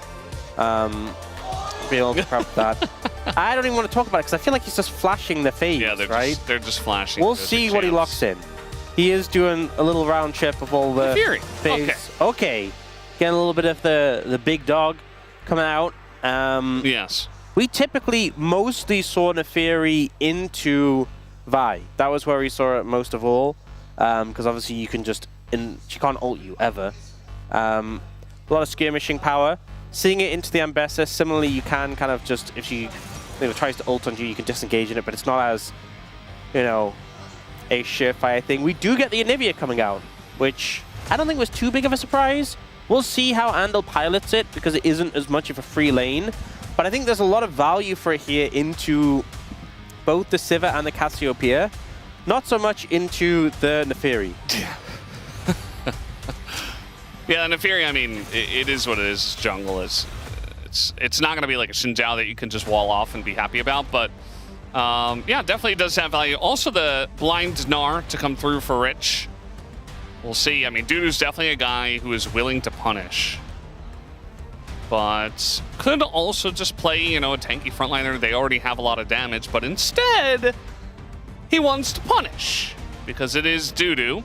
And Better Gnar, aka Silas, is going to be hitting the rift in the top lane, you would have to imagine. I mean, we have seen Cassiopeia top in the past. I don't think that's going to be the case, as that was specifically the choice into the Rise, and we've seen Silas into Gnar before. You have some pretty good ults to steal away here as the Silas with the Varasol and the Gnar ult. I mean, that's why you take the Silas into the Gnar. You can get on top of him and be a threat when he's a mini, but it's basically just the on-demand Gnar ult, having that option.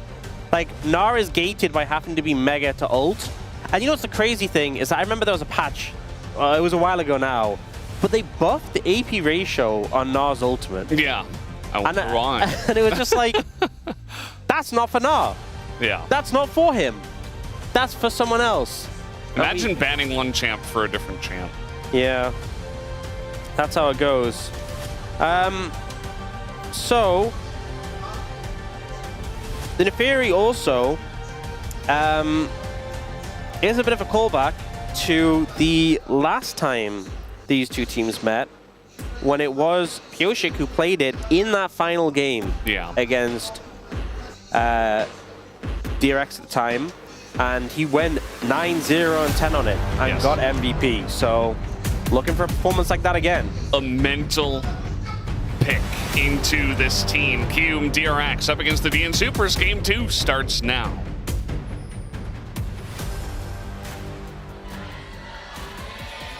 미니언들이 생성되었습니다.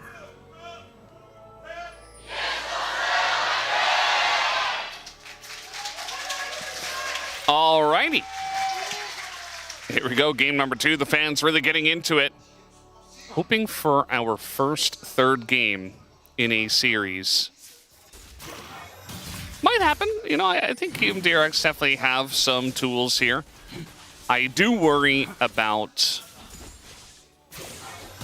the team fighting, though. I do think that there was definitely a lot of angles for DNS to show off their stuff in that last game, and it did feel like they had better control outside of that one dragon fight, which obviously was a big miss. But then from there, DRX was able to get a lot of snowballing going, and that was essentially the bulk of their lead. But after that, DNS took one fight, and it was over. Yeah. We do already see Handel getting chunked out a little bit in the bot lane.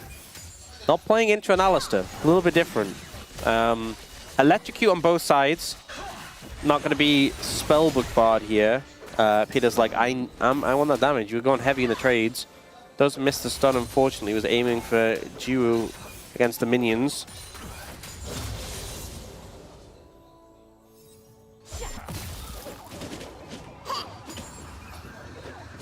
Yeah, we'll see how this one plays out. So that game that Kyoshik played in the Fury, it was a very low CC composition that DRX. Oh. Yeah, Closer just going to have to flash here. Oh, good face gank. It was a very low CC composition that they had. The only CC really was the gold card from UCal and TF. Yeah. And it's so easy for Kyoshik to avoid that. So that's a good trade. I mean, dude is going in. He's taking a good trade. He also did lose like 3 or 4 CS because of it. He's sending a message, though. So... But yeah, so that was the last situation when DRX lost to Kyoshik on the Fury. But now Kiwoom DRX has a lot more CC. So we'll see if that makes the difference. We'll see if that can be the difference maker. It should definitely help. From what I remember, that game was pretty chaotic as well. And actually, if you think about it, Kiwoom DRX has never lost to Neferi, right? As in the team with this name. Yes. With Kiwoom DRX as the name. They've never lost. They have never lost. To Neferi. To Neferi. They've actually also never Silas. lost a series as Kiwoom DRX. Yes. That's a good point you make there, Ox. Yes. Thank you. Yes. They have now lost a game, though.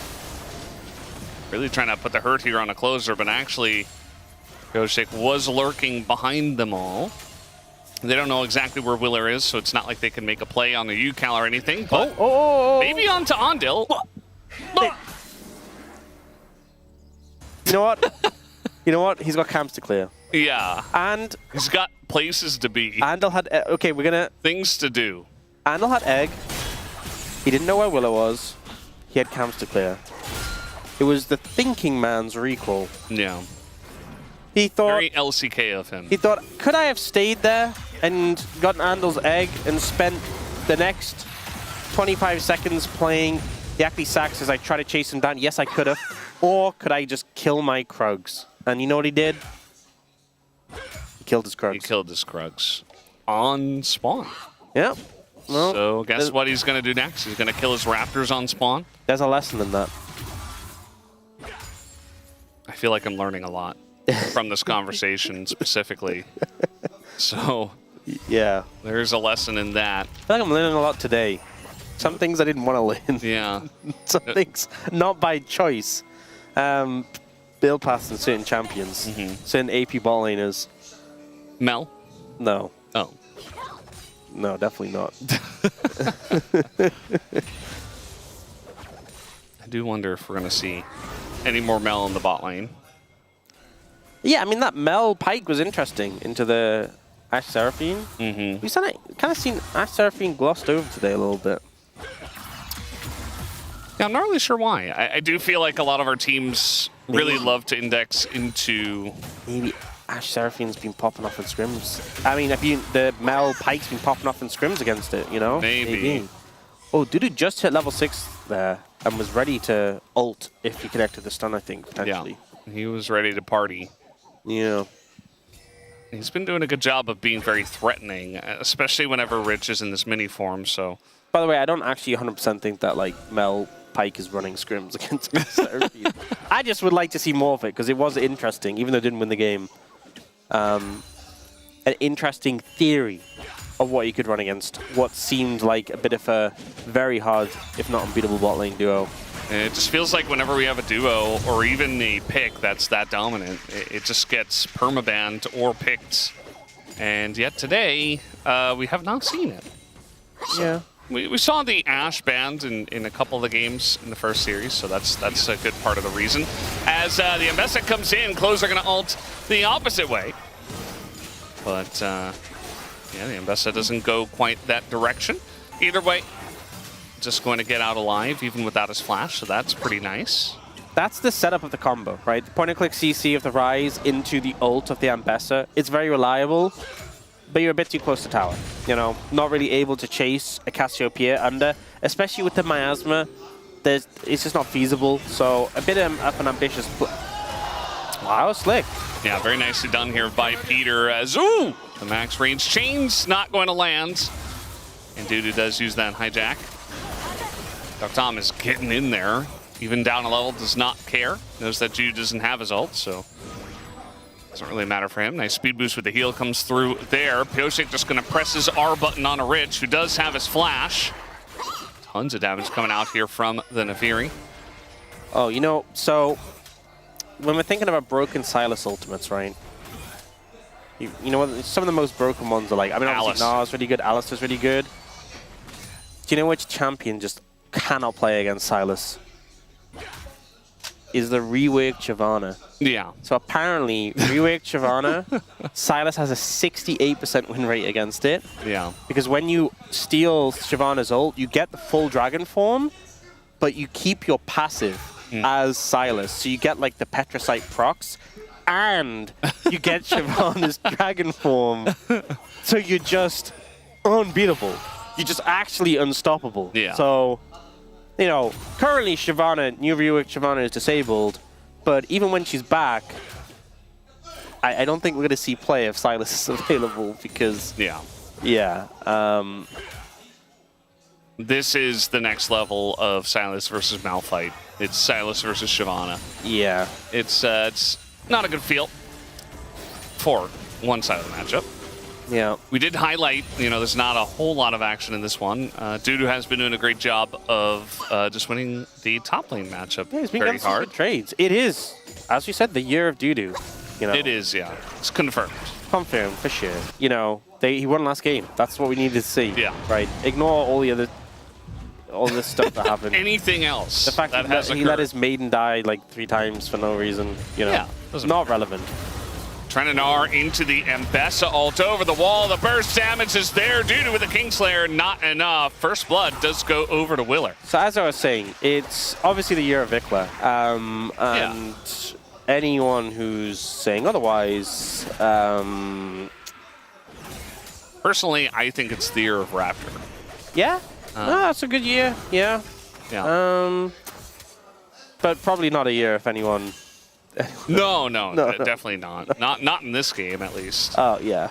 Maybe tomorrow, though. KRX is going to be playing then, so... Yeah, we could Kind of see. excited for that. Maybe the year of Peter. I like Peter a lot. I feel like it's always the year of Peter, even if it's not. Every year is the year of Peter. I take personal responsibility for this, you know, for this play. Yeah. If I was a different colorcaster, if I was maybe a Dutch colorcaster named Mauhaus, I would say, no, it's not my fault. I can't. Yeah, he would never take responsibility, weirdly enough. No, he would say, I don't know why. Caster curses aren't real, it's not my fault. Cowardly. I mean, we all know that it was his fault, right? I mean, he could have just owned up to it. He didn't have to make it awkward, you know? We all knew, the viewers knew, the players knew. Yeah. They always came up to him after the game. They're like, why did you say that? He got so defensive and clammy. Maybe that's why. Yeah. That must be why.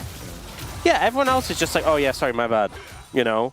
Dudu will probably come up to me after this game and say, bro, come on, my bad, man. And you just got to hit him with the, it is what it is. It is what it is. Yeah. Classic. I just, you know, I'm just doing my job. Yeah, trying to at least. So Dudu did die. He's actually now down on gold. Doesn't feel very good. He's still holding on to the Gnar ultimate. So we are actually seeing Eclipse first jungle Ambessa. We often see Eclipse first top lane because it's like an insane spike on the champion. but it's like a really good laning spike, and it's going to be really strong on Willa, but it does mean you're a bit squishy. And, you know, from seeing what a lot of Ambassador players have kind of said about it, it's like your one item is nuts with it, but it does actually end up making you a... Okay, well, he's kind of just baiting himself into this one now, as Willer is here again and punishes Dudu the second he steps up for a trade. Well, that's gotten some good value from the one item spike. But yeah, it makes you really strong in the one item spike, but like your 2, 3, 4 items, a bit weaker, not as good. But if you can leverage this one item spike and pop off, then yeah, power to you. And that is what Willer is really looking to do right now, and succeeding. And Dudu, God, imagine people were saying it was his year. And I mean, he's been playing well, but you know, not in this game. Well, no, he's been playing well in this game. He's just been getting ganked. It's not his fault. Not his fault. But it is the year of Raptor, obviously. Maybe it's the... Could we even say the year of Willa? Bit early. In this game, I think, yeah. The game of Willa, perhaps. Yeah. I mean, he's trying his best to give us a 3-gamer, which is... He is. Very welcome at this point. We've been lacking them severely. Yes. Brendan, it's been 2 days. Oh. Gonna trap Willer here. This could be a big shot. Oh, the miasma. Flash miasma! And they really wanted to kill that Mbessa, and that they will. So they succeeded in their goal. UCal still sprinting at them. The wall, fantastic here. Closer, no flash, as he used it to get on in, and immediately Kium strikes back. Picks up 2 kills of their own. Yeah, getting 2 kills in return, like, it was a heavy commit. They're like, we're gonna kill Willa, we'll take him out. The miasma was like, we are guaranteed getting him. Can't even flash out. Oh, TP coming in. Rich in Mega, but it's gonna time out. Yeah. He's still gonna respect flash away. Had barrier. I feel like maybe he gets away. Like with the movement speed from Sivir, I think maybe he could have just walked it off and barriered late. I think it's one of those situations where it's like, you know, in hindsight, maybe. But then if you end up having to barrier and then flash, it feels really bad. I don't know. Either way. DRX doing pretty good in this game too, you know. Answering back well on that play onto Willa. But a pretty sizable gold lead already. This could be the first Game 3 of the LCK season. Yeah, the ult comes in. Didn't opt to flash. It was like, I can flash after. Not without miasma. But then the return play comes through. The wall value is so big. Look what happens to Closer's pathing here. Yeah. It was against the terrain, so it's like he doesn't know where, like, the game doesn't know where he has to go. He's like, that way. And he's in the pit. It's like, well, I guess. I thought maybe he'd be pushed over it into the corner. Me too. I thought he'd get out. Yeah. But, you know, apparently Andal has been practicing, and he just knows. Andal knows the angle. I feel like Andal's pretty good about playing some of these new picks as well. When Cario was really popping off on the Bard, it did feel like he also wanted to jump on the hype train and practice it a lot, and has, you know, forced counter picks or steal away picks or a lot of bans as well. So maybe his Anivia can reach that same legendary status.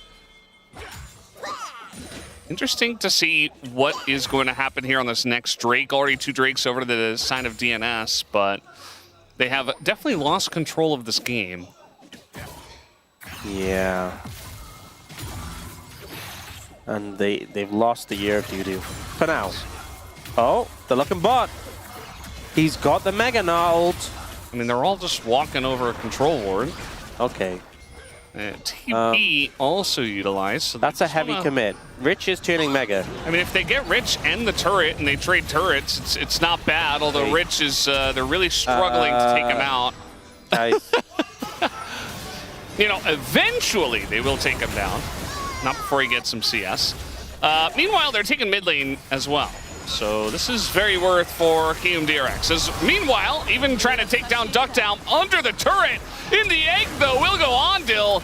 And immediately, we are going to see that Varus falls, and so does the egg. So, bit of an overcommit for the kill. Could have just taken the turret and walked away with the victory. Instead, that happens. I think this is one of those plays that, like, I'm not even exaggerating. It seems so good in your mind. Like, it genuinely feels like, oh, look how we're going to play this. It's so smart, actually. Because they do the trick where, like, you stun, and if Sivir spell shields it, then the stun still connects. And then because they land the stun, they're like, oh, we can just follow up with Chains of Corruption. Sivir can't spell shield. The problem is Sivir is eventually going to spell shield and get the health and block the Blight proc. And then as a result, you don't kill Sivir quickly enough. And you're tanking the tower this whole time. Like, if it was any other champion than Sivir, that play works, but just eventually the spell shield's going to come through. You didn't have the burst to just kill it in the CC, like in the stun. Because again, the follow-up CC is the root. And so unfortunately, eventually the chain CC has to end, the spell shield comes through, the damage is blocked, the heal comes in, and the play ends up backfiring. They do at least kill the Sivir, so that's something, but KRX had to flash for it though. Yeah, and KRX had such a big lead. Now it's starting to meander a bit. Remember, DN Supers have 2 dragons in pocket already. Yeah. I mean, they're behind, but it's not the end of the game by any means. I mean, Sivir's going to scale up the Cassiopeia as well, and take a look at Pilshin. Yeah, he's very fed. And I do want to say also, Silas, that's a champion you can be happy about having Rocket Belt. That's a Rocket Belt champion. He's going to be making plays. Yeah. He is a playmaker. And the wall and the enemy ult is being very annoying here for DNS to try to get in. Pishik doesn't... Okay, they're actually going to make this golden. He does go pretty hard onto Ondil and immediately decides to get out. But take a look at this angle here now from Dudu. Finds 3 into the wall. The follow-up absent, but at least they're going to be able to take down Ondil. Pretty massive angle there from the side of Dudu. But at the end of the day, I mean, Kim, they got the Drake, only losing their support. Okay, that was a sick play. Didn't actually amount to much. But they might find Yukal. Yukal has ult and flash. Can he get out of this? TP's coming in. Oh, the predict on the flash there from Peter was so nice. As now we are going to have Mbessa making his way in. Jude runs straight into the enemy team and dies. Engage cone. That's not the one I wanted to see. And now the stun comes through on a ridge. Maybe run, Peter, run, Peter, run. Yeah, no, he's just going to run away. And just like that, DNS are in the lead. 6-0 is Pilsik. Pilsik, the Fury is just a nightmare for Kirum DRX. Kirum DRX, doesn't matter what the name is, they cannot handle this pick. And Jiwoo, 쌈바 천천히. This was a sick play. This was a sick play. It didn't amount to more, but that was such a good play. Close the distance so quickly. And it kind of just forces them all away. They get the Varus ult as well, disengages them, and then they move with this collapse onto the bot side. Oh no. So I think what happens is Yukal, the predict from Peter is so good. And then he goes down, they're trying to chase in. Peter gets a sick Q flash there, but I don't know what Jiwoo was doing. I cannot answer that question. It looks like Rich is going to go down here as well. And one by one, the dominoes are falling. Now, it's still a relatively even game when it comes to gold, but you can feel the tempo vibes just being wrenched away. Oh my god, you can. And I'm going to be honest, Peter is vibing. He's having such a great game on this board. He's landing the predictions on the flashes, the Q flashes, you know. He's all over the place. I just want him to build Bandle Pipes next so he can really amp up the vibes. That's the vibes-based item. That's a bard item, right? That is a bard item. Absolutely. I think he will. Not in terms of just like not just like a bard item, like it's good on bard, like it's a bard, like a music. You know, you know what I'm saying? You know what I'm saying? I get it. You're picking up. I got it. Yeah. Yeah. Thank you for explaining that. You're welcome. Even better. No problem. It was just kind of. That's the thing. Like the Anivia just doesn't really do anything to a Neferi. You can just flip over the wall. Especially a fed Neferi. You're really not even doing damage to her. You have so much haste with this build, with Black Cleaver and Spurious Shojin. Your flip is such a low cooldown. It's actually ridiculous. Dudu is ready. And he is willing to take this fight down as another stun comes back up. And all of a sudden, Yukal's like, well, That was my one trap card. Meanwhile, the whole team's coming on over, so they're just going to give this kill over to Duck Dom. Nicely done. A little bit close there, but still, a win's a win, and they get a bunch of gold onto their Sivir. Nicely hands it over. Now we're going to see how Rich died. Ult gets taken, and I imagine just Peter running him down. Yep, gets the ult. The miasma after the Bard ult just feels the worst. And it was about to happen there, but Flash comes out early from Rich this time, so good call. Yeah. But the game is not feeling too positive for DRX right now. Yeah, it just feels like they're being caught left and right. And they've also thrown a pretty decent lead. It wasn't massive. It was like 2,000, 2,500. I think they got that Drake. Can safely say, though, after the mega ult that Dudu got, it's a year Dudu back on. I'm saying it. I think it's the Euro Raptor. No, I'm calling it. It might be the day of Dudu. No. Not necessarily the game, but I'm ready to maybe call it's it the again. Pioshik, I don't know. It was a sick ult. Maybe this is going to be like his big... Okay, what did I do? No, he's fine. That's how low the cooldown is. Yeah. Like, your W is a longer cooldown, so if you burn that, it's a bit of time. But your flip is just like... It's not even like a real opportunity cost. You can just spam it. It's like, oh, I flipped it in a bad spot. 1, 2, I'm out. It's pretty ridiculous. It's only 3rd Dragon potentially for DNS, so not like a soul threat, but DRX are really set up and trying to contest this one. Oh, look at this flank. Look at this flank from Dudu. Does he have Gnarl already? He is He doesn't have Gnarl. Deep in there, and yeah, I mean, maybe you steal the Ambessa? Yeah, he is going to go for that double TP comes in. One of those being Jiwoo. So they're going to get a lot of summoners out of that, I suppose. They did force them really out of the Dragon area, but DRX are pushing back in. Andel's like, I really want to wall something, but it's Silas and Nefiri that are in the front line. I wish I did things, says Andel. Maybe if he could wall the Cassiopeia, he'd feel pretty good. Here's Pioshik on the flank. Yeah, I mean, they see him. And they're going to try to just taxi him out, essentially. The Dragon doesn't know where he is. Meanwhile, the mid lane turret's going to go down. So Duck Dom just sidles on over, picks that one up. Dudu's on this angle with the Ambessa ultimate. That's a big thing. They can just keep pushing mid. I mean, again, this is 2nd Dragon for Boom. It's like, you know, I mean, DNS do want it, but they don't have to get it. Yeah. The wall and the sun going to be used on a Peter who just walks it off. So now, good position here for DNS. And no Meganar either. Meanwhile, as little engage comes in from Dudu. But Peter actually is going to pay the price for that one. Gets super low. And Yukal tries to take him down. Pioshik got the Dragon, just walks in, takes it down. Willer tries to engage, nearly dies, is actually going to die to this gigantic big dog. And now he's going in once again, and everybody is falling one by one. Triple for the Nefiri. And Jiu, nowhere for him to run, and nowhere for him to hide either. Just going to go down. 10 kills for Pioshik's Nefiri.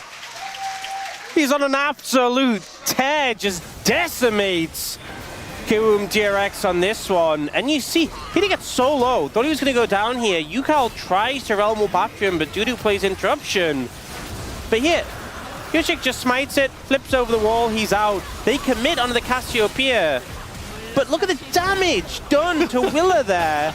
And that gives Pioshik the reset on the ult, so he says, whatever, I'm going to ult in. Gets another kill. The shred. This trio, the Cassiopeia, the Sivir, and the Nefiri, so much DPS. And Jiwoo is just the last one standing.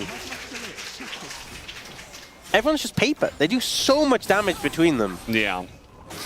And they even have the Silas on top of it. Obviously, Dudu is not necessarily the main character of this game, but 4 damage dealers and a big playmaker in the Silas. That was the final pick for 2nd pick DNS.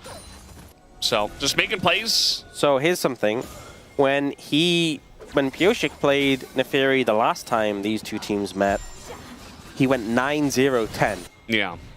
So obviously less overall kill participation, but more kills. Is he just gonna... Yeah, well, he's gonna force the ult to come out, I suppose.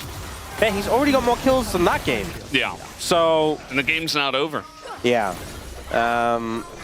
Still a chance to get more. If I'm him, I would... I would not want to die. That would be the main thing, you know? Here's GA. Get a couple of games against Team DRX that he just doesn't die on this champion with like a million kills as well. And Dudu is just being so annoying to you, Cal, specifically in the side lane. Really trying to aggressively match him. Yeah, that's the thing. Pioshik, on Theory against Kiwum DRX is 19-0-12 currently. Pretty good. Yeah, you know, they used 2 bans. I liked the Wukong, but you also talked about the Lee Sin, how it, you know, it's good for Pioshik, but not necessarily in this game. I don't think it just didn't fit the comp. They didn't have the setup for it. Like, I don't know if they would have actually banned Nefiri, though. I do wonder if they, Ando? He realm warped in by himself, so he's just dead. Unfortunate for him. And now stolen realm warp gonna come in from Dudu, who's gonna get him into the fight. Misses his chains on the 4 people who are right in front of him. Doesn't matter, the rest of the team is right there. And the tempo vibes are so real as DNS have so much momentum in this game. And they have a giga-fed Nefiri. It just doesn't feel like there's any gas in the tank left here for Kiwum DRX. And DNS just gonna ace him. A clean ace, nobody dies. Okay, well, I don't even know what to say anymore. Oh, man. He is just there for the vibes. That's the comedic relief that DNS needs. No, he's got the Vandal pipes. Yeah. He's having a good time. Oh. Especially, this game wasn't super clean sailing at the start, but Pioshik just... I mean, for Kiwum DRX, he seems unbeatable on this pick. Unstoppable. Get in there, Ondil. Yeah. Wait. Yeah, I'm not sure how they expected that to go. Look, sometimes desperate times call for desperate measures, and that definitely did look desperate. So, you know, didn't quite work out. That stun from Peter was crazy. It kind of just like floated over and caught him. And then I just love Peter's just goofing about, like he portals over there, this super long portal, and then here he's just like, yeah. They're gonna cut that part out. That was the funniest bit. Yeah. When he bandle piped and just died to the turret. Just did his little bandle pipe solo and died. Kind of surprised he didn't give a kill over. You know, I thought it was actually enough, as nice chains here on a closer, but the rest of the team is here to back him up, so not sure if it's nice, actually. I take that back.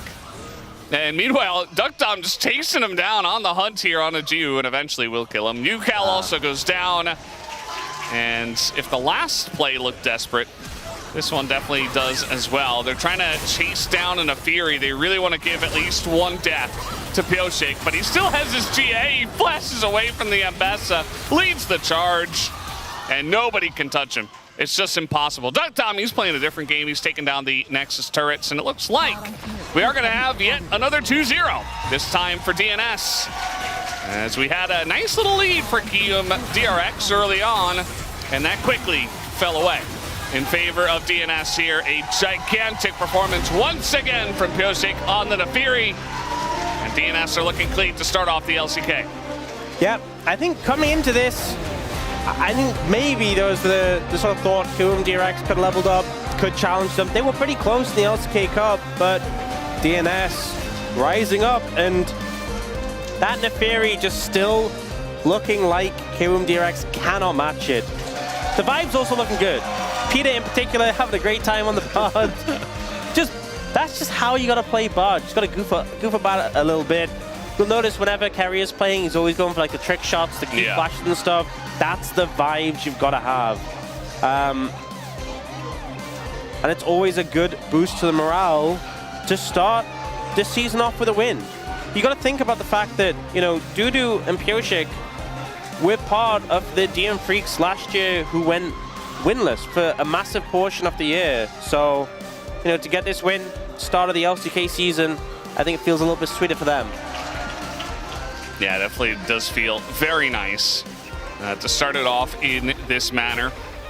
I liked how they were like begging Pyosik to do some kind of celebration, but he couldn't think of anything. I don't know what kind of celebration he would do for Nefiri though.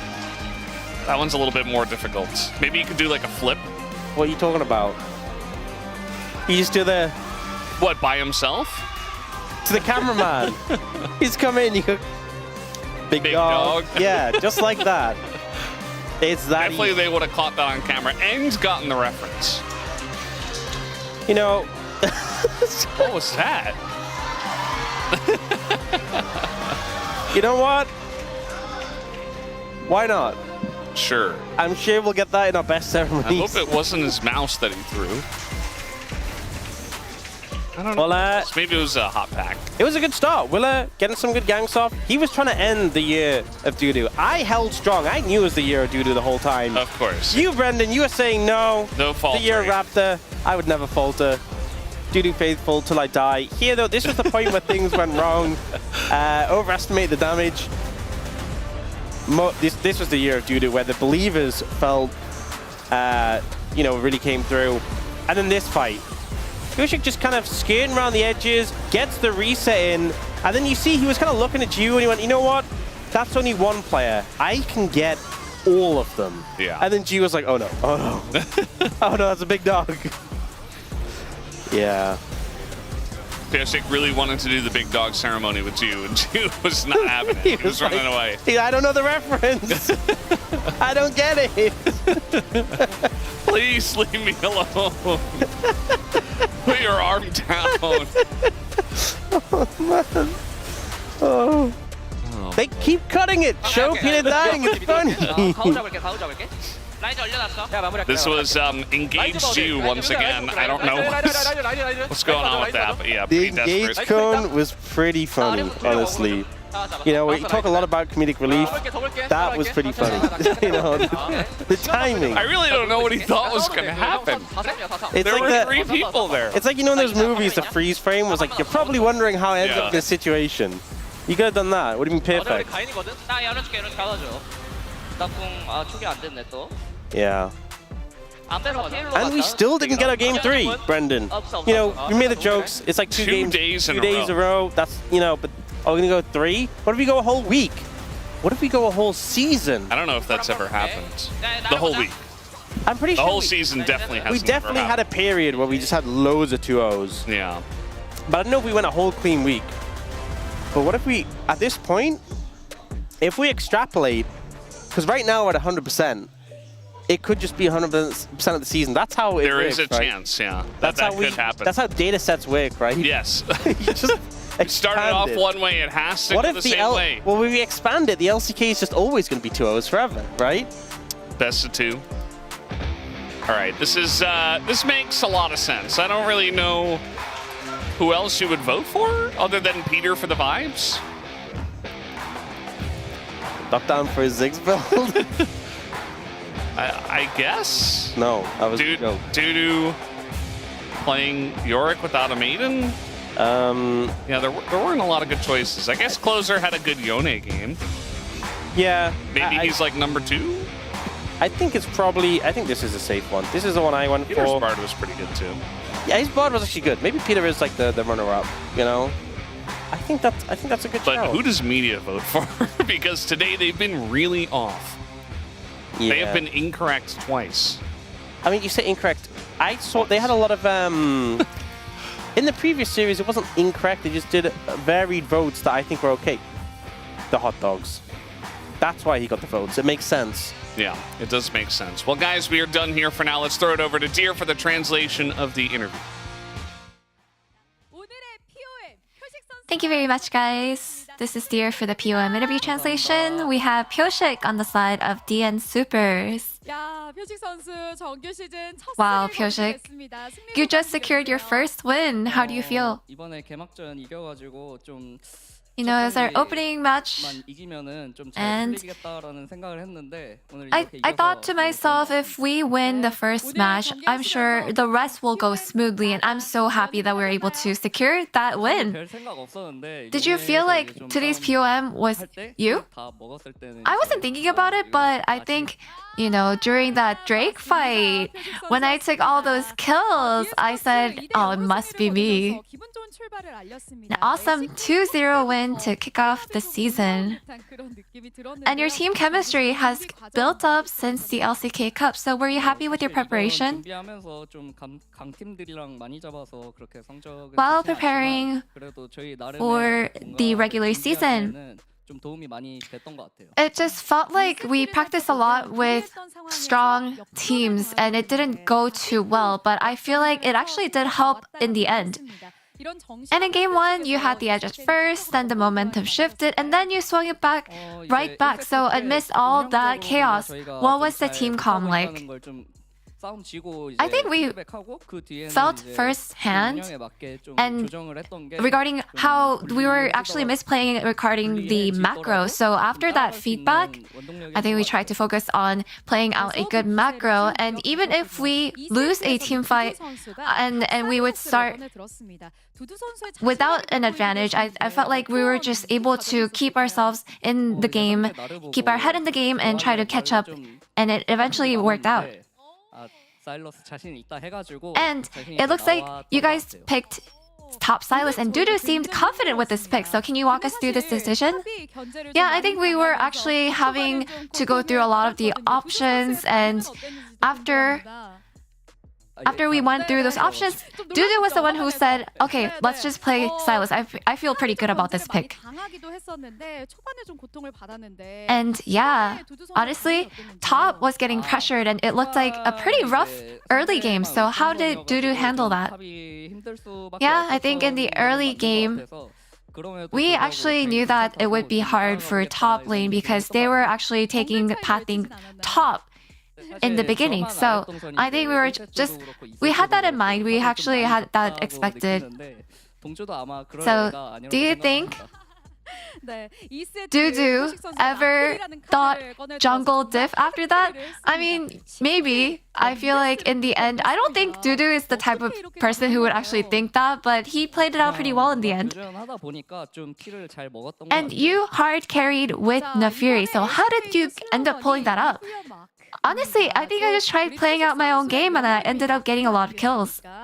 And this year's LCK slogan is "Leave your mark." And your English name happens to be Mark too. So did you read the slogan and ever think it was made for you? You know, I am not that grand and great of a player. I don't really consider myself like that yet. But since Mark is my name, I just felt like, oh, that feels kind of good. And DN Supers has grown so much, and fans have high expectations for your LCK run. So what goals do you have? Obviously, and inevitably, our goal is always to make it to Worlds. Instead of actually looking too far into the future, I think we just have to take every match by match and make sure that we actually do well in each of our games ahead of us. And you'll face Nongshim next, and they also just won their first match earlier today. So any word? Yeah, earlier for match 1, we were watching, and Nongshim, their form is actually quite formidable. I think it was really great. They did a great job, so I hope that we are also able to show a great performance. And that's all from Pyoshik, and back to the desk. Thank you. Again, the 2-0s continue as it is a DN Supers victory here. Not the showing that you want from Kiwoom DRX, but you really want... What? It's fine. I mean, No, it's not! Yeah, okay, Bard. No, it's not! He did over-exaggerating a little It's bit the here. first time we see Pyoshik, whose nickname was Mark. Leave your mark. It's his year. We're talking about Dudu's year. It's not. It's leave your fine. Peter. It's not Peter your leave. Fine. It's not Peter. Very funny. All right. Come on. That's okay. There was some moments. All right, so we already showed it behind Digon, above Pioshik's head, on the on the ground here as well with our little really cool light thing that shoots the logo or the slogan down. Over there. Let it be known I was the first person to lock this comment in before everyone else probably also locked this comment in. All right, what did? I mean, it's more like leave your Pioshik. Translator's note: Pioshik means mark in English. Exactly. Well, for those of you that don't get this reference, here you go. Here's the clip. Hi, I'm Mark. Hi, I'm Mark. What? One more time. Hi, I'm Mark. This was back. There was a bet when Pioshik went to NA and played against FlyQuest, I think it was, and it was like, if we lose to FlyQuest, I'll retire. What? Fake retired and then put a jersey on and said, "Hi, I'm Mark." So That's so good. yeah, Pioshik is the best. Pony saying, He looks so Nefiri- enthusiastic in his palm picture, by the way. He looks like he's really hyped to be palm. No, man, he's focused. He's focused. Pony going with Pioshik Nefiri, big dog as usual. That's right. Any big dogs out there? Big dog. Oh, Ox. Even bigger. He's not going to get out-dogged. Big dog. Even bigger dog. Even bigger dog. Come on, big dog with Any me at biggest home. dogs? Please. Don't leave me hanging. You see those guys? They're leaving me hanging. Please don't leave me hanging, everybody. Thank you. Why don't you guys, since you're next to each other, just dap each other up? There you go. Big dog. Big dog. All right, let's see what else we got here. Helios. Pioshik is really good, but his skin taste is mid. Agreed. I'm pretty over the dog. True. No way. Look at that one on the left. Look at that one on the left. How could you not love that one? I mean, I think he's talking about the chroma, no? Maybe. I don't know. Oh, You're just making a funny face. That dog was chomping. Yeah. All right. Okay, Helios. Maybe you're right. Honestly, do it again. It is kind of pog champing a little bit. He's poke jumping, yeah. Digon's trying to get an emote. No. Digon's doing it for content. It was smart. I like it. Thank you. All right. I'll do it one more time, G-Sun. Perfect transition as well. The things I do for you all at home. No more comments? All right. Great. Perfect. Thank you for those of you supporting that artistic decision. Let's take a look at the standings now. Look, I'm trying to reach back here because I feel so unsettled after doing that. That was really clean sweep by DNS. I mean, I really like the idea on the draft, and they didn't overforce the Anivia. So many teams are overforcing those peaks, and that triggers me. Which one of these 4 2-0 teams is the strongest? I think Pro is the strongest 0-1 team because they are listed first, 5th. I am going to go with, I think KT so far had the strongest performance out of any of these 4. I agree. I don't think Hanwha's performance was bad by any means, but they didn't live up to KT upsetting T1. I mean, it's just the beginning, you know. I think there's a lot more to go, and I think it's a pleasure to have such a good start for the team who didn't really had the successful season last season. And I think DNS definitely improved so much than last year for the LCK Cup. And for this LCK, they improved more than LCK Cup. Now there's more to go, and I'm really happy to see them performing really well. Yeah, we're not done with teams making their debuts. The 2 teams that haven't played yet will do battle tomorrow. Gen.G finally taking the stage against that aforementioned upset-minded KT. The KT that may have upset them at a World Championship, and also at the end of the LCK season. Yeah, that's true. Maybe after upsetting T1, they do it again. We'll have to see. And then B and KRX make their debut against Hanjin Brion. I heard somebody predicted Hanjin Brion to take out KRX. Who? I mean, how? I mean, we'll see. Like, maybe there's I wonder one. who would have done that. I wonder who would have made that prediction. It's my off day, but it's a bro day. So I will come in. I will have the new jersey, and we will be cheering for Bro to get the upset as the only Bro predictor tomorrow. So you don't want to miss it. On behalf of everyone here in the LCK, thank you so much for watching. We'll see you tomorrow for more LCK action. Bye-bye!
present and the future.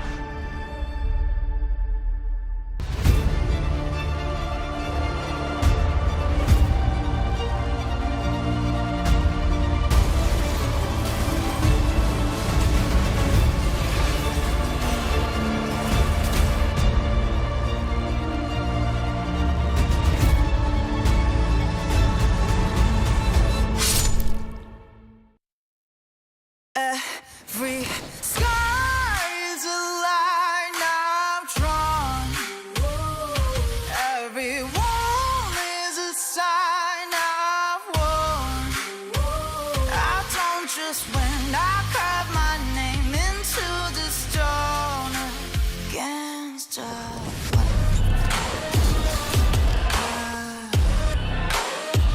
I don't just win, I live my mark into the stone.